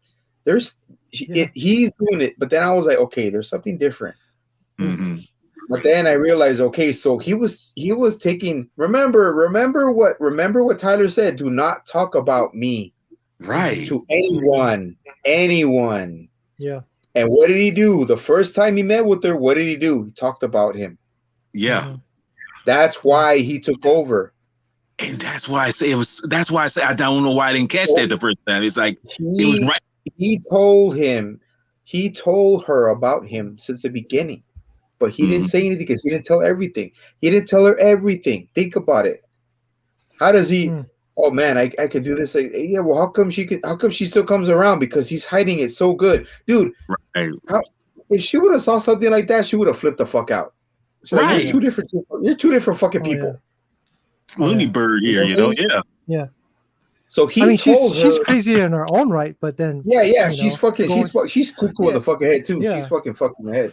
He's way out there though. But he's way out there. He's like, that's what I'm saying. Like, step back and like, man, I'm crazy, but okay. Well, sorry, Walt. I'm sorry, Walt. Yeah, go for it. No, you make it. Y'all make it great to see. We're breaking it down and knowing that, like I say, on this, like I say, first showing. See, some people will catch it, but I could see. Like, remember when I went into this film the first time, I'm looking at it like it's about a fucking fight club. I'm thinking that's what it's about. But I had no idea these two people are the same damn person. I did. Shit, it was right.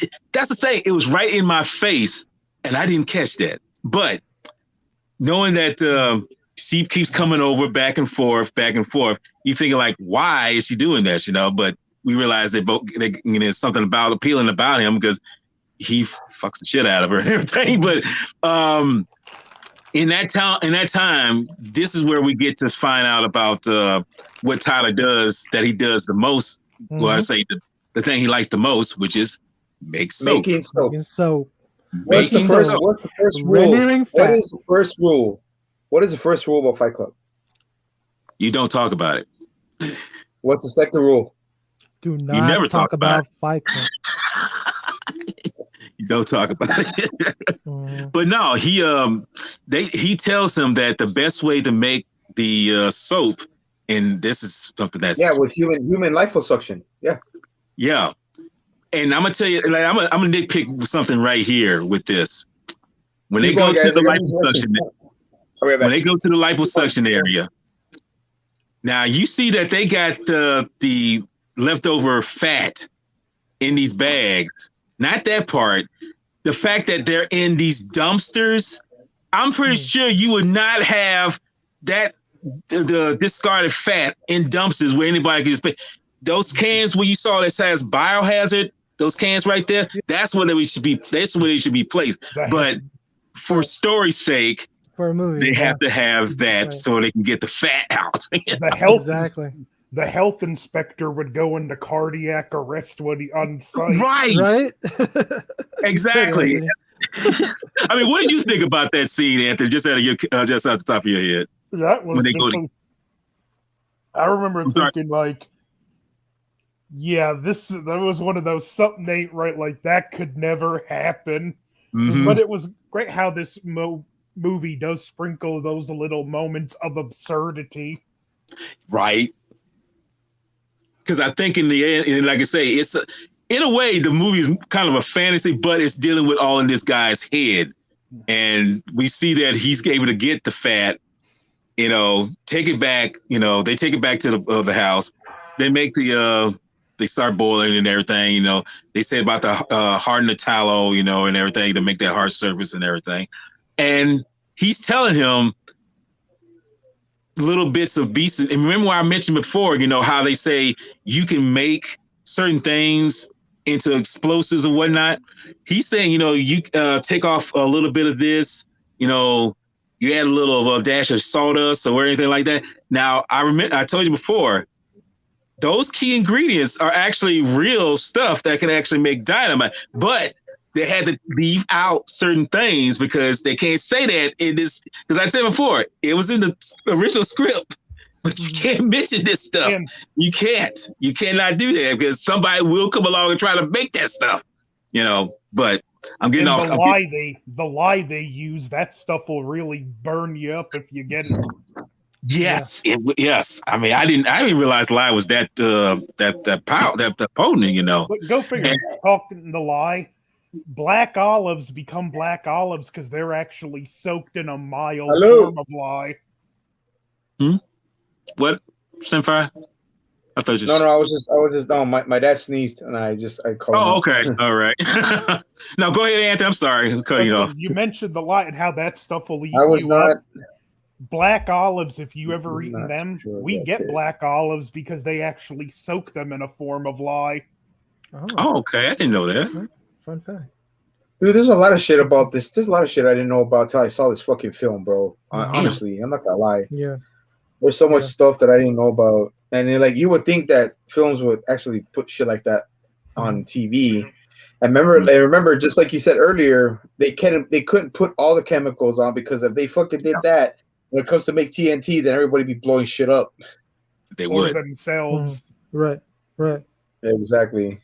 Yeah, just adding to what Jedi Granville was saying, when he's making soap, then we get him what is it called? The chemical burn. When he kisses Edward Norton's hand, and he's like, Edward Norton's like taking back, what are you doing? What are you doing? Right? And then what does he pour onto it? That lye. He said, it's a chemical burn, and he's just like, chemical burn. Yeah, like, give me the vinegar, right? Yeah, right.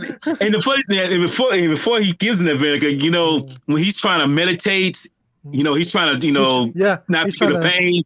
The first thing he sees is that lush green. And it's just like, dude, that's like, but then the next thing you see is he said, I'm going to my cave, I'm going to find my power animal. And he's thinking of Mara. Yeah, it's like, he's like, stop it, it's like, stop going like other people do, this ain't what you're supposed to be doing. You trying to get out of this, this is not you, it's like he was his own worst enemy, man. That's true. Yes. He was his own worst enemy, bro. It had great quotes. In that scene, he said, without pain, without sacrifice, we would have nothing. You have nothing. Right?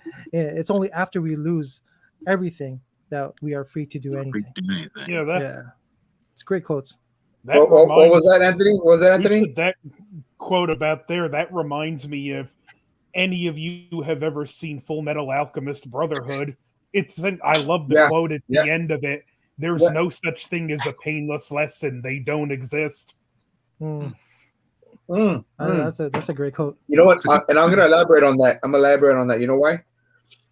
And I'm saying physically what I did, rather when I went to college or when I was a kid, when I became an MMA instructor and I trained MMA. Nothing, bro. Nothing you ever want in life is easy, and you're gonna go through pain to get it. I don't give a fuck what anybody says, man. I mean, other people may do it, like, go through books or go to college and do that. Okay, cool. But when it's something that you want, when I want it, I had to bust my ass to get it, and I had to fucking go through pain to get it. So yeah, I understand what the message was when Brad Pitt said that to Edward Norton. And I know that from fucking personal experience. Anything you want in life, bro. Anything you want in life, you gotta bust your ass to get it, dude. Never, nothing's ever gonna come free. Yeah, Nothing's that's what makes free. it more meaningful, right? When you achieve that goal or when you achieve whatever you're working for. Blood, sweat, and tears are acceptable. Quitting is unacceptable. Preach, Anthony. But what Tyler was doing was he was over excessive. He was doing it over excessively. He was forcing it on himself. Well, of course, it's the same person, but he's over excessively doing it. Like, what would you do? This is the amount of pain that you go through. This is so much pain. What would you do? Would you give up? Would you kill yourself? Or would you would you get fucking vinegar and pour it? Know that you can end it, because remember, he knew he can end it. He knew he can end it. Just get vinegar, fucking pour over it, and it'll be done. But it was like a test. Maybe and you know what I'm talking about. It may not make sense to other people. It makes sense. It's exactly. I mean, yeah, because it's saying that, if you want something, are you willing to go through that desert of of pain? You want to go through that so-called hot, blistering kind of environment to get to the so-called promised land, or at least get to what you want to do. Nothing that you want to achieve is going to come easy. I mean, if it's going to come easy, I don't think I would want that, to be honest with you. I mean, I'm not saying that you don't want to be easy, but let's face it, if it is easy, it doesn't seem like it's, what's the word? It's not, if it's easy, it's not worth it. It's not worth it. I had one time when the gym was by my house, I was big into cardio and I was setting up the 4K on the treadmill. And one day I just decided I want to see if I can do this in 50 minutes. So I pushed myself faster than I normally would. And there were points I didn't think I could make it, but I'm like, no, I'm going to do this. And when I was done, I did the 4K in like 43 minutes. I felt half dead, but it was the best I've ever felt. Yeah, because you're pushing your limits, man. You're pushing your limits, and that's the thing about wanting to do something. There's wanting to do something, and then there's things like like people are like, okay, I'm gonna try this, and if it doesn't work, it doesn't work. If it does, then it does. But like Anthony was saying, and I'm pretty sure film has done this. Walter, you've done this, man. It like what did make sense about that scene was that Tyler put that on he put it on what's his name's fucking Edward. Well, we call him Jack because he says sometimes I am Jack's whatever. Yeah, because his name was different. His name was always different. His name was always different. It was Rupert. It was It was Samson. It was all this shit. So he put it on there and he's like, okay, how much pain do you feel? Does it suck? Does pain? This is pain, right? What would you do in life if you wanted something? You have to go through pain. Remember he said you have to go through pain. Yeah. That's what. Maybe it was his own self-conscious trying to tell him, look, motherfucker, you're being weak. You're being weak. You want something? Like he never went through pain before, right? Yes. Everything was easy. Just like he was just like straight and narrow. Nothing. Basically, exactly. Exactly. Like, you really want something. You really want something. You're gonna go through anything to get it. You're willing to go through anything to get it. So that's what I meant. I mean, I didn't mean to prolong it, but that's just what I meant. No, bring to the table, bro. That's the frame. It's a psychological breakdown, and just goes deeper too. The meaning of it. Yeah, and that's what we're doing. Yeah. This is a movie that you have to confront personal things in yourself to interpret in. If you watch it at one point of your life, you're going to feel like we all seen this at a young age. We felt one way when we seen it. Now that we're all in our 30s and older and watch it, the movie has a completely different meaning. Mm-hmm. Yeah. Holy shit, bro. Fuck. Damn, bro. Yeah. You're not lying, dude. You're not lying, man. I mean, like when I saw this shit, I thought, that's pussy shit. Like I was like, when I saw it when I was like, I thought I was like 21. I was 21. I saw this fucking movie's full of shit, bro. Guy's a schizophrenic. He's a schizophrenic. Doesn't know what the fuck he wants, and he's a double personality, all this shit. But then when I really watched it, like recently, Especially recently yesterday. I was like, yeah, dude. I was like, wow. Like now I understand it. Now I realized how fucking one. Now I realized how one-sided and what and like my thought process was just one way of thinking back then. That I had to realize that yeah, now I'm so open-minded now that I understand what happened, and I know I would understand in a point where it's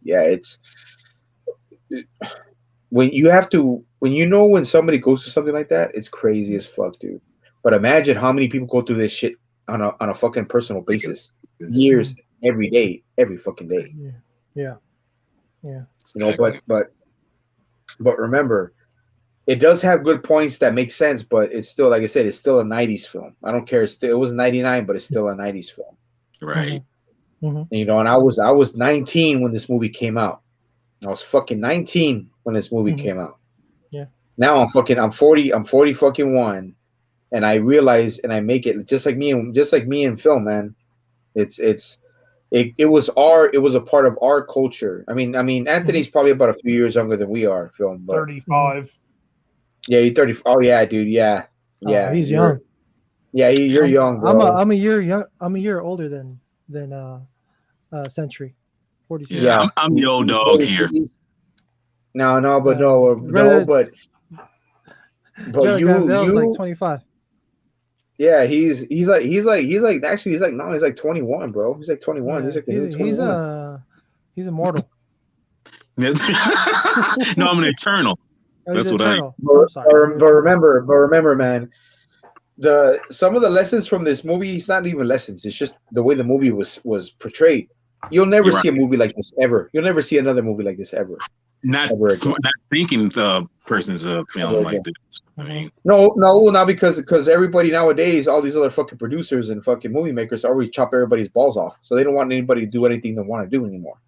Right. Yeah, there's a lot of restrictions, especially when it comes to someone producing the film. You have to go with, and then I don't know. Oh well, we won't go into it, but yeah. Okay, well, you know what? Okay, so let's get to the recruitment. Sorry, recruitment. Am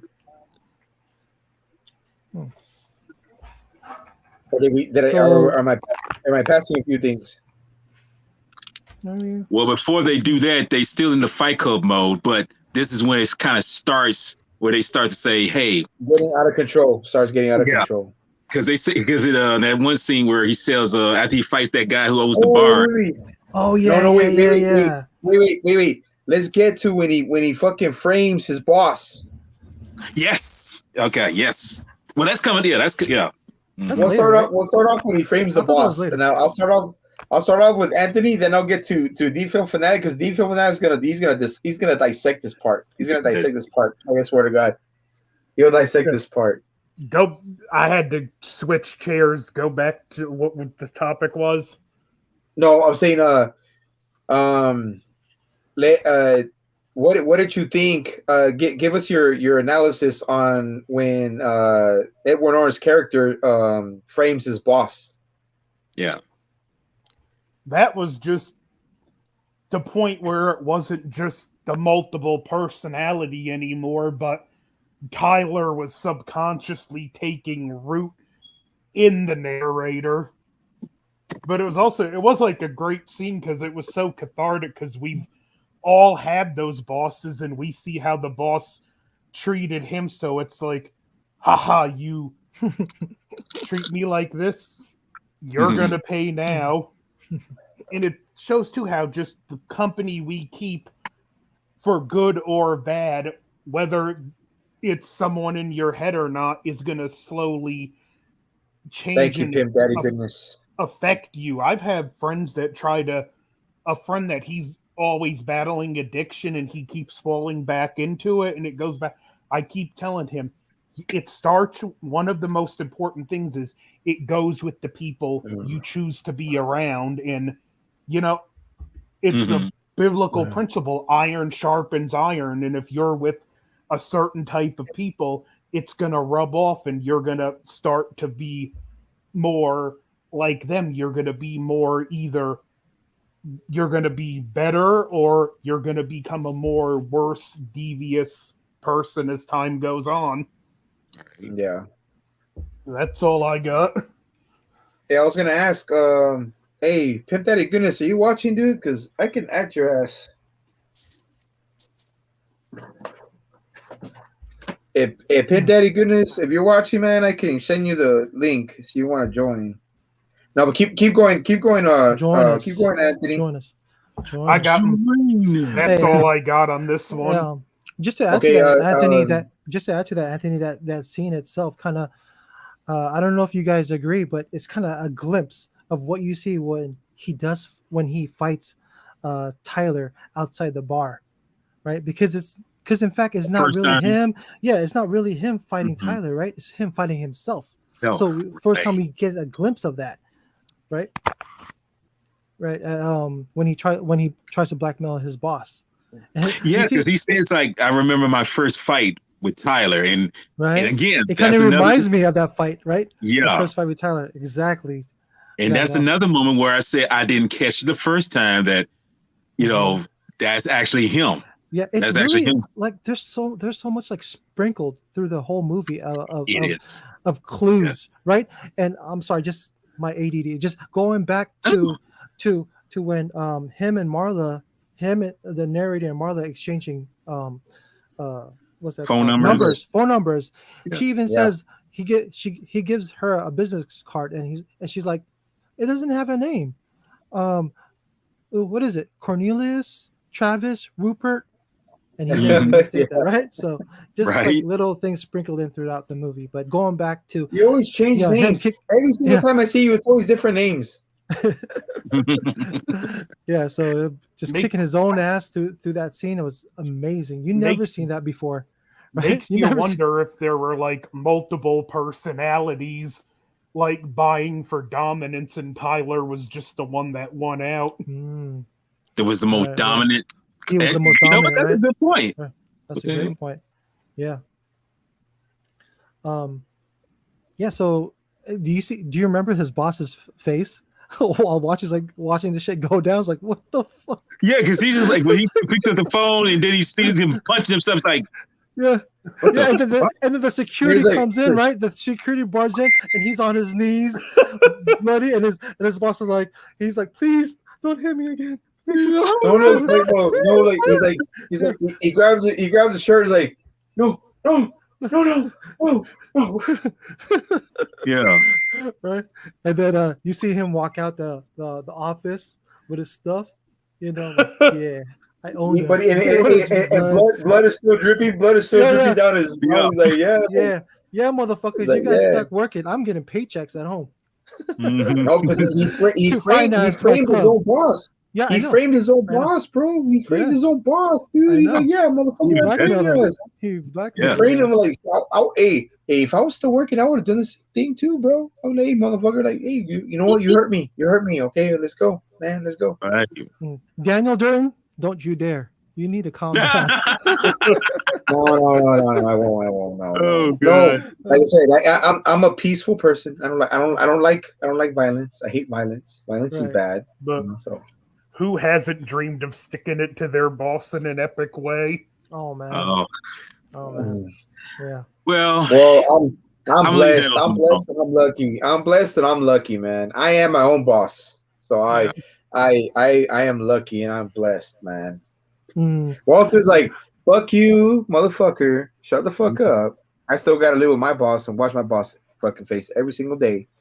Yeah, look at that evil ass fucking evil ass laugh he said. Look, I've had multiple times where I wanted to punch my boss, but like I said, I'm gonna leave that alone because, yeah, You can't confirm nor deny. No, dude. that's what I'm saying. I'm not I confirming got your nor back. I denying. got your back, Walt. Yeah, not Just doing don't it. say nothing, Walt. Don't say nothing. Oh, I'm not saying. Like I say, it's when Anthony brought it up, I was like, you know what? I'm gonna leave that alone. Yeah. Mhm. Hey, and you know what? Let's get to where we finish off at? Okay, he beat the shit out of his boss, or no, He his walked boss. out with Framed his boss. He framed the boss. Okay, now you got motherfuckers that were sitting outside the house for like 3 days without food and water. Yeah.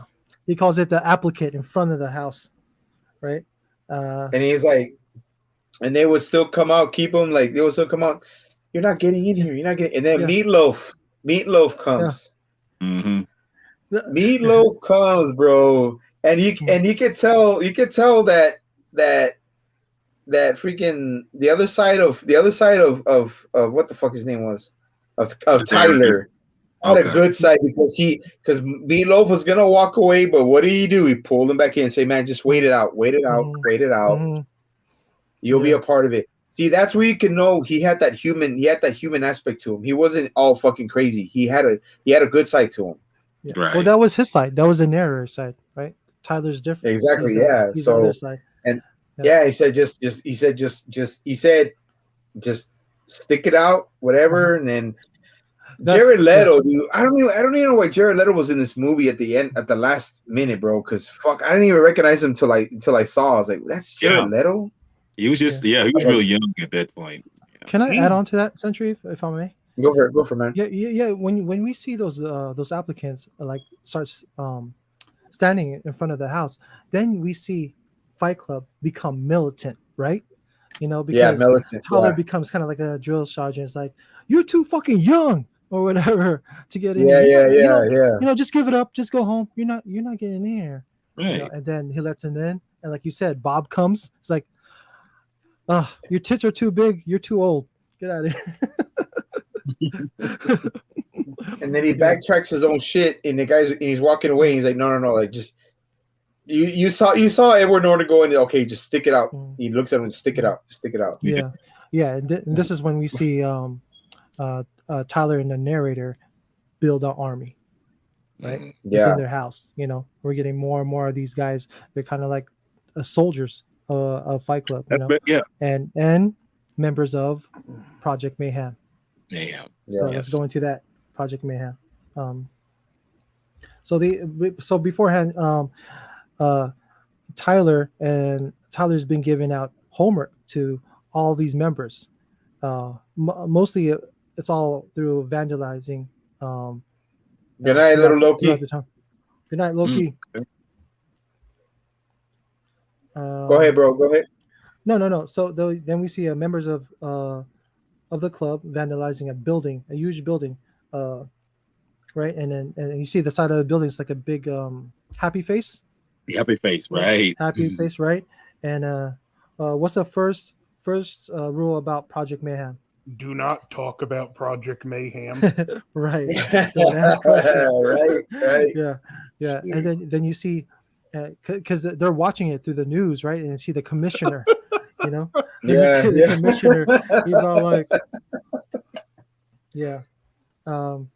he's like, I'm gonna have a rigorous investigation and catch these individuals causing all this vandalizing the town. Exactly. And then you see the guys at a banquet, right? Oh yeah. Those motherfuckers are, because they all shave their head, right? And then you see some motherfuckers like wearing wigs. They're all together, you know. So they see the police commissioner like head to the restroom, right? So all of them gather up, pull the commissioner down. They fucking grab him. Duct tape his face, duct tape his mouth. Fucking. I'm gonna chop your balls off. I'm gonna chop your balls off. His balls, and so they threaten him. They threaten him, you know, like you're gonna stop this rigorous investigation that you're undergoing, or else we're gonna fucking chop your balls. You know, it's in press release style. Yeah. Right. And they only put a rubber band. They don't even duct tape it. They put a rubber band. Yeah. They put a rubber band, right, Anthony? That part I don't know if I couldn't remember. I've seen this, but it was always on FX. Yeah. No, they put a rubber band on his. They put a rubber band. You know, Brad Pitt goes like this, and he just goes clip, and you see a rubber band fly. Yeah. Mm-hmm. Oh yeah, I think I remember it now. Yeah. And then but they scare the shit out of him, bro. He was like, holy fuck. He's like, they scare the shit out of him, dude. And He submits to them, bro, like real quick. Can I do the line? Yeah. Can I do the line? Sci-fi. What he tells him. Go for it, man. Go for it. When he tells him everything, like you're gonna call off. He goes up to him like this, says, "Do not fuck with us." You know. Oh yeah, boy. Nice one, Jedi Godville.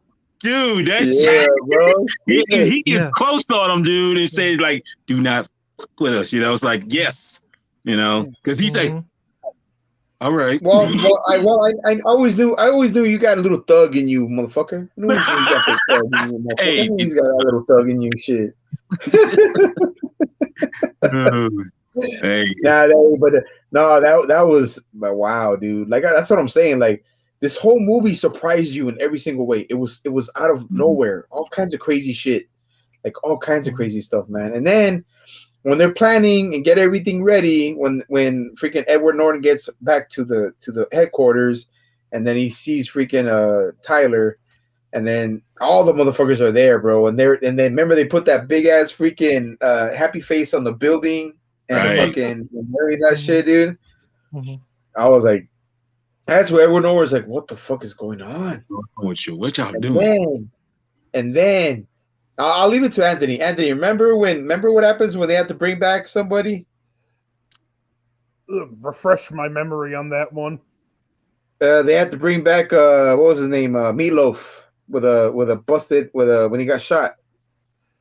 Yes. Oh yeah, that's when he starts asking more questions. Yeah. In like you see that Tyler, now the dominant personality, is leaving him in the dark. It's like I'm trying to, but yeah, that was just wild. One thing I want to mention too, I noticed, and again, you have to forgive me, I'm winging some of this. I remember most of it, but it's been a few years.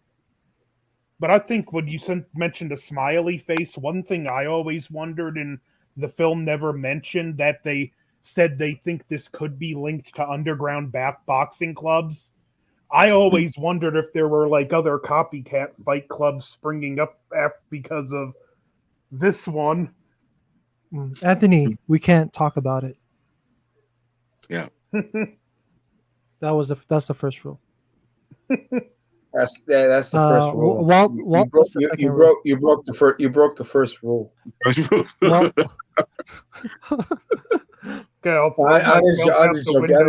Don't talk about it, Anthony. You don't talk about it. We don't talk about it. We're just joking, man. We're just joking, bro. We're just joking. No, but I do. No, I know there was underground fighting. Fucking underground fighting rings. Yeah, I know. You know why? Because I used to. You can't confirm nor deny. Blah blah blah blah. You can't confirm. My friend has confirm it. He's been drinking. He's the Fifth Amendment is your friend. He's intoxicated. Exactly. He's just talking about Fight Club, the movie. He's a puppy dog. Yeah. He's just. I love fighting, man. I love fighting. You know, I know some spots to make some easy money, but I won't do it. He's a sci-fi's a gardener. Yeah, he's a gardener. Yeah, there you go. Yeah. He's a peaceful man. It just sometimes takes excessive force to get the weeds out of the garden. There you go. I like that.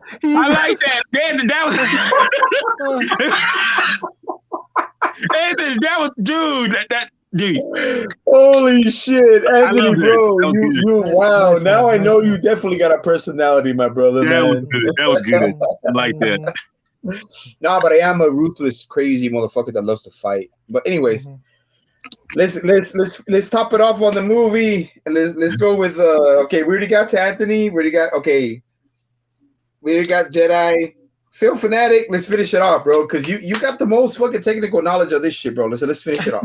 Where were we? I don't even know. Where were we? Bob. We talked with Anthony. Okay, well, I can speak about. Okay, I'll speak about where we at right now. We're at that. Where they're already blowing shit up. Mm-hmm. They're blowing shit up. Well, they did the commissioner thing. We got. With Bob. I remember now.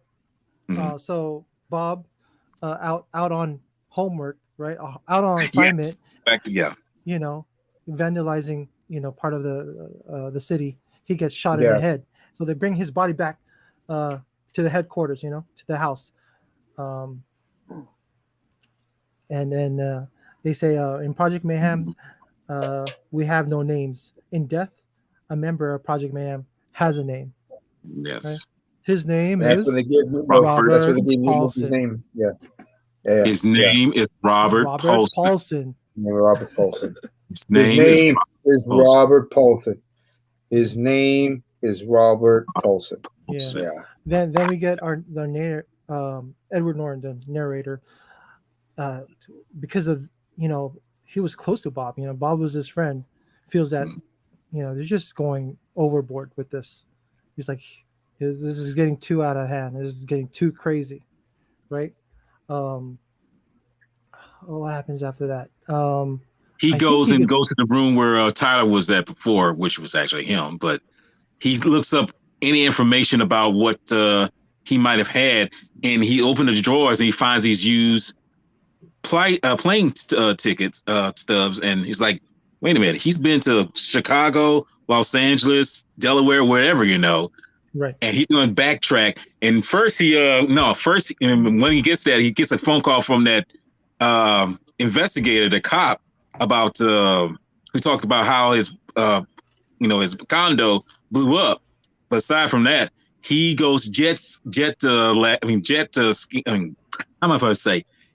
takes the plane, goes to these different places where Tyler has been, where he's been already, right, and tries to find out what's been going on. And you find out he's been setting up franchise all over the country. He has cells. He has cells. He has terrorist cells all over the United States. Yeah. Okay, but we gotta say they're Fight Club's situations. I said cells. I didn't say Fight Club. No, that's what they are. They are terrorists. Yeah, they are terrorists. I said cells. Yeah. And while he was doing that, he even states that, man, I can't find Tyler. Right? It's like following an invisible man.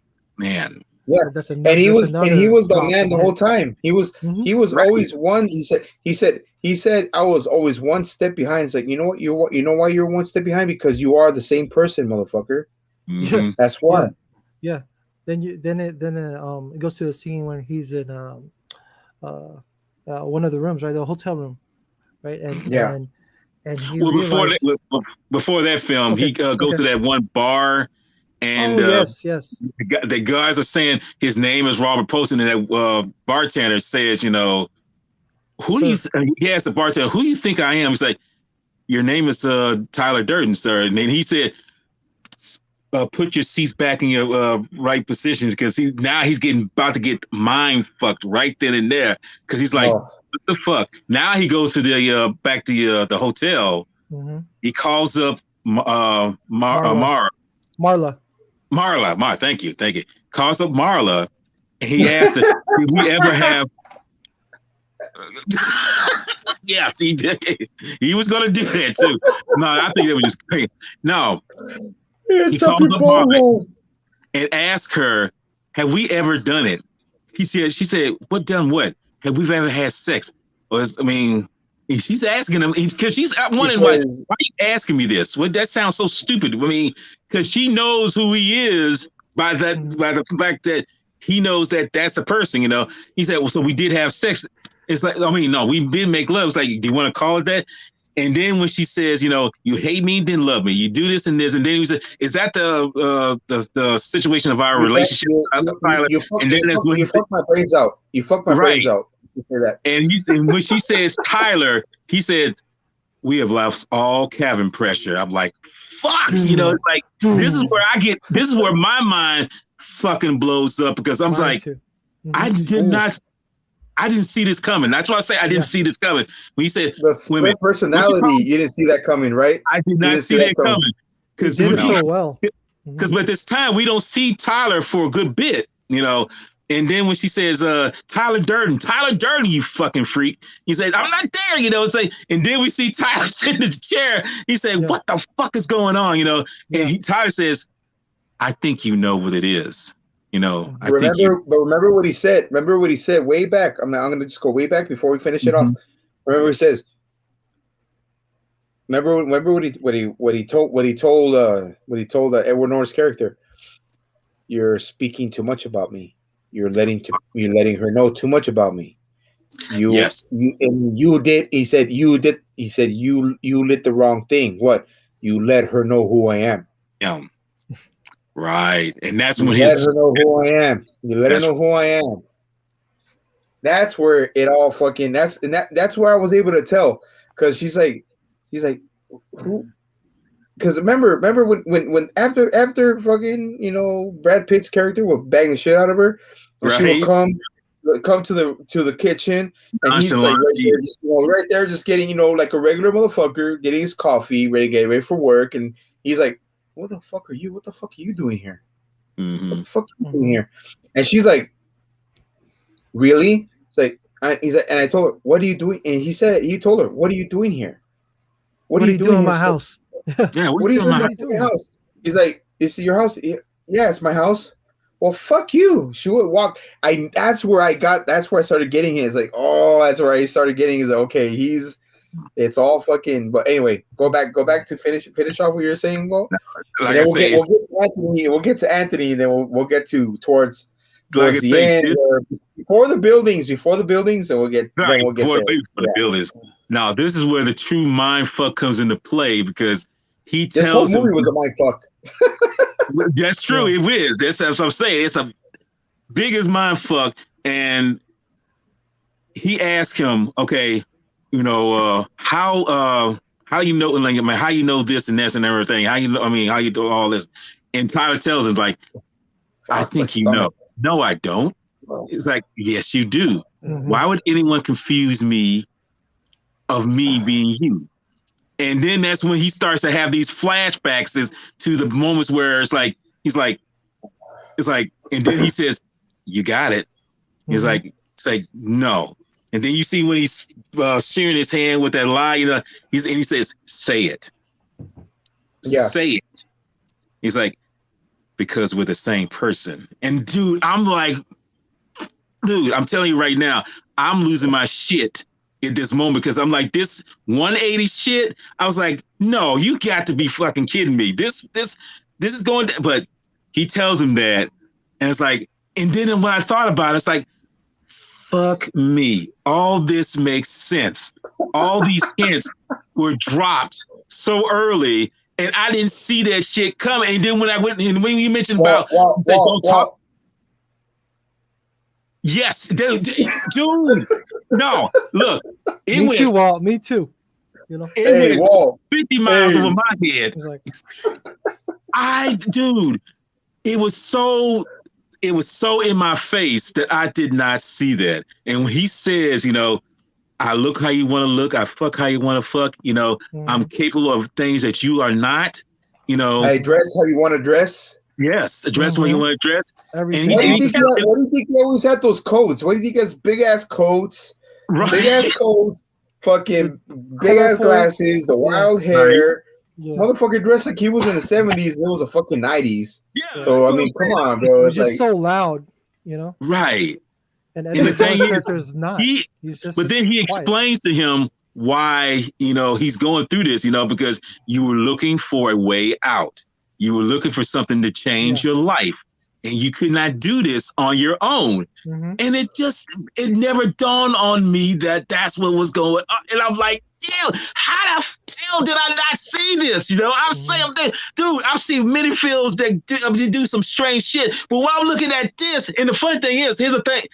This movie came out the same year as The Matrix, and that was a mindfuck film. But this movie here, this was psychological. This was psychological. Matrix was psychological, but this one was like reality based, like it was psychological. Yeah. Remember, what went through your mind when you saw the cameras when fucking they were beating the shit out of each other, and he was the one. It was just him. Yeah, remember? It's crazy. You saw, right? It was just even when he's sharing the beer bottle. Remember, he just drops it. Drops it. Yeah. And then when he's getting dragged, pressure. Right. And then when he's getting dragged, remember when he was getting dragged? Nobody was dragging him. He was just flying by himself. He was all legs and everything. When I saw that, I was like, what the fuck? The mind is. Yeah. That's Dude, trust me, watch. Yeah. Watch. You guys know especially people who have dealt with depression. We've all dealt with depression. We've all gone through depression. I've gone The through. mind is a powerful thing, bro. So powerful. And then but when I saw the like I said, when I saw the cameras and he was like Brad Pitt's character was dragging him around, and you see Edward Norton's character just dragging right there, just flying around and everything, boom, boom, boom. Mhm. I was like, what the fuck? I was like, what am I watching? That's when I started thinking to myself, holy fuck, this is like, okay, this is now getting I'm glad when they came to the movie, I'm glad they did it at the end. Right. Because if they would have done something like that in the beginning, it would have been Like I saw that coming, but am I no. right or am I wrong? It would have been hard to believe. Yeah, it But would have. they did it towards the end. They did it towards the end. And That was perfect. Like, that's what I'm saying. Yeah. Yeah, it was perfect timing. And then when he was trying to stop the bomb, remember when he stopped the bomb? Oh, He yeah. stopped the bomb, and then what did he do? Motherfucker! Boom! He fucking Yeah, kicks him. And I don't know if you noticed this when he kicks him. Tyler, I mean, I'm pretty sure it's the narrator. He fixes it back, and that lets you know that shows how powerful his mind is to do something that he just did, to do. And I was just like, yeah, it's incredible how misdirection this movie can do. You thought there were two people. You thought there were two people. You thought there were two people, right? I really did think that at the beginning. I did. I did too. I did too until I saw, like I said, the little things with Marla. And I think saw there was there's some. Anthony, what do you think? I don't know, that part when they had mentioned the twist when I first watched it, like my jaw just hit the ground, and like I don't even remember the next few scenes of the movie because my mind's just playing back parts in my head, and I'm like, let's hit the quote, "We have lost cabin pressure." Yeah, right. The revelation. Did that just happen? And then I come back to it, and I'm like, it makes too much sense. Yeah, this movie mind fucked everyone, and it fucking tricked everyone. Nothing made sense. Basically. That's what you mentioned. The Matrix. Nothing made sense until the end of the movie. Nothing made sense until the end of the movie. But you mentioned this coming out the same year as The Matrix.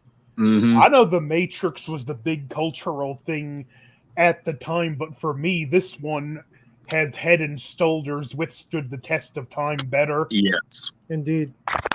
Because it's more realistic. Yeah, but you know what? It tested time, bro. I'm not gonna lie. It tested the thing of time, but now it's a cult fall. It now has a huge cult following, and it's a cult classic. And I understand why it's a cult classic, because remember, it fucks with your mind, dude. And I was saying, like I said earlier, this movie did not make sense until the end of the movie. It made sense. You're like, it's two different. You see two different people, but it's one person. Yeah. It was one person that said, "Man, like I'm fucked. Like this guy's so like his insomnia fucked with him so bad that it created a separate personality." Yeah. Hats off goes to the casting director. Edward Norton, Brad Pitt, all the characters, right? Carter, like. They all killed it, man. I mean, if it wasn't for their performance and the direction of David Fincher, and obviously the story is great, right? Jenna Granville stated that it's from a novel. Yeah. How the screenwriter didn't make it work so good, though? Right? Why do you think they all deserve it? They all deserve an Oscar. How do you think they made it work so good? This lightning in a bottle. Time. Well, you said it. The timing. It was timing. Yeah. So okay. So now I'm gonna give it back. I'm gonna give it back to Film Fanatic. Now we go towards the freaking the final. What do you call it? The finale. Pretty much the finale. Yes. Yeah. So So we get the narrator blacking out, and he turns home to uncover Tyler's plans, right?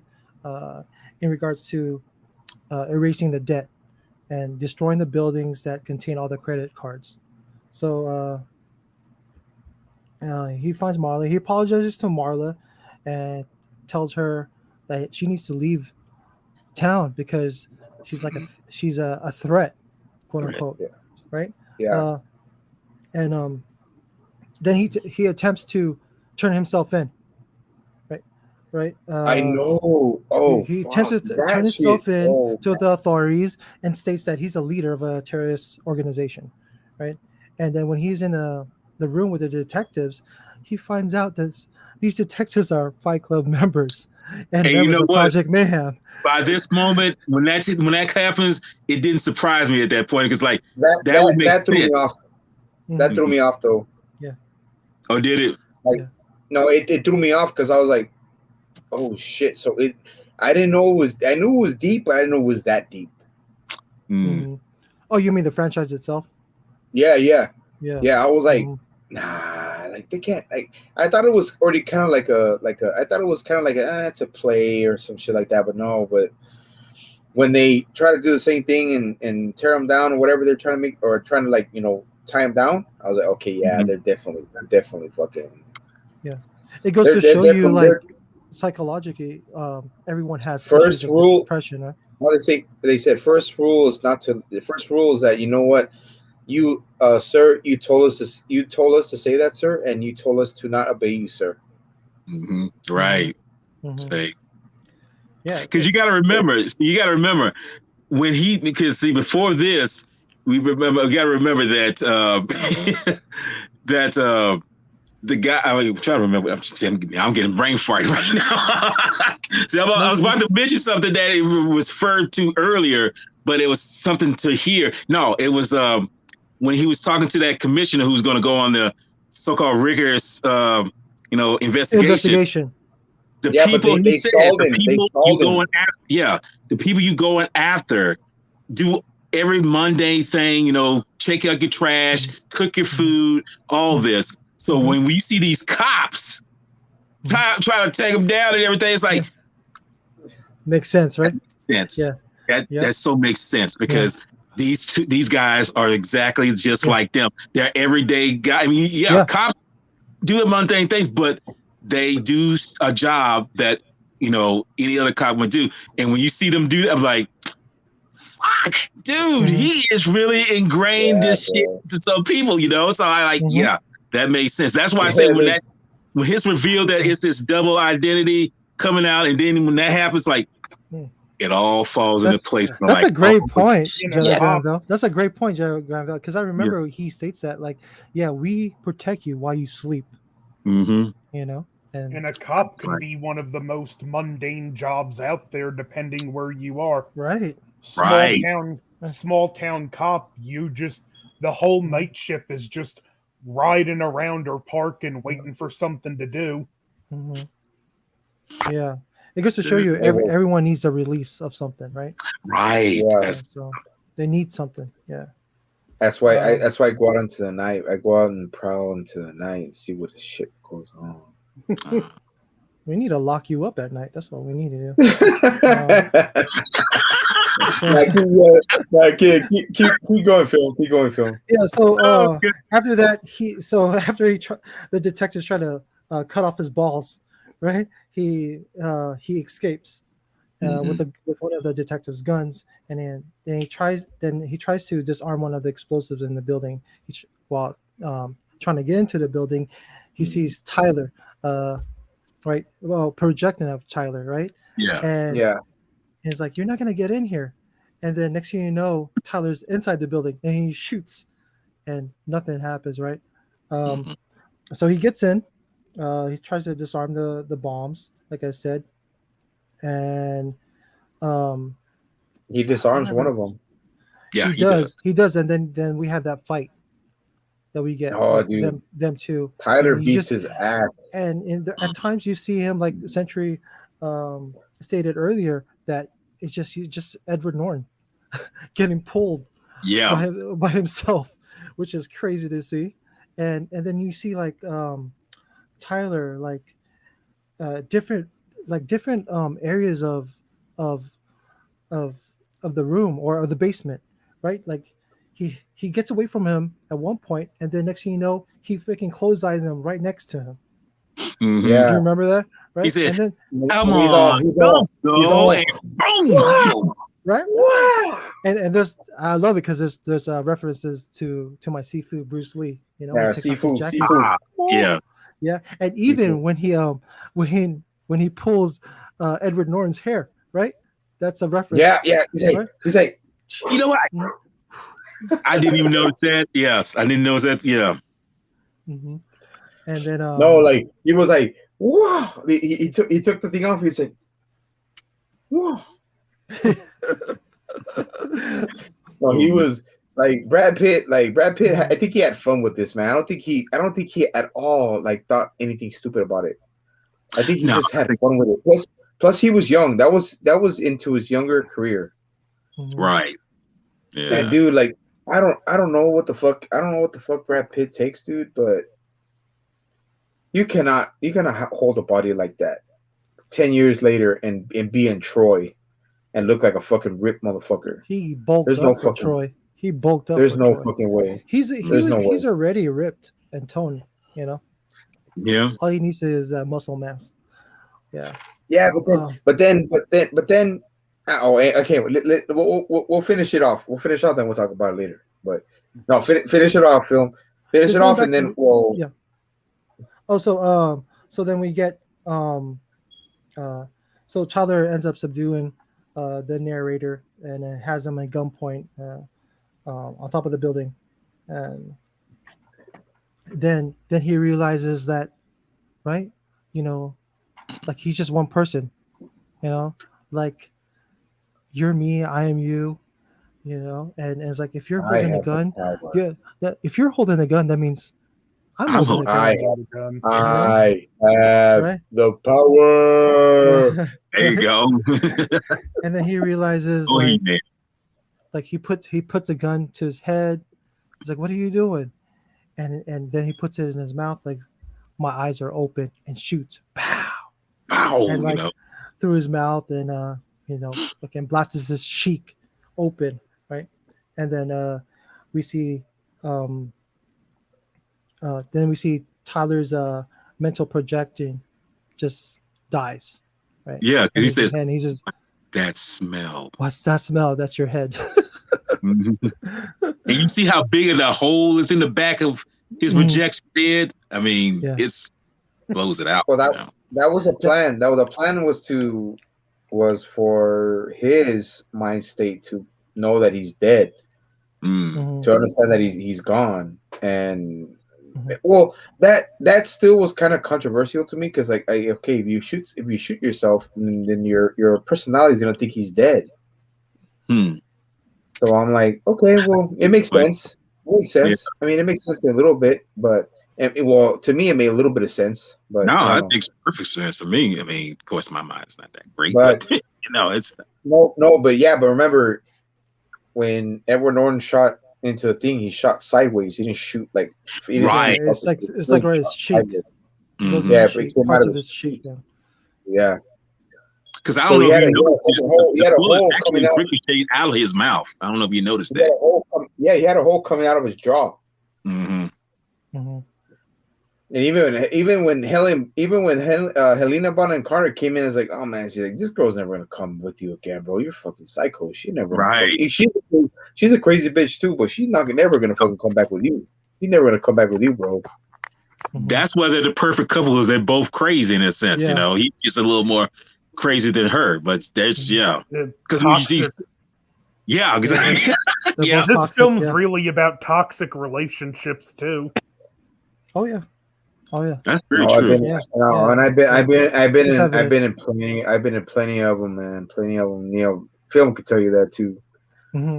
Like oh my god, dude. Yeah, I would just bang women for fucking months on end, and just that's it. That's why we need to cage you up at night. Like I said. Okay, guys. Let's wrap this up. So, the members of Project Mayhem bring Marla to the building, and so Edward Norton just like fends them off, and they're just standing there, right, hand in hand, as buildings explode around them and collapse. And Right. it's like a Oh, it's perfect bye bye chaos. credit. Bye Mhm. bye bye bye And bye then bye back credit. Bye bye yeah, back credit. and then we get an image at the end, right, Jedi Yes. Granville? A very quick, big cock. Yes. Yes. A mental Oh, projection of I think yourself. I think that was a wink to say, I'm just hey, kidding. you might who's this? Here's the thing. Here's the thing. I think I don't know if you guys saw it or even caught on to that. Even after all the reveal and everything, I saw it. when you realize that when you see that the last frame right there, was that a wink to say that was any of this real? Was it still in the mind of whoever he is? Because who's to say that wasn't all in his mind? You know, what I mean, when I say all what you see going on, was that still? Oh, it's alerting the viewer. Was that all still in his mind? You know, when we see this last frame that flicks right then and there. You know, I mean, it's kind of like a throwback to Total Recall when Arnold Schwarzenegger's Quaid says, you know, Ooh, whether this is a dream, you know, and that's a good That's a very good reference, freaking so, Walt. Damn, I didn't but think about that. but that's the thing. Total I mean, Recall. could that have Wow. been still in his mind state? I You need know, you to take it in Mars. yeah, taking him. Get your ass to Hey, Mars. Get your ass to Mars. Hey, I want the brunette. Mhm. No. You know what, man? No, but honestly, to wrap it all up with man, Fight Club, dude. I'm glad that Film Fanatic brought this up, man, because Mhm. it's a total mindfuck. Yeah. This movie is a fucking total mindfuck, bro. It has everything. It's got drama. It's got thrills. It's got Got a humor. little bit of action, fighting. I mean, the story is good enough to the point where it's like, yeah, man, you get into it. Like, I'm not gonna lie, you get into it. And remember, I just found out that it has a cult following, Right. and everybody's gonna, like I said, it's a '90s film, but one of the '90s films, the last '90s films that actually was relevant, to a lot of everybody else. Because now, like I said, trust me, I just said earlier, if we were to play this in a freaking theater now, people are gonna get offended. Yeah. People are gonna be, this is all bullshit. But honestly, thank you, film, for Yes, especially very for good. just letting us know. Thank Go you, ahead, man, for bro. having me. Go ahead, No, I was man. just Go gonna ahead. say, I just want to really get you guys' last thoughts on the movie itself. As a whole. For me, what I got from this movie, it's like the yin and yang. The duality Yeah. of man. The table. Yeah, The yeah, table. yeah. Yeah. And it just within a person per se, within a person or a man, it's like the duality of man, right? The yin and yang, the good and evil, like Dr. Jekyll and Mr. Hyde, right? The right good and evil is like one is trying to take control of the other, or the question is, can they coexist? That's a good question. So, and that's what I got from this movie, and it's yeah.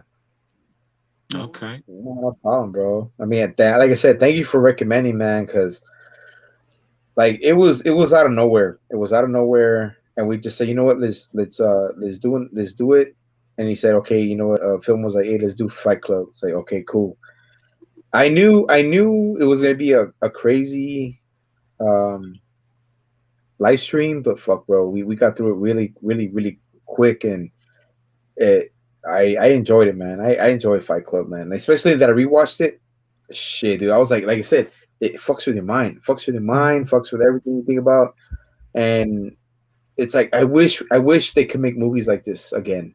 But then there'll never be movies like this again. There'll never That be would movies. require creativity. Yeah. Well, how much afraid to do nowadays? how much creativity is there out on Anthony? Honestly, bro, let me tell you, how much real creativity is out there now? Nothing. No, everything's a fucking remake or a reboot. Mm-hmm. Thank you very much. Thank you Yes. very much. And it's not that there's anything wrong with the remakes, but none of them are passion projects. It's the studio trying to cash in on a name. Mhm. And you know what? But there's one thing I'm gonna say. I'm not gonna lie, man. I'm gonna be honest. Even though I'm not a horror person, but at least the horror films they've been making haven't been as bad as anything else. Yeah. A lot of the horror movies they've been making have been somewhat close and somewhat, Something enjoyable. decent. Exactly, they've been enjoyable, Mm. and it's like, man, like remaking, like I said, what did they remake? Oh my god, how many? We can go on forever about this shit. I mean, That's they what I'm saying. remade some Halloween. They may remake Halloween. I know a couple of times, and Yeah, but Friday they the weren't, 13th. but they weren't as bad. They weren't as bad as I how mean, do they you say weren't it? bad. Huh? What was Hmm? that? I didn't say They nothing. weren't as bad. No, I mean they wouldn't. They weren't as bad as one might think. But I mean, it's the fact that you got to remember, they're trying to do something different with the genre than what it was back then, because it was simpler how they did it, because there were simpler times. But you got to do it for a different audience, and I guess that's what they're doing there. But at the same time, as you mentioned, they're just doing it for a fucking paycheck. They're doing it to get some money into the barrel. And I'm like, man, come on, stop doing that, man. I mean, I don't, and like you, sci-fi. I don't mind horror, but if you're gonna do it, just have some damn creativity. I mean, how you think Friday the 13th came from? How you think the Nightmare on Elm Street came from? These were all projects that were made up, done by somebody. Say, I got something here, fresh and new. Let's try it, And they both characters of Freddy and Jason became, icons. But it seems like But Hollywood is remember, so afraid. no, I'm sorry, I didn't mean to cut you up. But remember, Well, I was man, just going to say it's there was a lot. sad. There was a lot of more creative freedom back then. That's true. It was. There was a Well, lot of more creative freedom. There was a lot of more creative freedom back then than there is now. Now it's all about corporations. It's all about the companies and what they want to see, what they want to sell. Right. Because you were gonna say something, Anthony? You mentioned the remake, how it was mentioned that they're trying to make it for a new audience, and that alienates the people who would make the money. And I've thought about some of these films, like if I was the director that say was going to remake one of them, what would I do?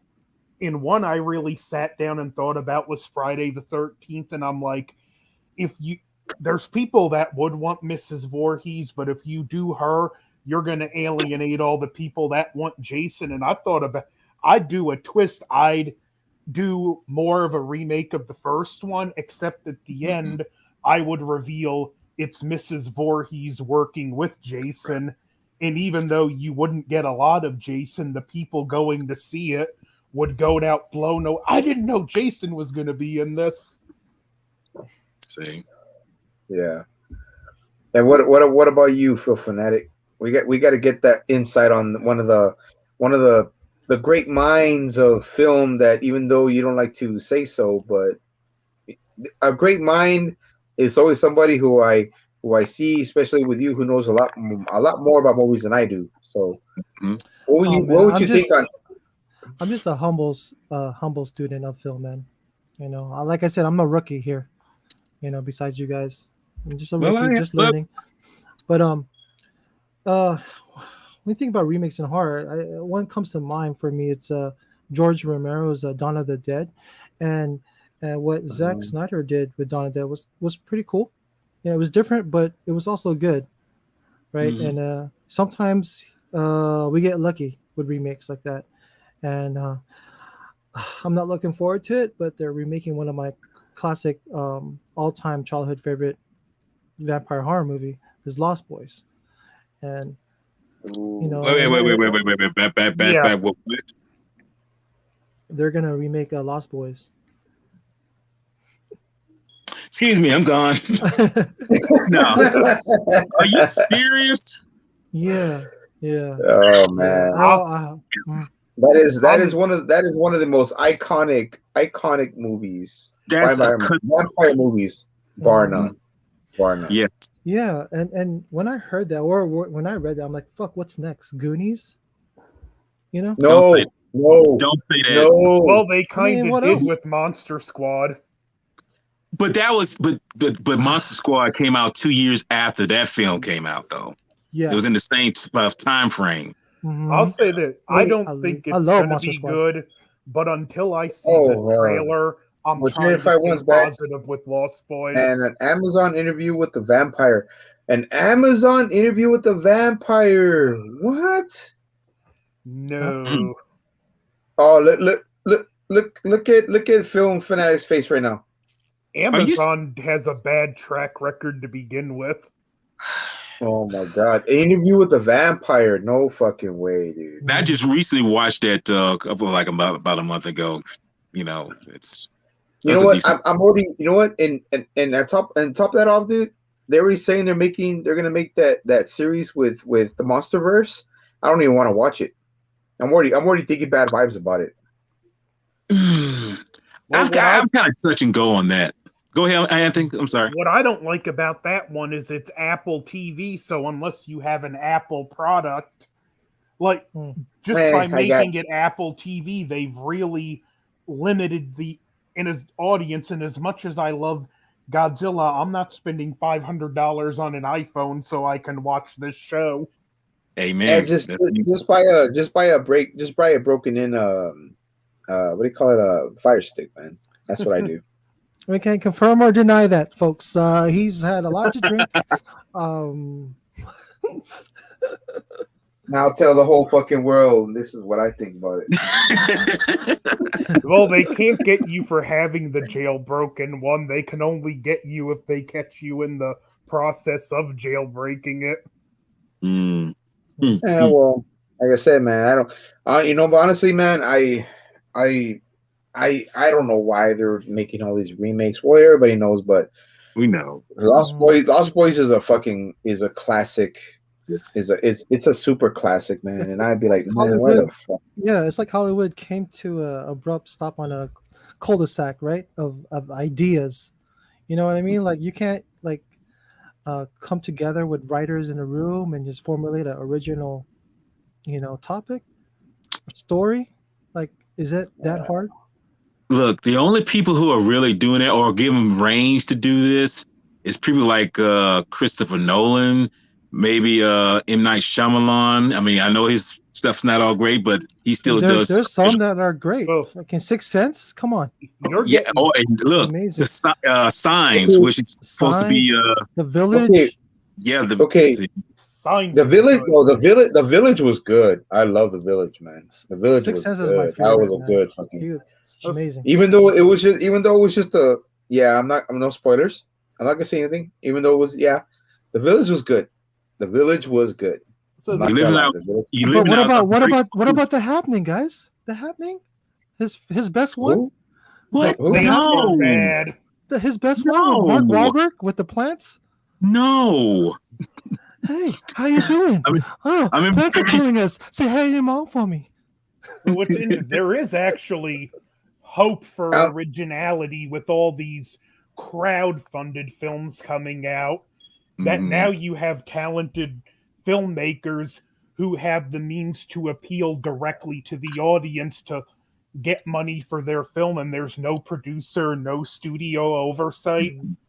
I think, like, in the future, like, I've donated to a few of the Friday the 13th fan films, and I'm listed in the credits, and I think one day film historians are going to look back at these crowd-funded films as a revolution that changed the course of film history. And because I got my name credited in a few of those movies as a backer, I'm like a part of that history. You know what, man? I agree with that, and I hope that they still keep taking people off of the YouTube, and just like one of our friends, mine and Walter. Her name is Alyssa Goji Geek, man. She has a wide range of being a artistic and a writer. Right. She'll never be an actress. She'll never be we all know that. She'll never be an actress. She'll never be one of those people that's very outspoken. She's very like how do you say it? He's imaginative. She's not one, yeah, she is not the type of person you would want to see on on any kind of film. But her, what I give credit to her is that she writes and she busts her ass in doing what she loves, and that's writing. Right. And yeah, like, I mean, I don't know. Me and her had a falling out. We don't talk anymore. So it's like I guess because I spoke my mind. I told Film Fanatic. So yeah, man. I told her, and when she started talking down to people, talking down to the people who make content, stuff like that, saying that it was unintelligent. Remember that? Remember that? That's when I told Film. Film knows about it. Film knows about it. Film knows about it. I gave her peace of my mind. I gave her peace of my mind, dude. I gave her peace of my mind. Ever since then, like I said, that's when I know people are fake. When you speak your mind and people don't understand, that's when I know they're fake. But let me say this, man. She has a fucking brilliant mind. She can make so much shit happen. Mm-hmm. That's what I'm saying. But remember, you do give her credit for that, right? Yeah, and I give credit where credit is due. It's just, trust me, man. I could tell you guys, I never shit on anybody else's success because why? What for? No. Why are you gonna shit on, if people are successful, man, it's that they're successful because they're successful. Don't fucking complain. Don't complain because you're not. Right. Exactly. I don't know, you might be like me with that. If I'm in the wrong and like someone speaks their mind and tells me and I know I'm in the wrong, I might be mad after the fact, but I'm gonna sit there and listen to it. Like, I'm man enough to recognize I'm wrong. I'm gonna hear what this person has to say, even if I don't want to.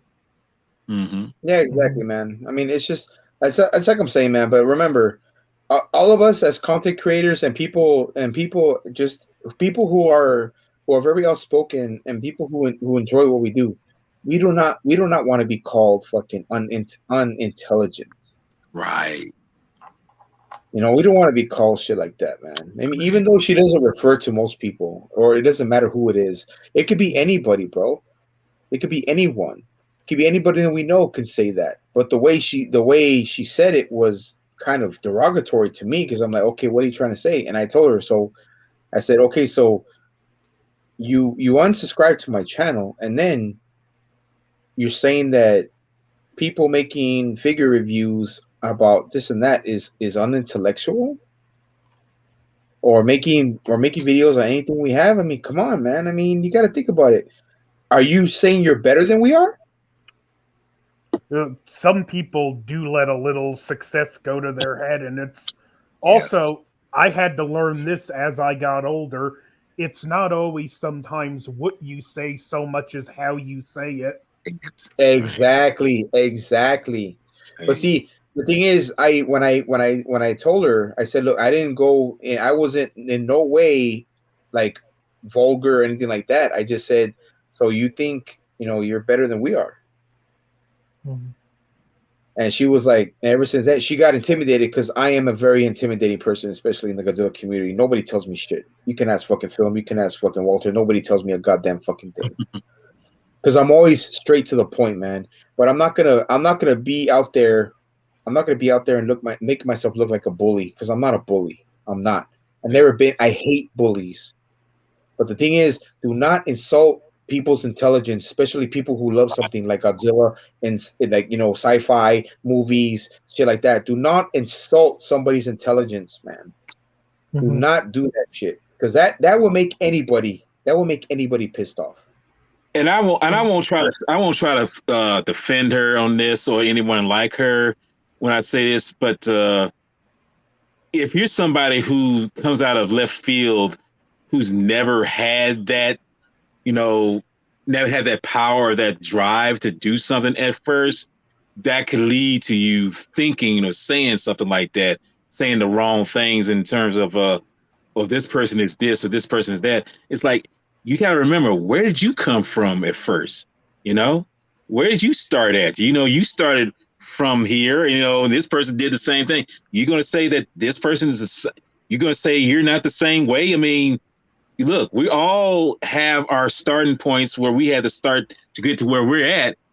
You can't just, because it's like, I'm not going to say that about, I don't care how big I'll get. If your head gets that big and you say something like that, then you really have let yourself go. I feel like this, you almost like you kind of sold out in a way. Thank you. That reminds me of a YouTuber I used to really like, Amazing Lucas. I agreed with some of his views. I thought he was entertaining, but he slowly become more arrogant over time. Like, he has a disagreement day, and if you call in, he'll kiss your butt if you agree with him, but if you disagree, he'll cuss you out. And he makes, but even he's such a console fanboy, he's so toxic, and it's like, I just can't watch I'm like, I can't watch your videos no more.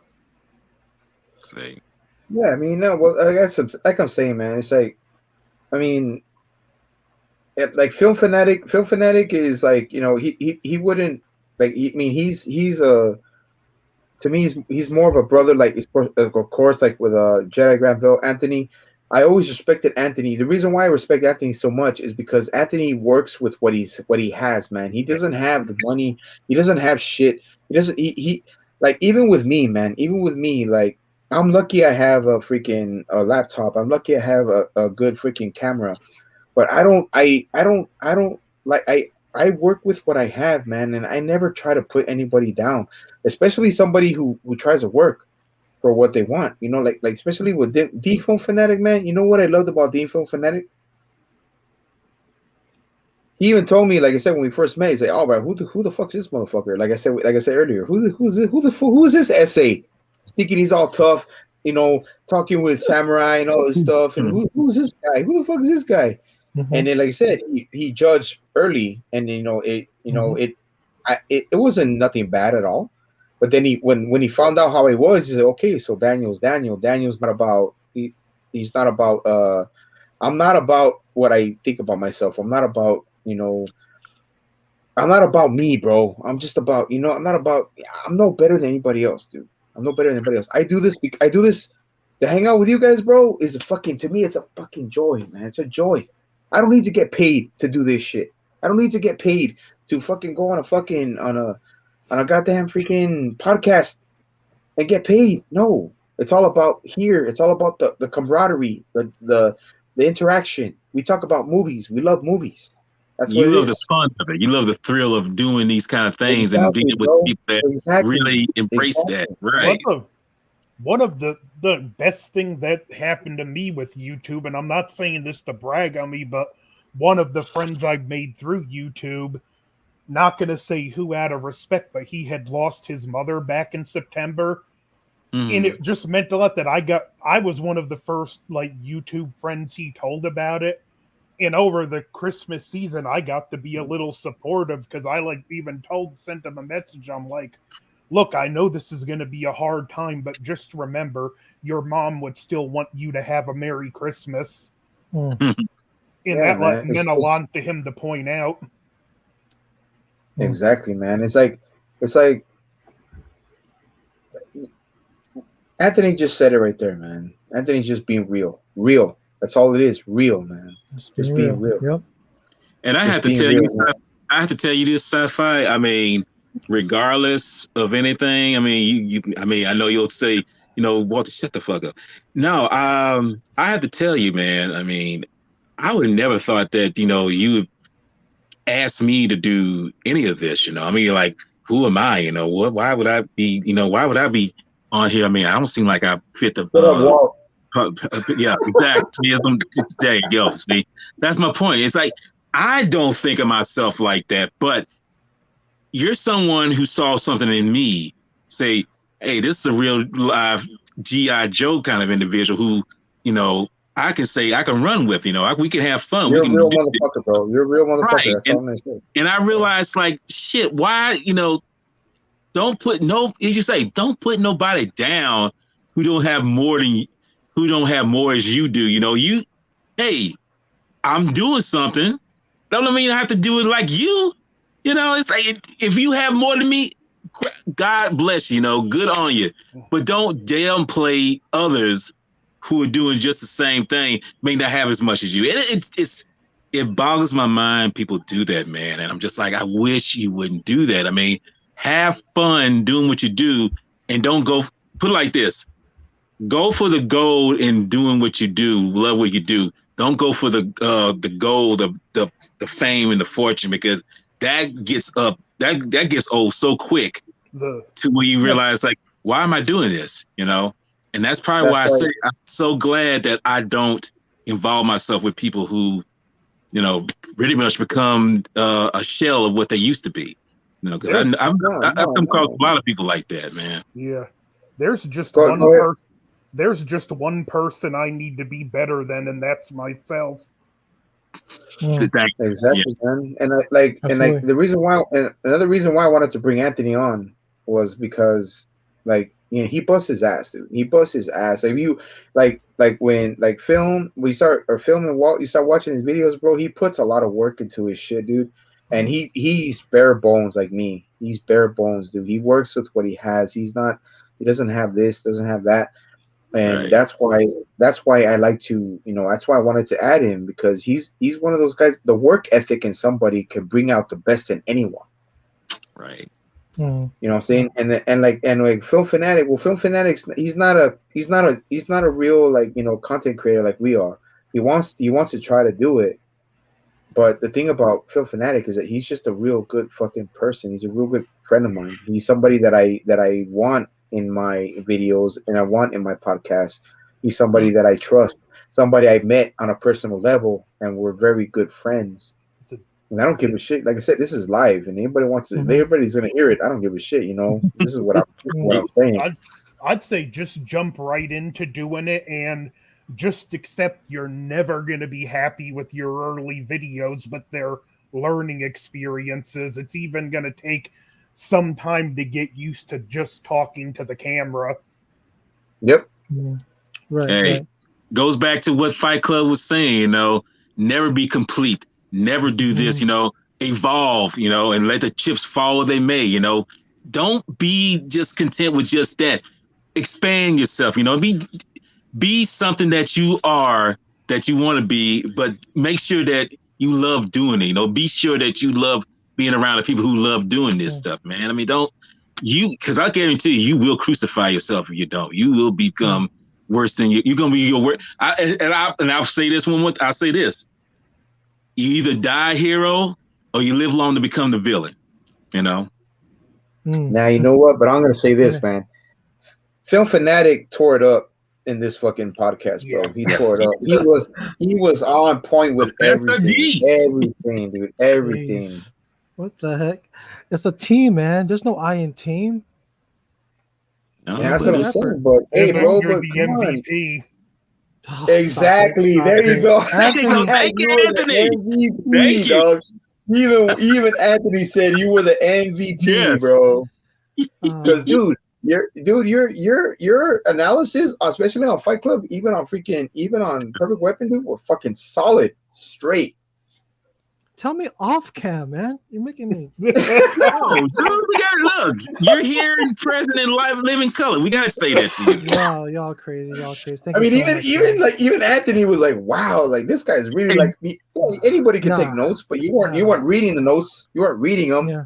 You were just, hey, we gotta do this and do that. I bro. was. Anthony brought it out. I love that. This was. I wrote it on my hand, my arms, everything. And like I said, I tell my boys, man. I tell my boys, dude.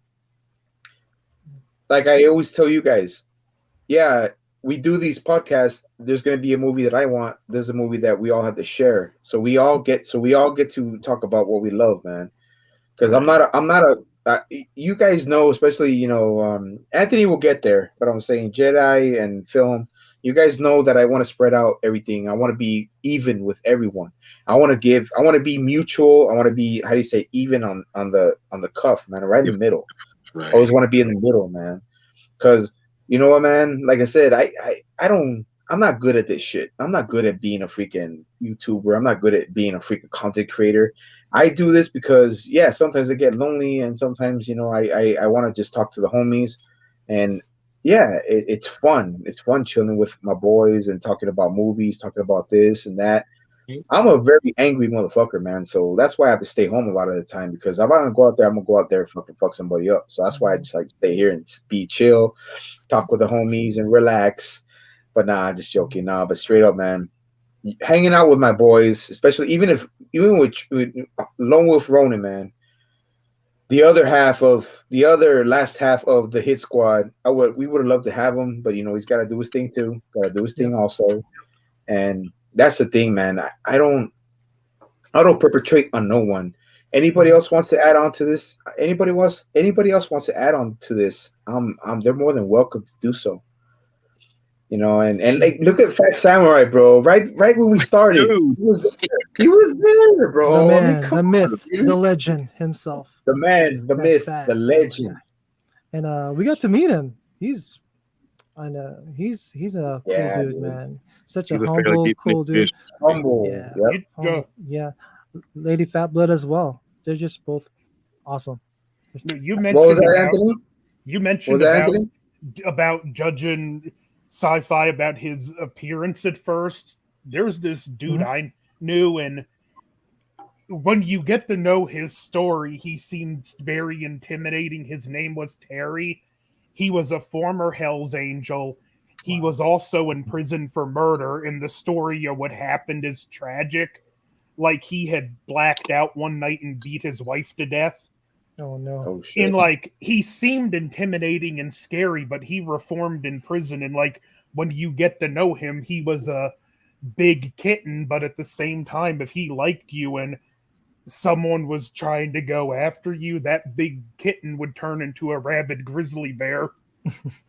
Yeah. He was just like a great example of the don't judge the person by his appearance. Yeah. Right. Yeah. Yeah. That was just Yeah, a character flaw of mine. I'm surprised. No, I'm surprised you didn't judge me that quick, Anthony. I was surprised, man. Like when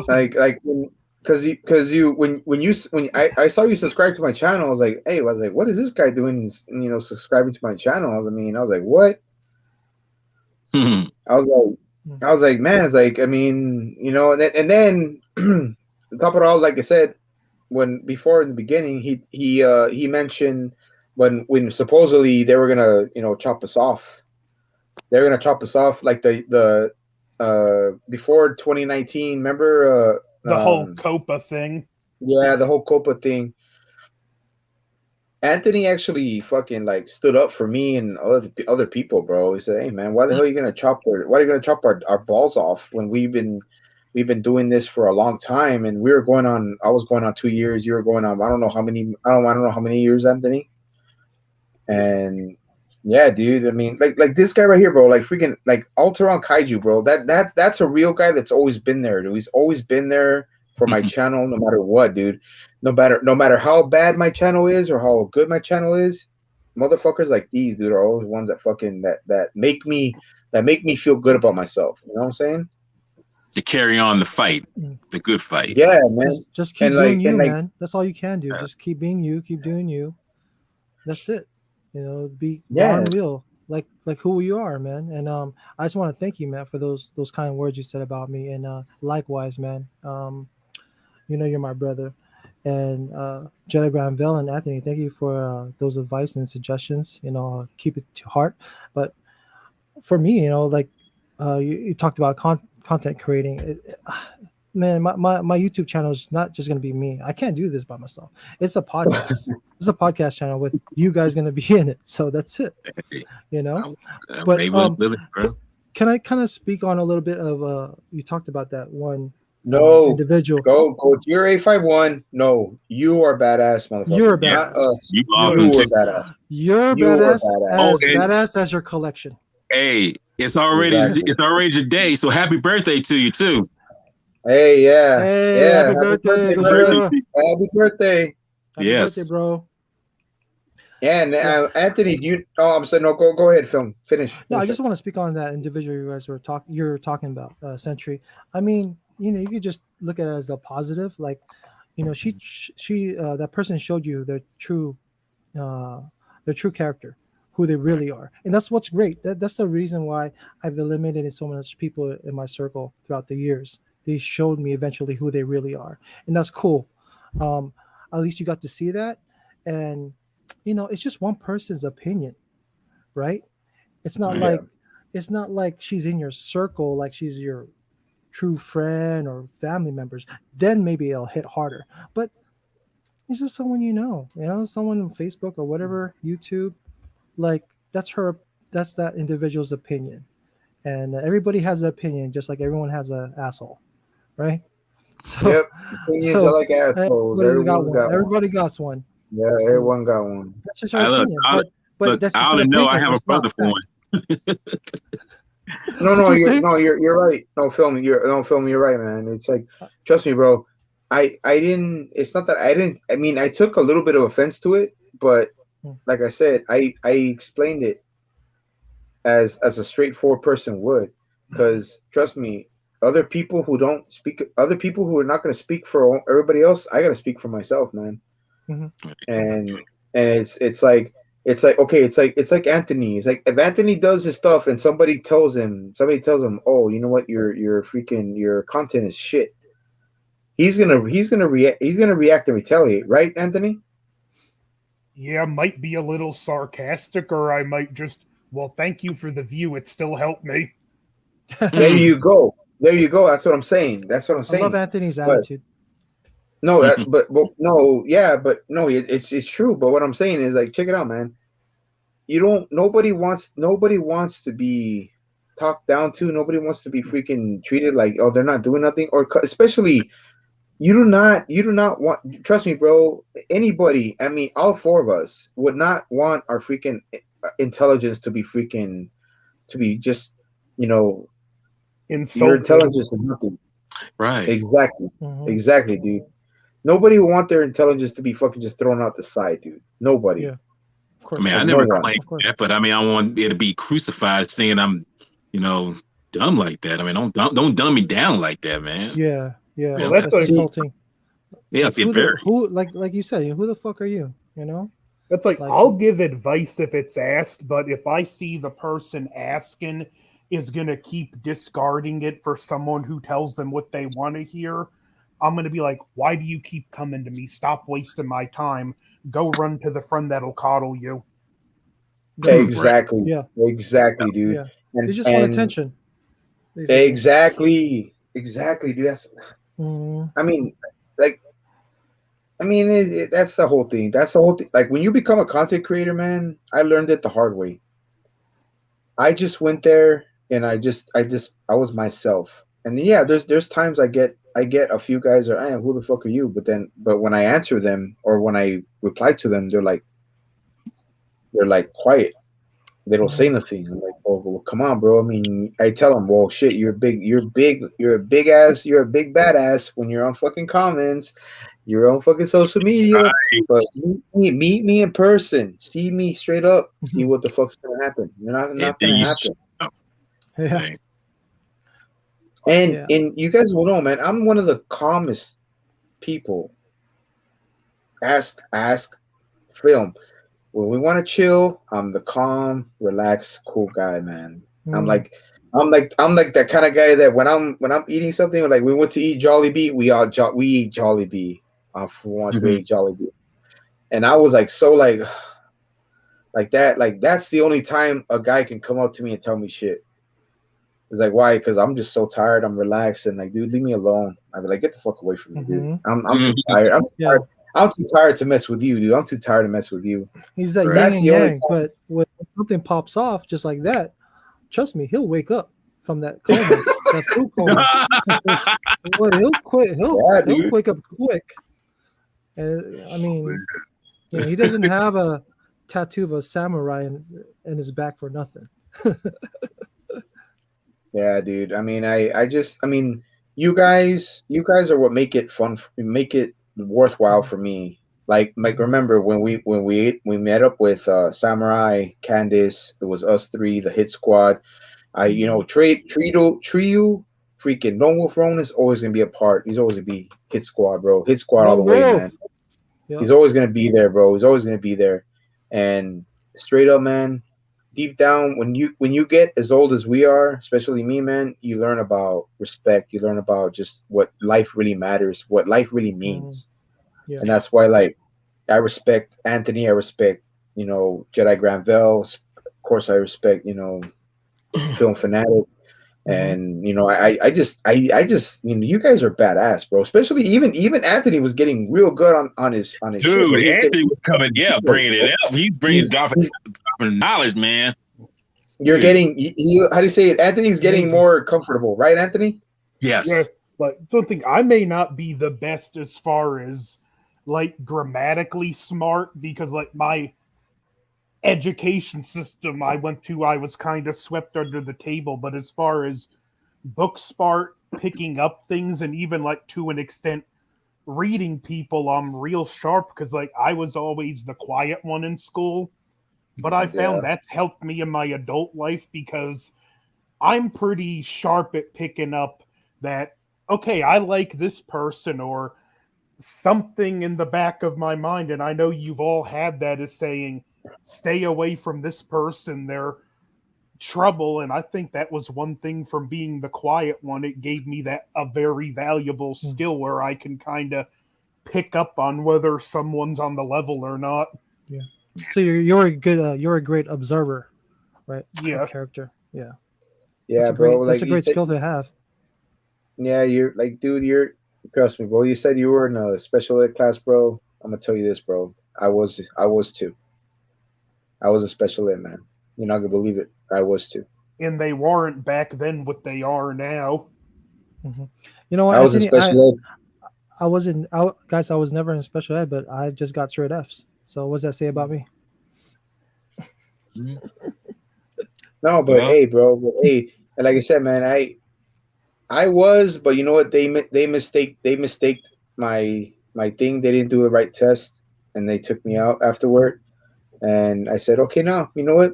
I don't mind. You could call me special ed all you want, man. I still had a learning disability, plus I had ADHD, so I was always like off the walls. I was always look, getting in fights, especially getting in fights. I love fighting. I hated it at first, but I love fighting. I love it. I was primarily bullied when I was growing up. I mean, everyone took it. Right here too, bro. Right here too, bro. I was taken advantage Yeah. of Is that all of most us? my young life, but that's okay though. I mean, because hey, it taught me to realize like who you really can bring to the table as a friend, a genuine friend. And you guys, you brothers show me that y'all are that, and that's why I say I'm glad to know you. That I can appreciate Fucking y'all. love you, Walt. I love you, Walt. I love you, Also, bro. so My big old And you know teddy what? bear. And you know, My big old teddy and bear. that's you know what what, Anthony? Hey, check this out, Anthony. Yeah, I was in special ed, bro.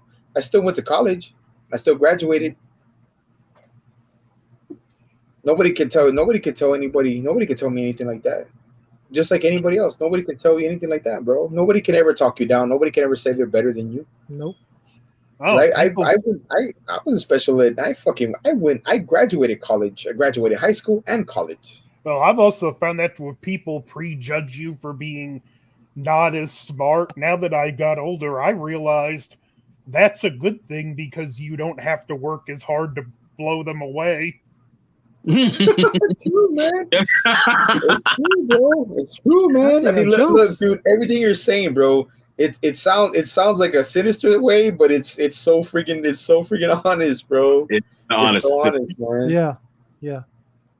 Yeah. But no, like I said, like I don't have to tell you, and nobody has to tell you, man. But I know that Anthony, bro, you can do your shit. You got a gun, bro. So I wouldn't go to your house. I wouldn't want to be like, walk up to, Yeah. hey, what's up, bro? How you doing, man? I didn't want to. I pray I never have to use it, but if there's ever a self-defense situation, it's there.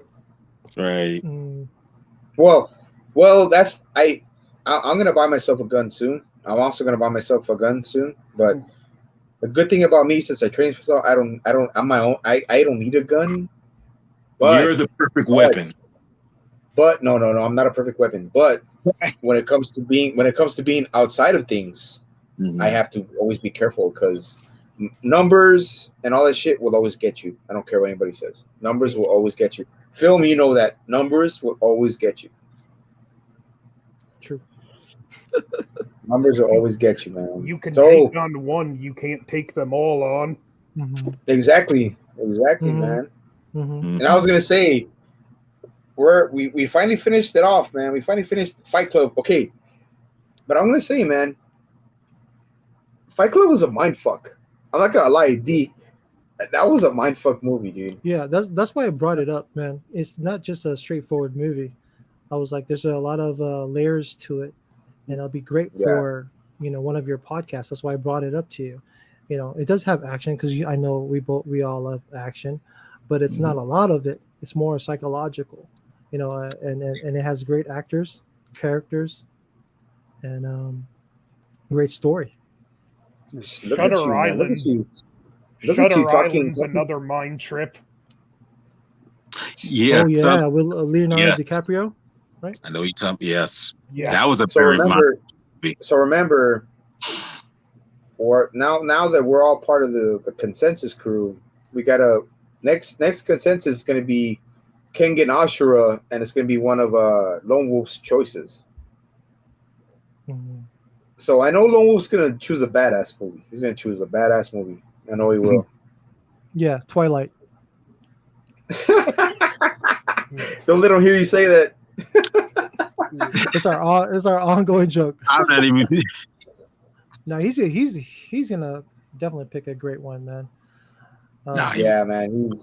It's Like, gonna. I know it's gonna be a gung fu. It's got to be gung fu. It's gotta one be of gung fu. one of the best movies I've seen last year that he recommended actually was Raging Fire with Donnie Yen. Yeah, Donnie Yen. I've watched that, but I mean, I've heard that's a pretty decent film. I have to watch that. Yeah. But remember, Donnie Yen guys, still got it.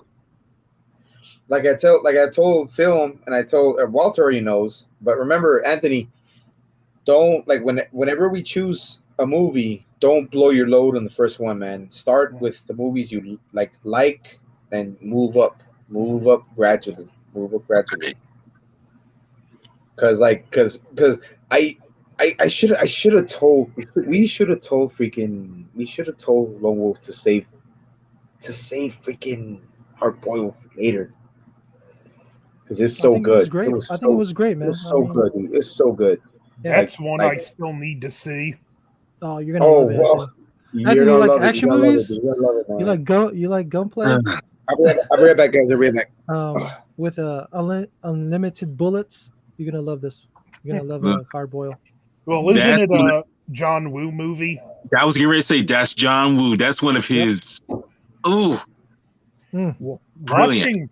Watching a John Woo movie is like playing a video game with unlimited ammo. Yep. Pretty much. Yeah. They don't reload at all, huh? Look, it's like having that is it Contra? And is it Contra? He said that he has a whole other level as a director. If you've ever seen Wind Talkers with Nicolas Cage, what's that like, Anthony? Just out of curiosity, it's based on a true story about the Navajo code talkers that would give code over the radio about the Japanese troops. Like, one of the examples is like, even though the code was based on their language, it's not word for word their language. Like, if they were to get on the code and report enemy tanks here, they would say turtles or something like that. And it's about the code talker in Nicolas Cage, and his character is basically assigned to protect the code talker. It's like a more deep, thoughtful movie than you would expect from John Woo. Because I've never like just had the nerve to just watch, because it's like, John Woo directing a kind of a war film is like, I don't know if I'll really get into it, because like I say, his films are primarily action driven, although they do have a philosophical line to it, but I don't know if I would enjoy it. But I mean, hey, it may not be for everyone, but I'd recommend. It's a very different war film. Okay. Never seen it. All right, so let's see who's there. Okay, we got the Pimp Daddy goodness is still up in the house. Yeah. This is a badass stream. It's been fun watching this. I'm glad you're enjoying it, Kit. Guys, you got goodness. How long? Hey, it was all Film Fanatic. He tore it up and Nah. took the reins. He took the reins this time, man. No. He gave took it the a reins yeah. this time. It's all you guys. Nah. Not even, bro. Nah, but But we call it we'll have to do a horror eventually if we're gonna have Anthony on again. We're gonna have to do a horror one, and you know what? What you guys think of Children of the Corn? it's okay. I mean, I heard they're doing a remake. There's been a couple already. that's not surprising. It's pretty okay. I mean, it's just Cool. okay. In my opinion. So Is Anthony, it I better? heard you're a horror fan. You're a big horror fan. Yeah. Have you heard of a movie called The Inside? No. It's a French film. I think it's 2007. I believe you should check that out. Have you ever seen it's a Korean horror film called The Wailing? Yes, I loved it. It was on That- Netflix before. That's I've never kind heard of of a mind. That's kind of a mind trip itself because Ooh. at the end you're given a few explanations for what. Yeah. Look They call them wailing. I got Look what Gojira says. Children of the Corn. Yeah. He's right. It was I love Children of the Corn, man. yeah. But you know what? One that's it's like a later. I mean, I think I already told a film about it. I don't know if Anthony has read it, has seen it. The Exorcism of Emily Rose. Oh my god, dude! Every time you say that movie, I just like think about her contortionist body. That's like, oh, it just hurts me. Dude. You know? What did you think of that? What did you think of that movie, Anthony? I hadn't seen that one. I'm not the biggest on exorcism movies. Yeah. Oh, but you've seen the original Exorcist then? Because I never watched that based on a story I heard that happened to my grandmother when she was reading the book, and even to this day, 35-year-old grown man, it's been enough that I haven't watched the film. She was reading the book, and supposedly the crucifix just floated off the wall and dropped on the floor. Okay. Okay. Yeah. Oh shit! Dude, you scared me just fucking saying that shit. Oh, Wow. Yeah. That was just enough that, I think I'll sit that movie out. Yeah. Yeah. Just throw holy water. on No, that screw it. DVD. We're gonna watch. No, screw it. We're gonna do it on The Exorcist. We're gonna do The Exorcist. That's it. All right. You're gonna be alone. I don't care. I've been alone, but I talk to demons, bro. I talk to demons. Make sure you have your holy water, your crucifix, your rosary. I talked to demons, and I stopped, and I got really scared, and I went to my room and cried. Yeah, pretty much. Okay. No. See, Gojira. If I want the Troll 2, dude. Oh, dude, I haven't seen that in forever. I know that shit is fucking scary as fuck. The Troll 2 is fucking. That shit's tripped out. You know what's even scary is Speed 2. That was frightening. Ooh, Hot Pursuit. Did you say Speed 2? Yeah. Look, Anthony, if you ever watch Speed 2, that'll be the perfect thing to help you with insomnia. Trust me when I say that, because it'll put you to sleep quick. I guarantee it. Wow. I've seen it once. Once is enough. Y'all mentioned Dawn of the Dead remake. What you consider the original or day? I don't know. What do you guys think? Well, the Dawn of the Day of the Dead. Now the Dawn of the Dead remake, I did enjoy. The Day of the Dead. Oh, dude, I'll be honest with you. I hadn't watched all of it. You know, I watched some of it. I didn't watch it all because I guess it was too scary when I first watched it at the time. So I can't say. You know. What about Which one is Day of the Dead? Which one is that? It's their underground in a military base. Oh, that was good. Dude, I love that scene when she's looking at their wall and the calendar, and then hands come out from the wall, and it's a nightmare scene. I was like, damn, that's great. That really got me. Hey, that was fun. You know what? You know what? We have to do one on it. The original, the Yeah, I was gonna say 95. the TV version. No, 92. The 92 version. Okay. Was that the TV movie? Yeah, with Tim Yeah. Curry. The two-parter. Yeah. With Tim Curry, dude, Tim Curry's the only freaking Pennywise that I know. He's always gonna be the best Pennywise. I'm gonna say like the remakes.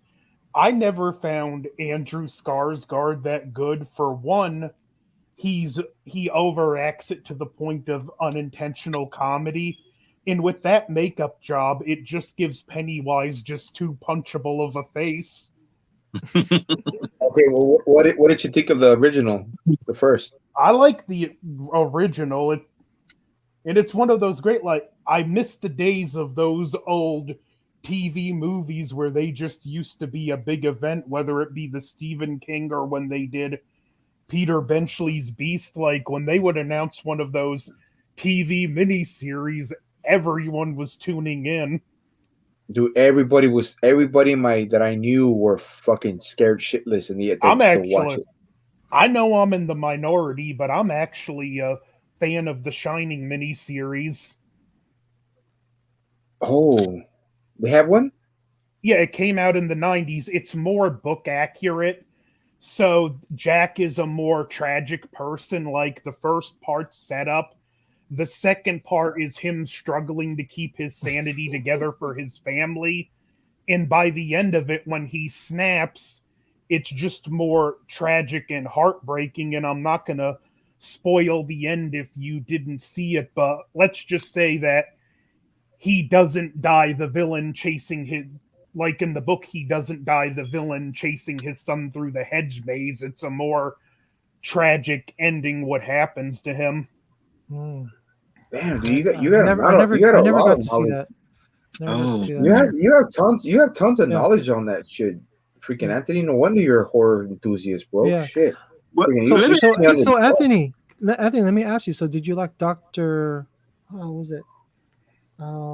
Dr. Sleep. Actually, go figure. I really didn't care for the Kubrick movie, but in fairness, I want a preference. Kubrick was a great director. His movies have just never been my cup of tea. Mm-hmm. I went into Dr. Sleep curious, knowing it's a sequel to that one, and like I was pleasantly surprised. Mm-hmm. And even though, like, when they went back to the Overlook, and in the book it's different, it's just the campgrounds, because in the book the Overlook burns to the ground. Oh wow. And like, I'm not really, even though I didn't like the Kubrick version, when they went back to the Overlook, I'm not gonna lie, I was like getting more hyped for the movie, and especially how they trick Rose at the end. That was great. Mm-hmm. Okay, what's in these boxes? Well, be careful what you wish for, lady. Yeah. Wow. Hey, imagine if we do Full Metal Jacket on this motherfucker. Oh, another Kubrick movie. Yeah. That's Full Metal Jacket is a fucking That's awesome. the one I can at least really sit through. Yeah, I can sit through all the guts and all that. I can sit through all of that, bro. I can sit through every single part of it. Nothing about that movie bugged me. It's like nothing bothered me.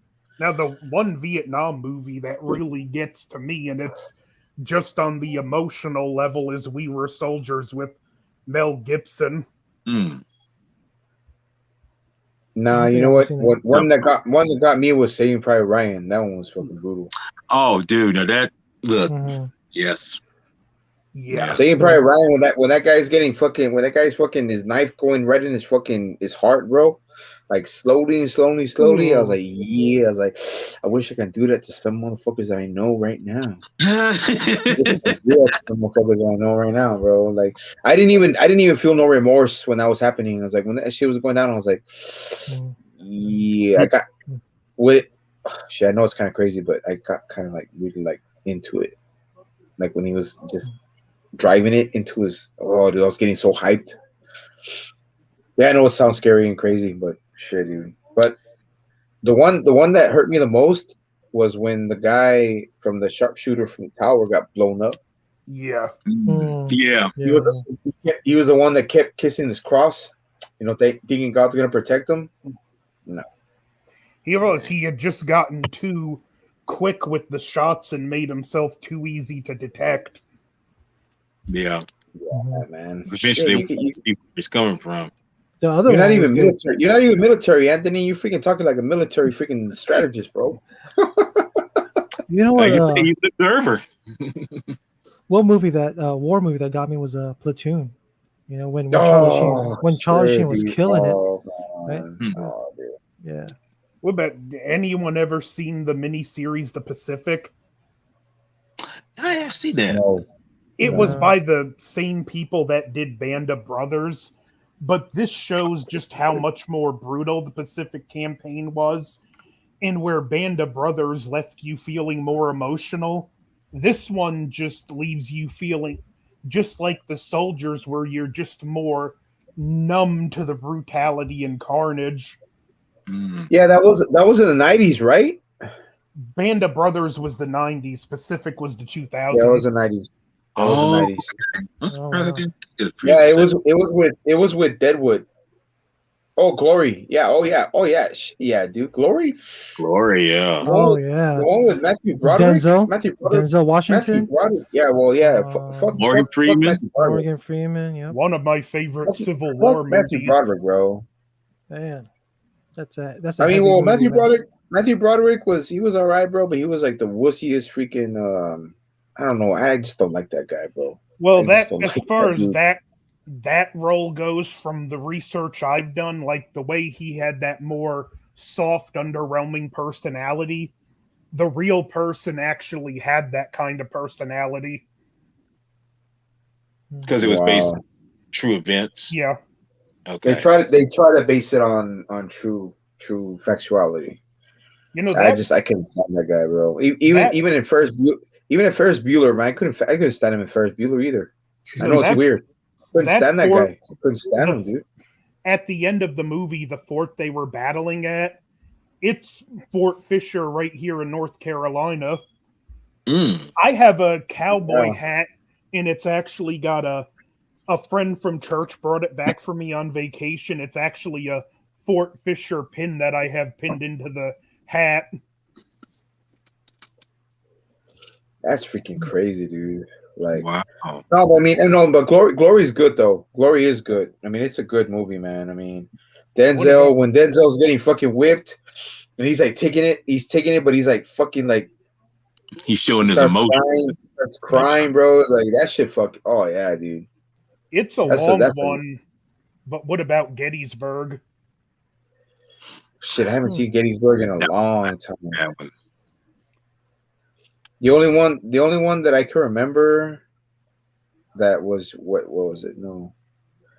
I mean, I saw Saving Private Ryan was one of my favorite ones, but there was shit, bro. What was it called, man?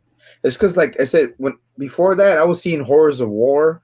I was seeing like Horrors of War. I don't know if you've ever seen it, Anthony. It was like Horrors of War where they actually show you the real shit, where people are getting slaughtered, people are getting shot, like their bodies are fucking getting decapitated because of it was like fucking like getting chopped in two. They were called, it was called Horrors of War. Like it was like from part one. It was like from World War I to like World War II. And they showed women, little girls getting chopped in half through the 30 caliber bullets, like the 30 calibers, dude. They're fucking, the bullets are like this big. I can't see that, man. They're like this big. World War I saw that when I was younger. That's a World War I. That's probably the war. If you were to say, I'm putting you in a time machine and you have to participate in any one of these wars and had a gun held to my head, I would say any war but World War I. Yeah, World War I was fucking sadistic and brutal, man. And like 30% of all shells contain poison gas. Jesus. Yeah, dude. That's fucking insane, man. All right, let's talk positive stuff, man. Fuck this shit. Fuck this fucking crazy stuff, man. Before you guys I don't know if you guys have to leave or whatever. We can still shoot the shit for a little bit. I don't know if you guys have to take off. Let me know if you do. Let me know.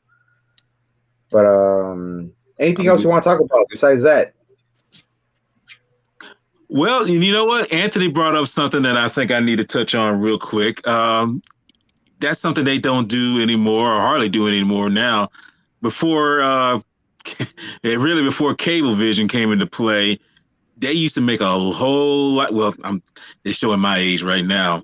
They used to make a whole lot of TV made movies back in the day, and some of them were fairly decent. And one that comes to mind, I don't know if y'all ever heard of this. It's called Dawn of the Scarecrow or Curse of the Scarecrow. I can't remember exactly what the name of it, but it's called something Scarecrow. And it's dude, I'm gonna tell you, I remember watching this with my mom, and this film scared the shit out of me. And it was a TV made movie. It came out in like I think 81. It was around Halloween when it came out. But it was basically I was barely born. I was barely born when that movie came out. Well, that's why I say y'all probably never heard of it, but I remember it as clear as day because it was one of those. That's why I say back then when they made TV made movies, and like I say, it wasn't on it was on a regular channel, was like CBS, NBC, ABC. They did a decent job with them. PBS used to show some crazy ones too. But remember TBS? Yeah, TBS did some ones too. But they were making them like crazy back then. But this one was it was like it was a horror film, and like I say, it didn't have a lot of violence or anything like that. But just the premise of it, and then the music that was playing in it, put shivers in my spine, and it was just like, dude, it was. Yeah. Too much. And I'll bring up another one. I'm pretty sure y'all heard of this one. Y'all got to have heard of this one. Anthony, you might have heard of this one. I don't know. But it came out around. Hold on that. Okay. D film. You gotta get out or what? You gotta take off? Yeah, man. I'm sorry, fellas. I gotta get going. Apologize. Okay. But take it easy, man. Hey, thank you again, brother. But thank you, bro. Thank you for freaking, being the MVP for this freaking live stream, bro. And not even, man. Thanks for having me, guys. I appreciate it, man. Appreciate it. It was a pleasure meeting you, Anthony. Jedi Garnville, my brother. You always know. Thank you for, sharing the platform with me, and always having my back, always. And, Century. What more do I have to say? My brother from another mother. Thank you. Thank you for having me. Pleasure, and I'm very humble for being here. And thank you so much, man.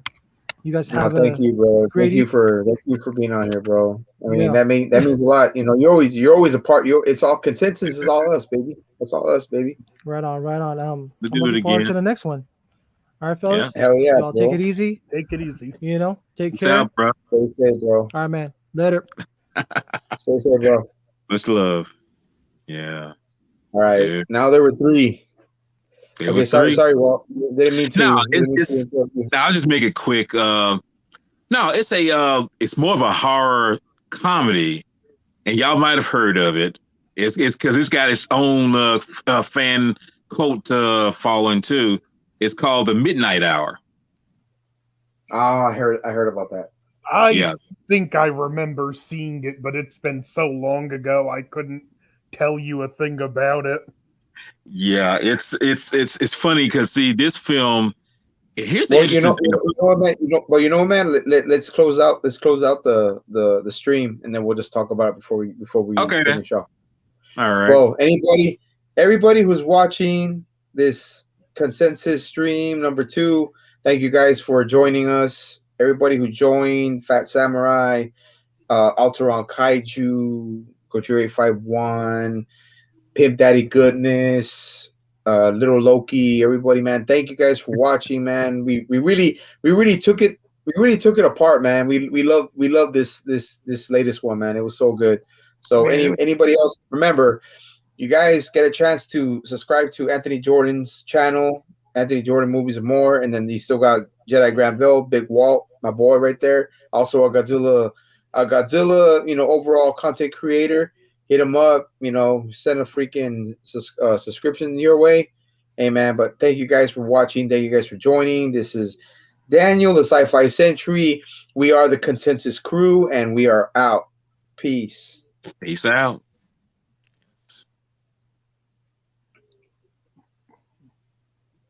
Take it easy, everyone. Yes, have fun.